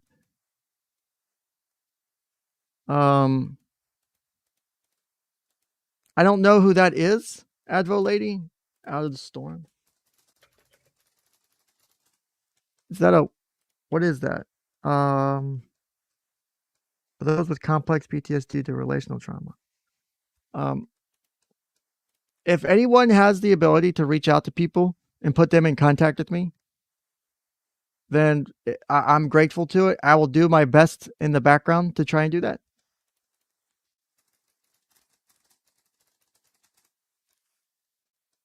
So, you don't have to feel like, also, I know people talk to me sometimes in private and they get upset and they get frustrated. I do want to say that, if you are one of those people, you don't have to apologize to me if you're upset or if you get frustrated or you get angry. I get it. It's okay. It's literally okay. I tell people to message me or to vent to me because they deal with shit. Obviously, I'm not your therapist, but I'll take a listen and I'll talk with you. I'll talk to you person to person. I'm fine with that. So, but let's continue with this. So again, not trying to tangent. I'd like to start another Psych Guy video. So I wanted to get through some of this to let you guys see the results of this study. Also, okay, we're on to discussion now. So for those who are not familiar with how research works, the discussion section is, this section here is about what they kind of discussed the findings that the research produced. So we found this, so this is the data we saw from the research above. Now let's discuss the outcome of that, right? So the findings provide support for the view that most professionals who participated in the study believe that they have worked on child abuse cases in which a child was coached. Almost 80% of respondents indicated they have worked on such a case. For most, the number of coach cases was small, 5 or fewer. That's an interesting number. But more than a fourth of respondents who answered this question indicated they have worked on a score or more of cases, so 20, involving a coached child, and full respondents reported 100 or more. That seems excessive to me. But if you're doing it for 30 years, I could see it, right? Or 35 years was, I think, the highest. Like, I could see that potential. But even so, how many cases are you seeing a year? How many, like 600 or more, right? How many cases a year do you possibly see? Even if you're dealing with a few dozen families at a time, and those families cycle through every month, that's still coming out to a really high statistic, in my opinion. But again, I'm not saying they're lying. I'm just saying, to me, that number is a little bit weird. Close to 80% of respondents perceived women as the adults. So like I said earlier, there's going to be a difference. And someone was calling me out in chat about this. 80% of respondents perceived women as the adults who coach children. And 75% indicated that custody cases as their first choice in the type of case where coaching occurs. Right? I told you that shit was going to show up again. So most respondents, 69.8%, recommended child therapy as the remedy for coaching. I'd probably agree with that too. Motherfucker. It won't let me highlight it properly. Go to hell.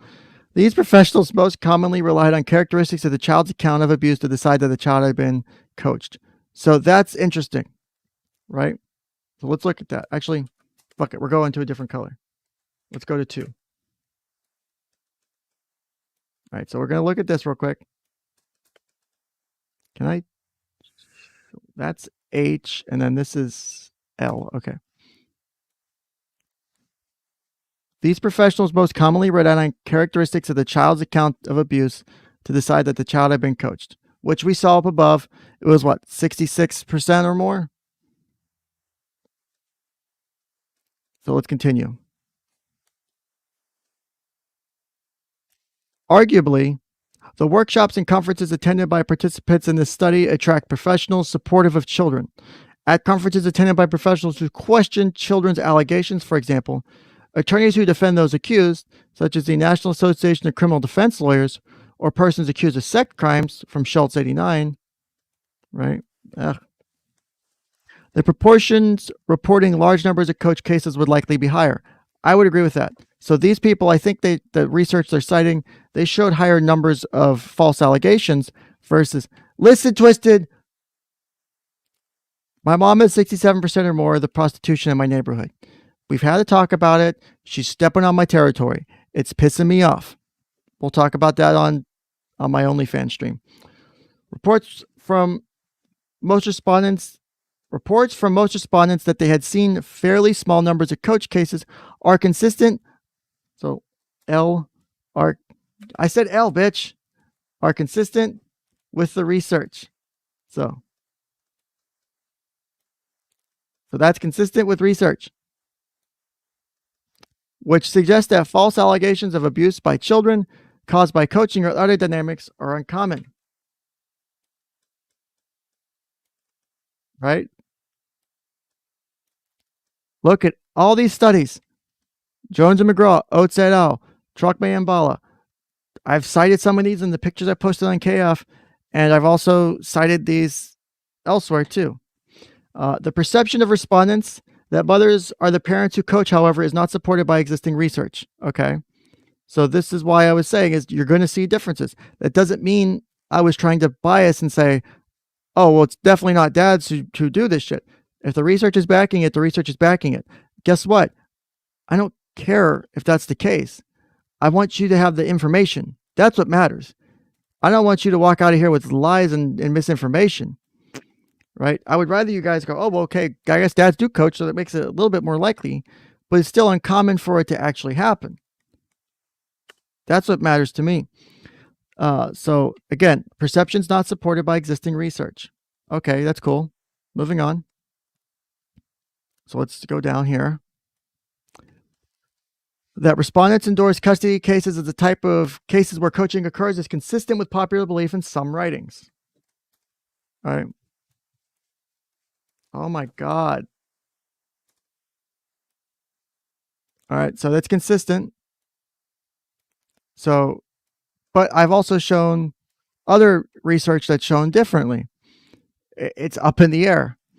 This finding is also consistent with the view of Canadian child protection workers who report false allegation rates in custody disputes as 3 times the overall rate. An earlier, smaller U.S. study, however, raises some question about the perceptions of child protection workers in custody cases. McGraw and Smith demonstrated a predisposition by Child Protective Services. There we go. Demonstrated a predisposition by Child Protective Service workers to consider custody cases false even when there was evidence of abuse. Holy shit. Look at that. That's a problem. We might read that someday. I'm going to probably click on that in a minute. Actually, McGraw-Smith 92. Let me take a note somewhere. Shit, where's my...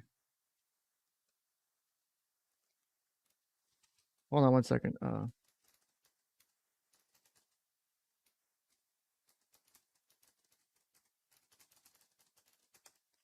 Sorry, I was creating a custom channel in my separate Discord I use for literally just me almost to keep notes and to put like keep records and shit.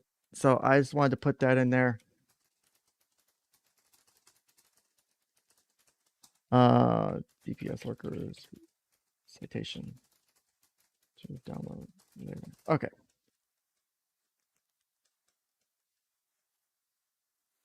All right, here we go. So we're back to here now. These researchers re-examined 18 reports to protect the services involving custody disputes. Only 2 of the cases were substantiated after child protection investigation.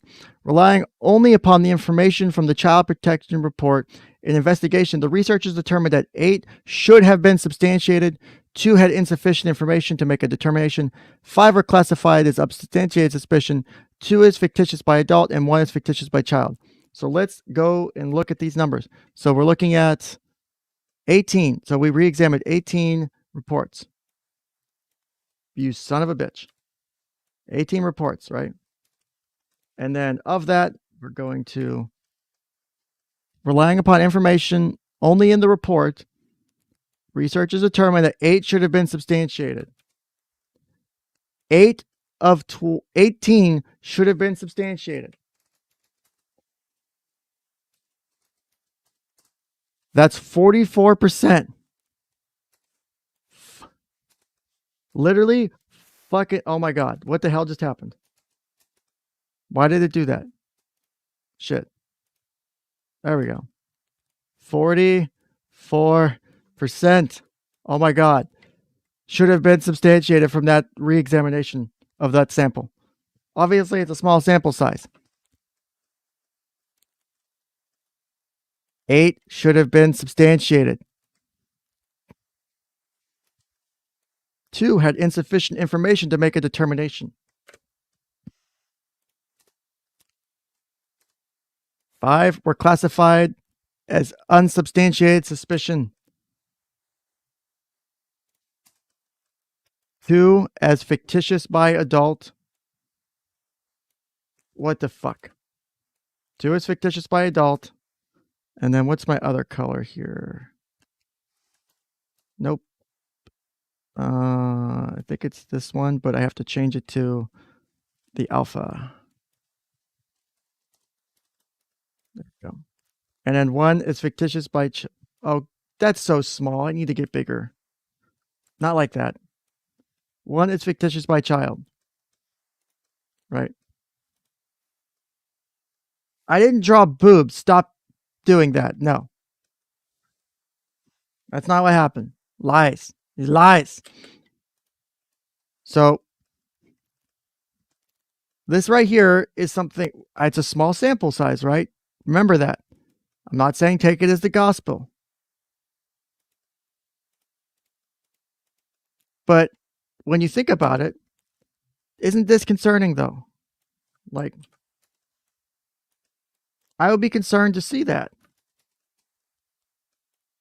If this happened to you, wouldn't you be pissed? I'd be pretty upset. Just saying. Let's continue. Moreover, some researchers have questioned the accuracy of the perception that abuse allegations in custody cases, particularly sexual abuse allegations, are more likely to be false. Crayons and Psych Guy, I pronounced that right. You cannot convince me otherwise. Compared the proportion of substantiated reports by Child Protective Services with their data from case record review of sexual abuse allegations in custody disputes. Drawing from a universe of, holy shit, 9,000 disputed custody cases in 12 domestic relations courts. Crayons and Psych Guy determined that 169 involved allegations of sexual abuse, less than 2% of the 9,000 cases examined.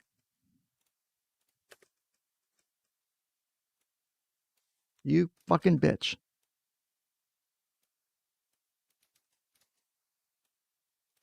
Quit. No. That's what's doing it. God damn it. Less than 2% of 9,000.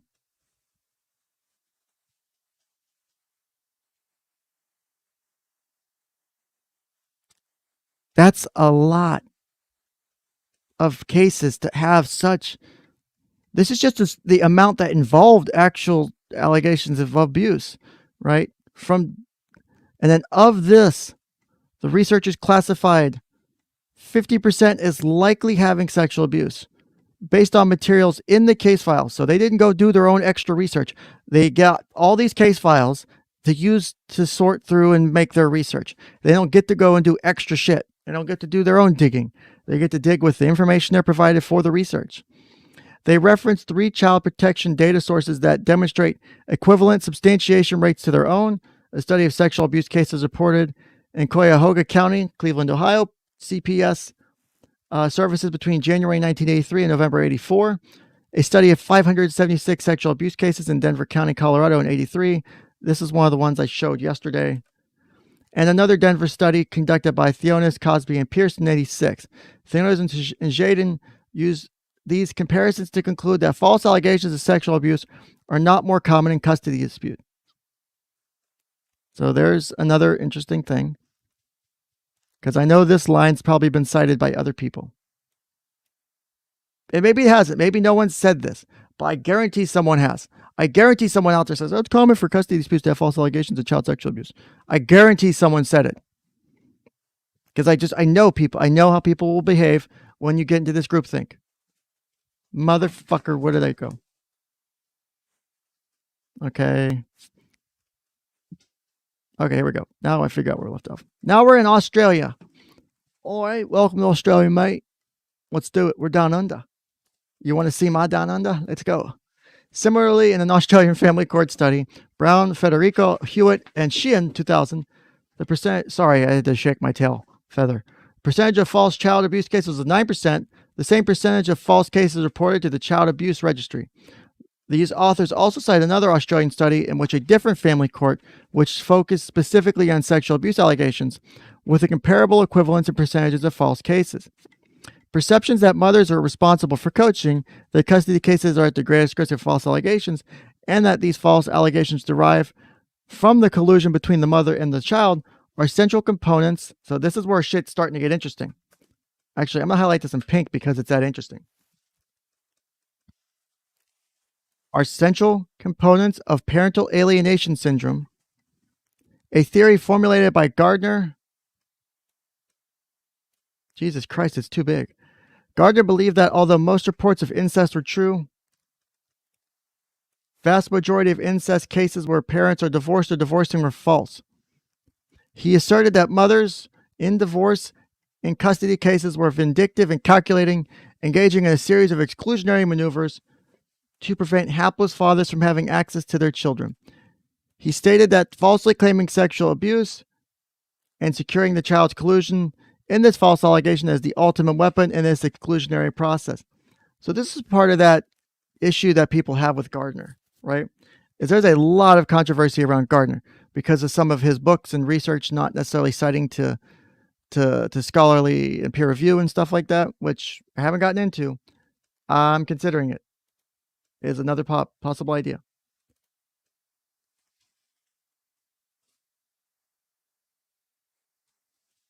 Uh-oh.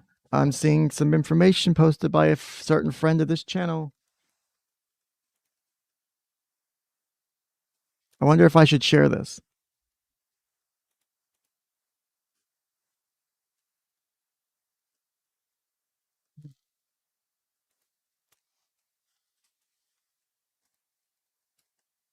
Let me ask some people if I should share. I think I should share this.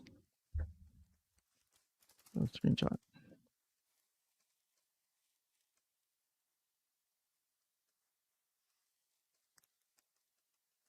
So I'm waiting for. So Gardner is an interesting character in this whole thing. Like, if you guys want, real quick, while I'm waiting on an answer for something. Hold on. Let me see. So take it for the grain of salt that is Wikipedia, right? So just take it as a grain of salt. I'm pulling this over here for now. Okay. Real quick, I'm going to show this on screen. And then, so this is something I've just been shared. Also, quick. Which one is it? Number? Oh, I'm outside of the thing. That's why. Anyway, so this is something that's been posted recently by a good friend of ours, whose name I'm redacting. For months, Michael stayed quiet mostly. He certainly had people doing his dirty work in the background. So why is he being so vocal now? Also, let me make this alpha low too. I only need like one color pen. I usually highlight more often than anything. So why is he being so vocal now when the stakes are higher? If he's found now, he goes to jail. No ifs, ands, or buts. I have two current theories. One, he is trying to taint the jury pool. Two, he is... Oh shit, that's way too big. I can't take that at once.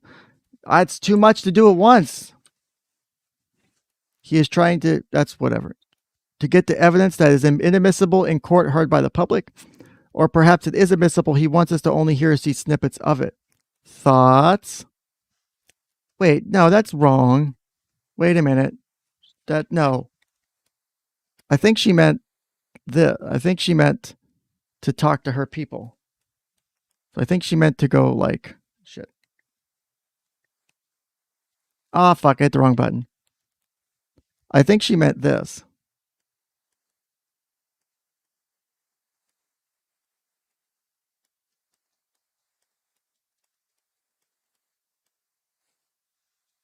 Because if you look over here, and you look over here, and you see all the shit she's doing right here, right?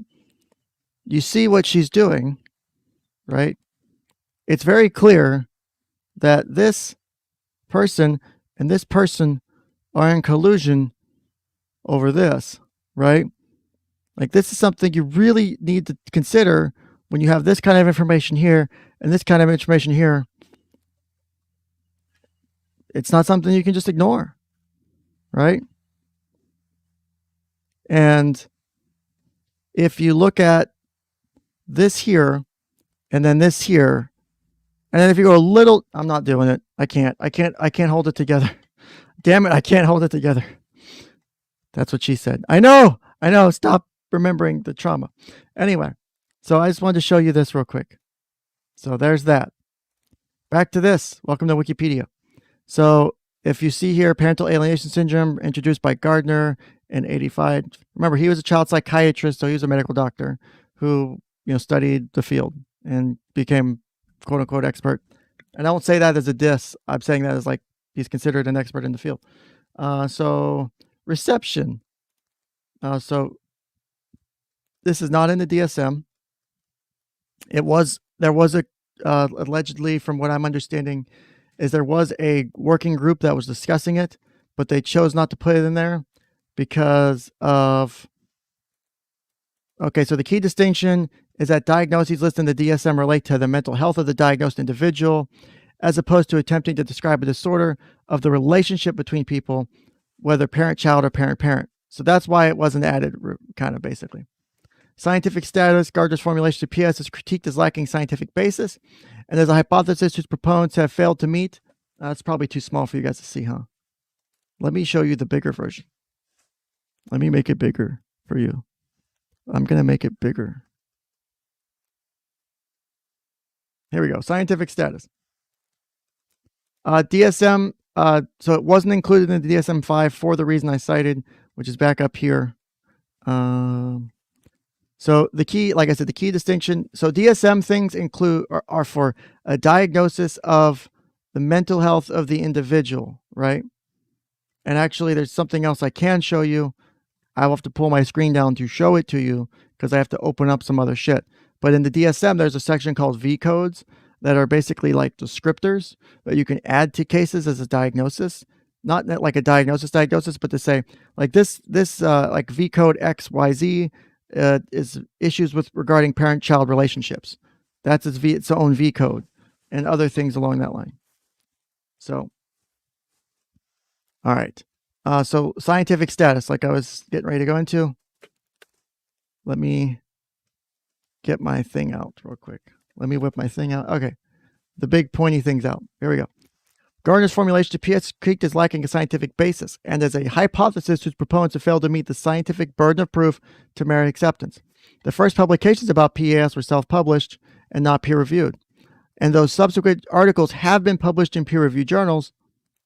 God damn it. Have been published in peer-reviewed. God damn it. The arrow won't go up there. Peer-reviewed journals, most have consisted of anecdotal evidence in the form of case studies. In addition, the limited research into PAS has lacked evidence of its validity and reliability. The lack of objective research and replication falsifiability and independent publication has led to claims that PAS is pseudoscience or junk science. Proponents of PAS concur that large-scale systematic controlled studies into PAS validity and reliability are required. I'll take that and agree with that. I absolutely agree with that. That should be done regardless. The fact that it wasn't, not going to argue, right? Yes, you can quote me on that. You can quote me on that, Ark. You can put that on my headstone if my wife is okay with it. Supplementing a single small study in 2004 which suggested practitioners could come to a consensus based off of written reports. I really want to click on that link. I'm clicking on that link for later. So, what's it say? Rejection in cases of abuse or alienation in divorcing families. The scientific basis of child custody decision, second edition. Ooh, that sounds like an interesting book. Really now, huh? Well, I'll be damned. That just might be an interesting read.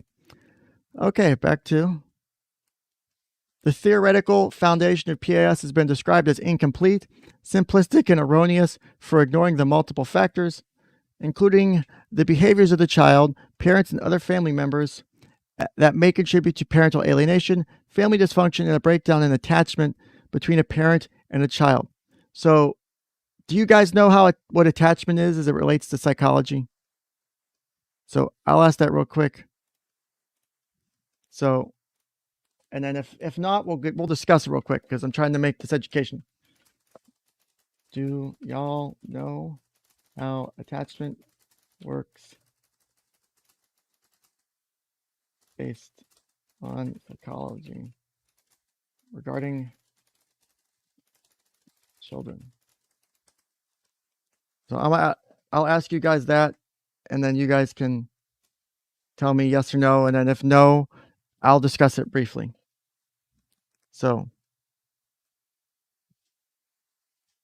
okay, I'm sorry. I have to put this person's name on screen because I'm dying.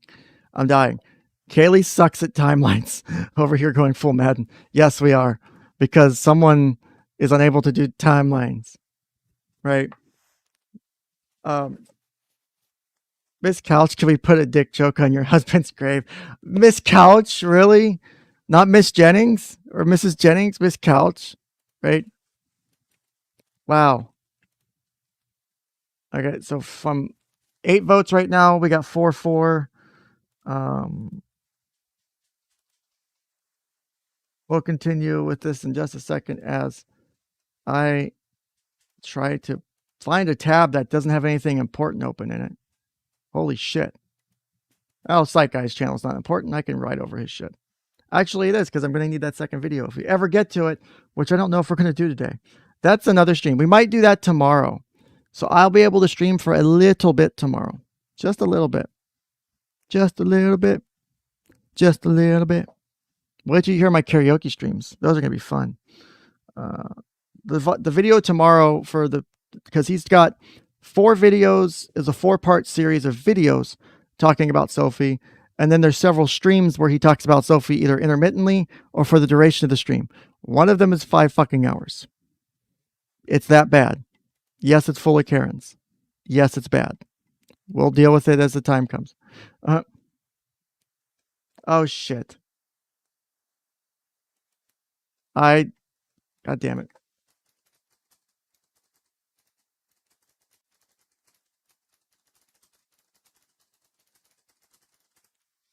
Son of a bitch. I can deal with that later.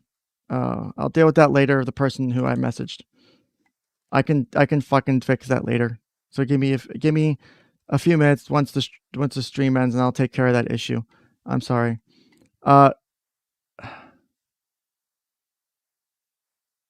Yeah. So we'll probably I'll go back through those live streams with Psych Guy and see if I can find a way to clip out, and I'll post obviously the streams for people to go and check out, but I want you guys to be able to, I want you guys to be able to kind of get it in a quick manner, or at least I can clip out the important shit and I'll cite to those specific sections. So here we go.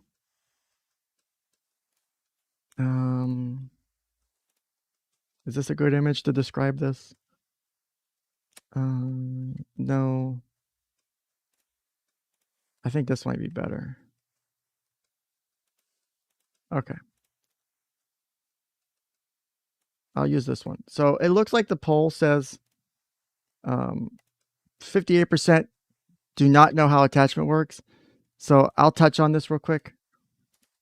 And I'll literally make this a 2-minute thing. So this is attachment, right? So let me big screen this and I'll zoom in. How is zooming in zoom? Oh my God. That makes no fucking sense, but okay. I tried to zoom in and it made the fucking pictures. God damn it. Oh my, I hate myself right now. Anyway. So, and can I close this because it's drawn too big now. So understanding attachment theory. So there's 4 different types of attachment that are pretty much known. Actually, fuck. I think I might need to do it this way because you guys can probably not really see this part. It's probably too small.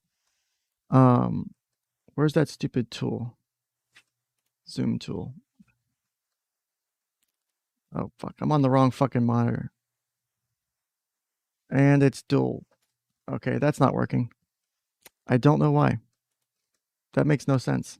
Can I do it this way? And then zoom.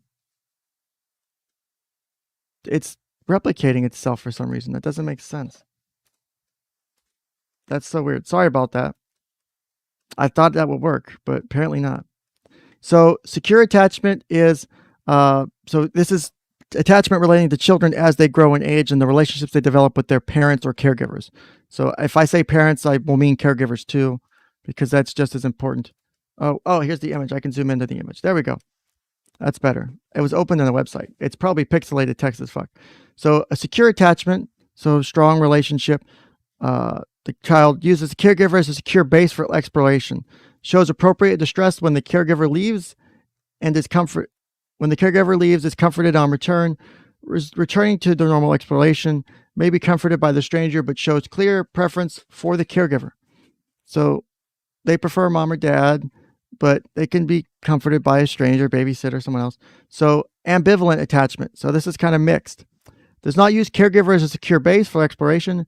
Protesting before the caregiver leaves, upset about the caregiver leaving, and slow to warm on return.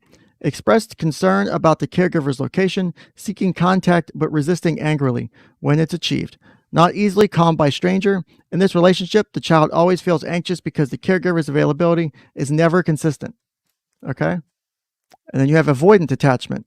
So again, little emotional sharing and play. Few signs of emotion when the caregiver leaves or returns, so they don't really care if the caregivers leave. Showing less affect when offered affection, so they're not really showing it on when they get that attention or that affection. Treat strangers similarly to caregivers, so there's really not much of a difference, or it's very close. The child may express lack of attachment and low self-esteem by acting out. And then you have disorganized attachment. This is probably the worst of them all. And again, you don't aim for either of these, and you reach these all differently based on how your life and how you grow in your parents' parenting style. There's a lot of fucking shit that goes into this. So lack of attachment can be expressed by disorganized emotional behavior, such as approaching the caregiver, but with the back turned. Like, so, and disorganized attachment, and this is just one, thing that discusses it. So let's go back into this real quick. And I need to draw the lines. Okay. All right, so theoretical foundation has been described as incomplete, simplistic, and erroneous for ignoring multiple factors. Okay, we went through that. Real quick, I do need to take a phone call. I'll be right back.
Okay, I'm back now. Sorry. I had to take a phone call real quick. I might get another one, so stand by just in case. But I'll let you know, obviously, if that happens. So let's see. So this is why I mentioned the attachment thing, because the way the attachment breaks down between a parent and a child will play into how this can be diagnosed. Is maybe the attachment was broken down by something other than parental alienation. In this view, PAS confuses a child's developmental reaction to a divorce with psychosis, vastly overstates the number of false allegations of child sexual abuse. That kind of relates to something that we're talking about, doesn't it? That's kind of relatable, I think. That's kind of relatable. I don't know why. I have no idea why. Ignores the scientific literature suggesting most allegations of child sexual abuse are well-founded and thus well-meaning efforts to protect the child from an abusive. Hold on. God damn it. I did it again. Oops, I did it again. Okay. Where'd it go? Okay, so to protect a child from an abusive parent exaggerates the damaging effects of parental alienation on children and proposes an unsupported and endangering remedy for PAS. I wonder what that remedy is. Let's hover over the citations. Parental alienation syndrome and parental alienation. Getting it wrong in child custody cases from 2001. And then 2009. Rejection in cases of abuse or alienation in divorcing families. And Gallitzer, the scientific basis of child custody. It's that same book again. Look at that shit. Concern has been expressed that PAS lacks adequate scientific support to be considered a syndrome, and that Gardner has promoted PS as a syndrome based on vague clustering of behaviors. Again, this is the counter to him. So I'm going to download all this shit and go through it. What is it that's being called parental alienation syndrome of bias in psychiatric diagnosis? That's its own book. God, I got a lot of reading to do. God damn it. Despite concerns about the validity of testimony regarding PAS, it has been inappropriately viewed as reliable by family court judges. The evidentiary admissibility of parental alienation syndrome, Science, Law, and Policy, Children's Legal Rights Journal, SSRN. Ooh, cool. Proponents of PAS and others agree that using the designation of syndrome may be inappropriate, as it implies more scientific legitimacy than currently deserves. Wow, that's one way to fucking... Oh my God, that's incredible the way they phrased that. I love how legal responses in Canada's family court. That indicates there's a problem. Bringing sense to parental alienation, a look at the disputes and evidence. It's a lot of shit. While PAS is not accepted as a syndrome, parental alienation is a somewhat less controversial dynamic that has also appeared in the mental health and legal literature. So, examining parental alienation in child custody cases, a survey of mental health and legal professionals from 2009. So, DOI that bitch. And then 25 was, okay, one we've already seen. Since Gardner proposed PAS, other researchers in the field have suggested focusing less on diagnosing a syndrome and more on what has been described as the alienated child and the dynamics of the situation that have contributed to the alienation.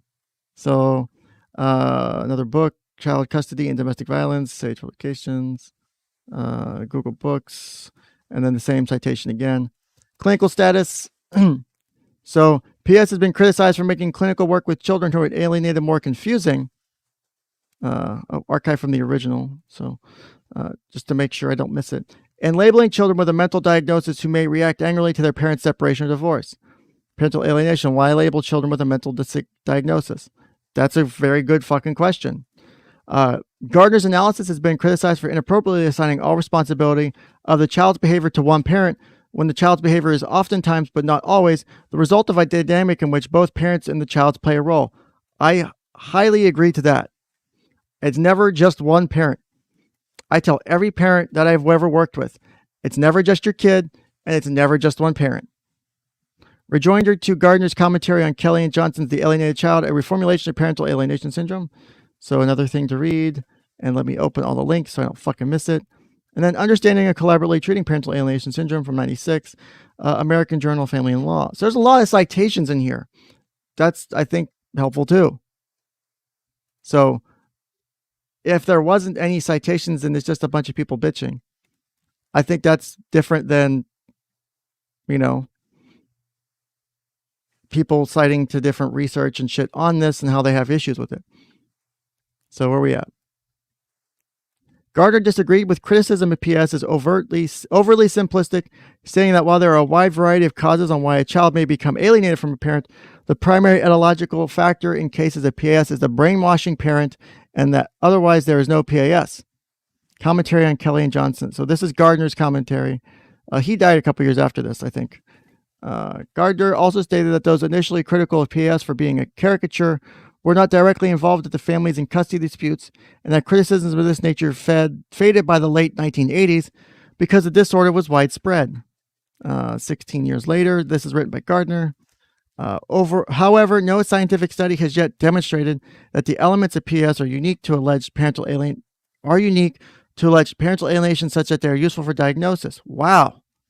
From Lubit Roy, 2019, valid and invalid ways to assess the reasons a child rejects a parent. Motherfucker.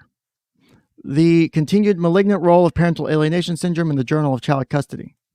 So look at all these links at the top. Jesus Christ. Some of them are dupes because I was making sure I got the article.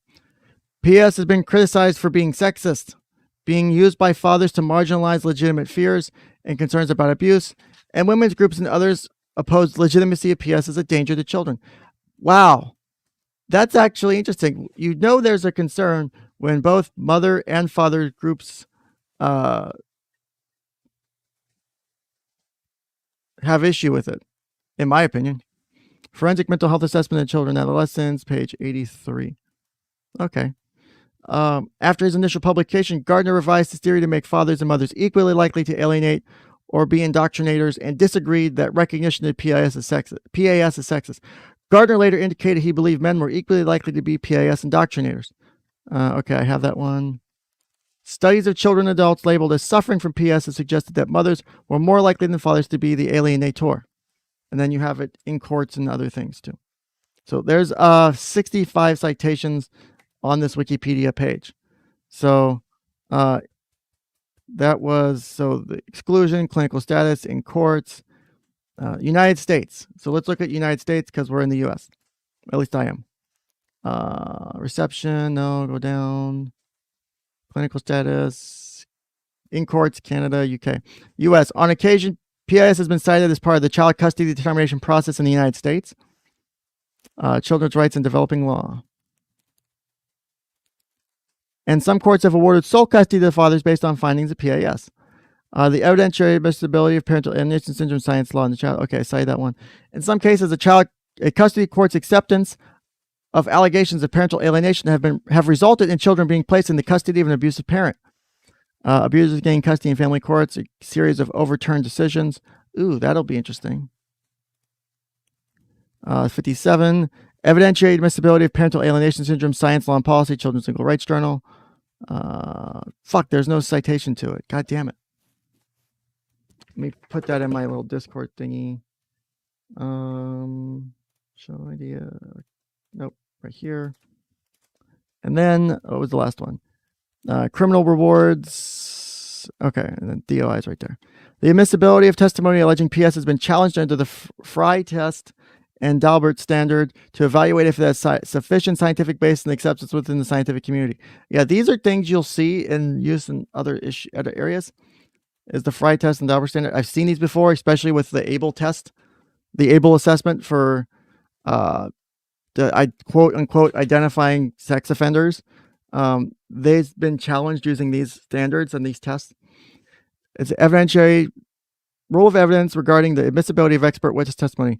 A party may raise a Dalbert motion, a special motion in limine, raised before or during trial to include the presentation of unqualified evidence to the jury. And then there's things you have to do that. And then same for this. Is a person whose opinion by virtue of education, training, certification is accepted by the judge as an expert. And so you have to get expert witnesses accepted.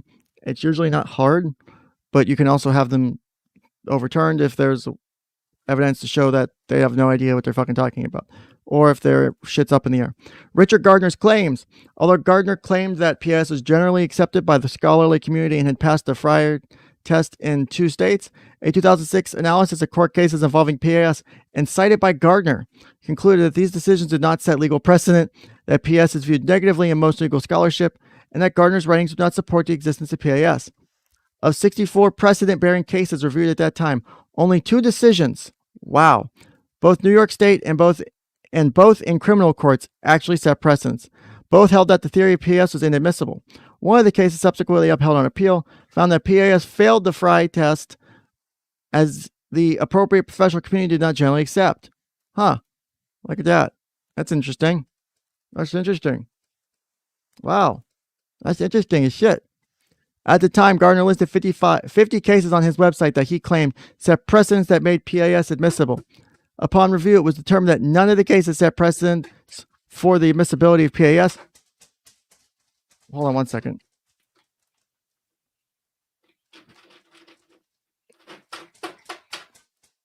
Hold on one second here. Sorry, my dogs are being stupid loud. I apologize. At the time, Gardner listed 50 cases on his website he claimed set precedents that made PAS admissible. Upon review, it was determined 9 cases set precedents for admissibility of PAS. 46 set no precedents or did not discuss admissibility, and the remaining 4 were problematic. In the first The trial court found that PS passed the Frye test, but that finding was not reviewed on appeal, so as to become precedential, as the trial court, quote, threw out the words parental alienation syndrome and focused instead on, quote, willingness and ability of each parent to facilitate. Hold on 1 second. My fucking dog keeps making noise, scratching the damn door while they're like scratching themselves. It's annoying as shit. Sorry. So throughout the words, instead focused on willingness and ability of each parent to facilitate and encourage a close and continuing relationship between the parent and child under the state's child custody best interest factors, which in remarriage of Bates. Okay, that's interesting. In the second case, the appellate court did not discuss PAS. The third case specifically did not choose to discuss the admissibility of PAS. And the fourth case made no decision on PAS. Wow, I wonder why. Case law. So we're in the case law now. This is interesting. I didn't get into this yet, but I'm kind of glad I did because I wanted to finish the misdiagnosis of PAS first, but I think this is interesting to see because it's giving you, like, people argue the validity of things. There's a reason you should be having back and forth on ideas. This is one of them. There's a lot of back and forth on this to state the validity is up in the air. So in the New York's case matter of Robert Kuhl and Pamela Rotman, child support was suspended based upon the trial court's finding that parents' alienating behaviors. The court found that the father was prevented from seeing his son. Hold on. Fucking dog, man. Sorry. Child support was suspended based upon a trial court's finding of a parent's alienating behaviors. The court found that the father was prevented from seeing his son by the child's mother through a pattern of alienation, quote, and child support was suspended on that basis.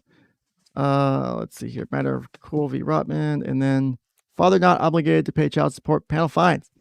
The decision was not based upon a psychological diagnosis, but was instead based upon a pattern of alienation actions and behaviors by the mother and her conduct during court proceedings. A focus on parental behavior allows a court to base its decision upon accepted psychological concepts and diagnoses without the mention of the controversial and potentially inflammatory concept of PAS. New York has followed this approach with a court explaining parental alienation custody cases and matter of ES versus SS. PS essentially dismissed as junk science is not generally accepted in the scientific community as it does not approve term or diagnosis in the field of psychiatry, and no New York court has allowed the admission of testimony concerning PS. However, New York courts have embraced parental alienation as a concept. In recognizing that parental alienation can exist, some courts have loosely defined it as a custodial parent's active interference with or deliberate and unjustified frustration of the non-custodial parent's reasonable right of access to the child. That approach treats parental alienation as a descriptive concept, allowing a court to consider parental behaviors without the need to determine whether the parental alienation is a valid psychological construct. Holy shit. Flying monkeys, popular. It's like, God damn it. That'll go off topic real quick. So let me pull this back for a second and then pull this back up. Was this the right one? Yes. Okay. Let's continue with the article. Then I got to jump off here. So I'm going to read this and then we're going to end the stream. And wait a minute. What the hell just happened? Why are there only 67 crayons left, guys? Huh? Why is there only 67 crayons left? God damn it, guys. This is not acceptable behavior. You can't do this. We can't do this to the crayons, okay? We're going to go back to the thing now. 67. 67. All right, but let's continue. Yes, you did. I saw it. All right. He asserted that mothers in divorce cases, this is back on the research article on coaching, right? He asserted that mothers in divorce custody cases are victims of calculating, engaging in a series of exclusionary maneuvers to prevent helpless fathers from having access. Let's see. He stated that falsely claiming sexual abuse and securing conclusion in the false allegations is the ultimate weapon in exclusionary process. Although Gardner's theory of PS has been questioned because he provides no supporting data, and PS is inconsistent with other research findings. Well, God damn it, I have to cite all this other shit now. Fucking hell. The result of my study suggests that PS has currency among child abuse professionals. So it does have currency. So people do consider it a thing. Their responses indicate they have accepted. Let me highlight this. Their responses indicate they have accepted Gardner's opinion rather than the research and arguments that challenge his view. The findings from this study suggest that children alleging abuse, perhaps particularly sexual abuse, when there's no marital dissolution, may be in jeopardy of being labeled as coached children. Well, fuck that. Look at that. Look at that. The findings from this study suggest that children alleging abuse, perhaps particularly sexual abuse, when there is also marital dissolution, may be in jeopardy of being labeled coached children. Nevertheless, respondents infrequently endorsed changing custody to the accused abuser, Gardner's preferred intervention. Respondents infrequently endorse changing custody to the abused accuser. So while they may believe the theory, they're not necessarily endorsing the same methods of intervention. Rather, they most frequently endorse treatment for the coached child, followed by confrontation of the child by the professional, and then supervised visits with the accused parent. In addition, the overwhelming majority of respondents did not cite the mother's presentation as criterion for determining the child has been coached, a criterion heavily relied on in PAS. Rather, most respondents relied upon characteristics of the child's account in their decision about coaching. Okay, so limitations. So this is what the study has limits on. So let's see here. This is where they recognize that there could be errors or where there's issues that they didn't have enough people to study or stuff. This study has a number of limitations. First, the data were derived from convenient samples of persons who attended professional conferences and workshops on child maltreatment. A second and related limitation is that these particular professionals cannot be regarded as representative of the spectrum of child abuse professionals. Third, the study is limited by the brevity of the survey. Fourth, most of the professionals who attended these conferences and workshops were from the U.S. Their perceptions and beliefs may not apply to professionals from other parts of the world. Finally, this is a pilot study with findings that are suggestive of the need for additional research into professional perceptions of children's accounts of abuse. Conclusion. When child abuse professionals must address a child's allegations of abuse, they should appreciate that it is uncommon for the allegation to derive from coaching. Although this study indicates that the most respondents believe they have worked with a small number of coach cases, the vast majority of respondents nevertheless think that mothers are most likely to coach and that they do this coaching in the context of divorce custody disputes, beliefs that can be challenged empirically. The solutions that they support for situations of coaching are fairly benign, the most commonly endorsed being treatment for the coached child. So, and then there's acknowledgments and then references from all the shit, right? So, again, convenient sampled study, understand, got it, it sometimes happens, it is what it is, but this, other research I pointed to, other things I've said, they all point to other things that have issues with consistency in this type of theory and in this type of case to assume that abuse accusations are likely. That is what I've been hitting on. That is how I've been able to back up the shit I'm saying. I can back up what I'm saying. I have fucking research and evidence to back up what I'm saying. Trust me, if I didn't, I wouldn't have been on here still. I got lay receipts, as the recording likes to say or whatever. But this is just one piece of the whole puzzle. There's so much more research.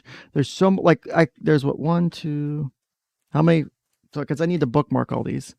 So there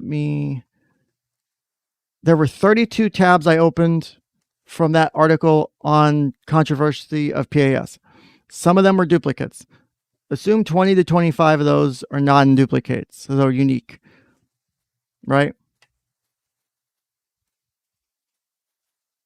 Assume that 20 to 25 of those different things on the discussion on the issues associated with this case.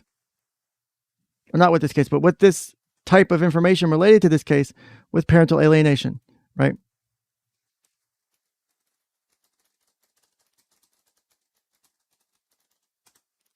So I have now a fun list of shit to go through and some extra time I may or may not ever have and to see what comes of that, because by God, that's interesting. Like, wow, that's a lot of shit. Again, I'm not here to tell you what to think. I want you to make your own decisions. I clearly have shown I believe the child. But We watched Psych Guy's first video earlier. And I'm not trying to say that I'm right, but in comparison with Psych Guy, who hasn't watched the video, who has admitted to not really looking at the evidence, where are we in regards to this case overall? Are we making the right? Are we truly assessing the facts? Or are we assessing our feelings? That'll be the thing I say with this. Are we assessing our facts or are we assessing our feelings? Because that's what's going to matter at the end of the day. And whether we like it or not, it's not our lives that are in the fucking jeopardy right now. It's not our lives that are floating up and down because our parents are in the middle of this shit, right? That's a problem to me. That's something I'm bothered by. And, there's nothing I can do about that, unfortunately. But what does matter is people are out there claiming, oh, 1 second, phone call coming in again. Give me 1 second.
Okay, guys, sorry for that delay.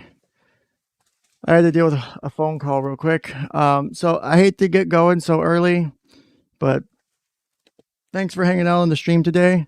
We will pick up some of this conversation another day. I don't know if I'm streaming yet tomorrow. Some things have changed. There's some issues regarding some family member with some health issues related to their pregnancy. So we'll pick up from there. But thank you guys for showing up today. No outro today. And again, thanks for all your support. Thanks for everyone showing up again. I'm closing in on the 4,000 watch hours. If I remember correctly, because I was going to show it to you guys. I don't think I have time to show it to you, but I think, I had it readily accessible, real easily. I'm at 3.9K watch hours. I just need to republic some of my videos. So I don't know if that includes today's stuff or not. So we'll be able to cross that 4,000 watch hour mark really soon, and we'll be able to apply for monetization for this channel.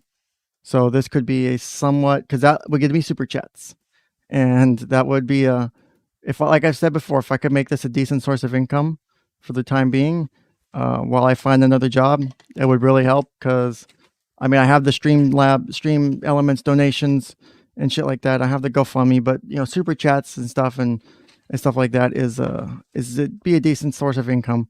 I would just be happy making up roughly what I lost. It doesn't have to be more than that. But I know someone was asking about the evidence of PAS and PA. It's mixed is pretty much what it comes down to. But keep watching, guys. Keep those views up. Keep those watch hours up. Love you guys. I appreciate everyone showing up. I know viewership can go from 10 people to 50, all based on what I'm talking about. So we'll see what happens in the coming weeks.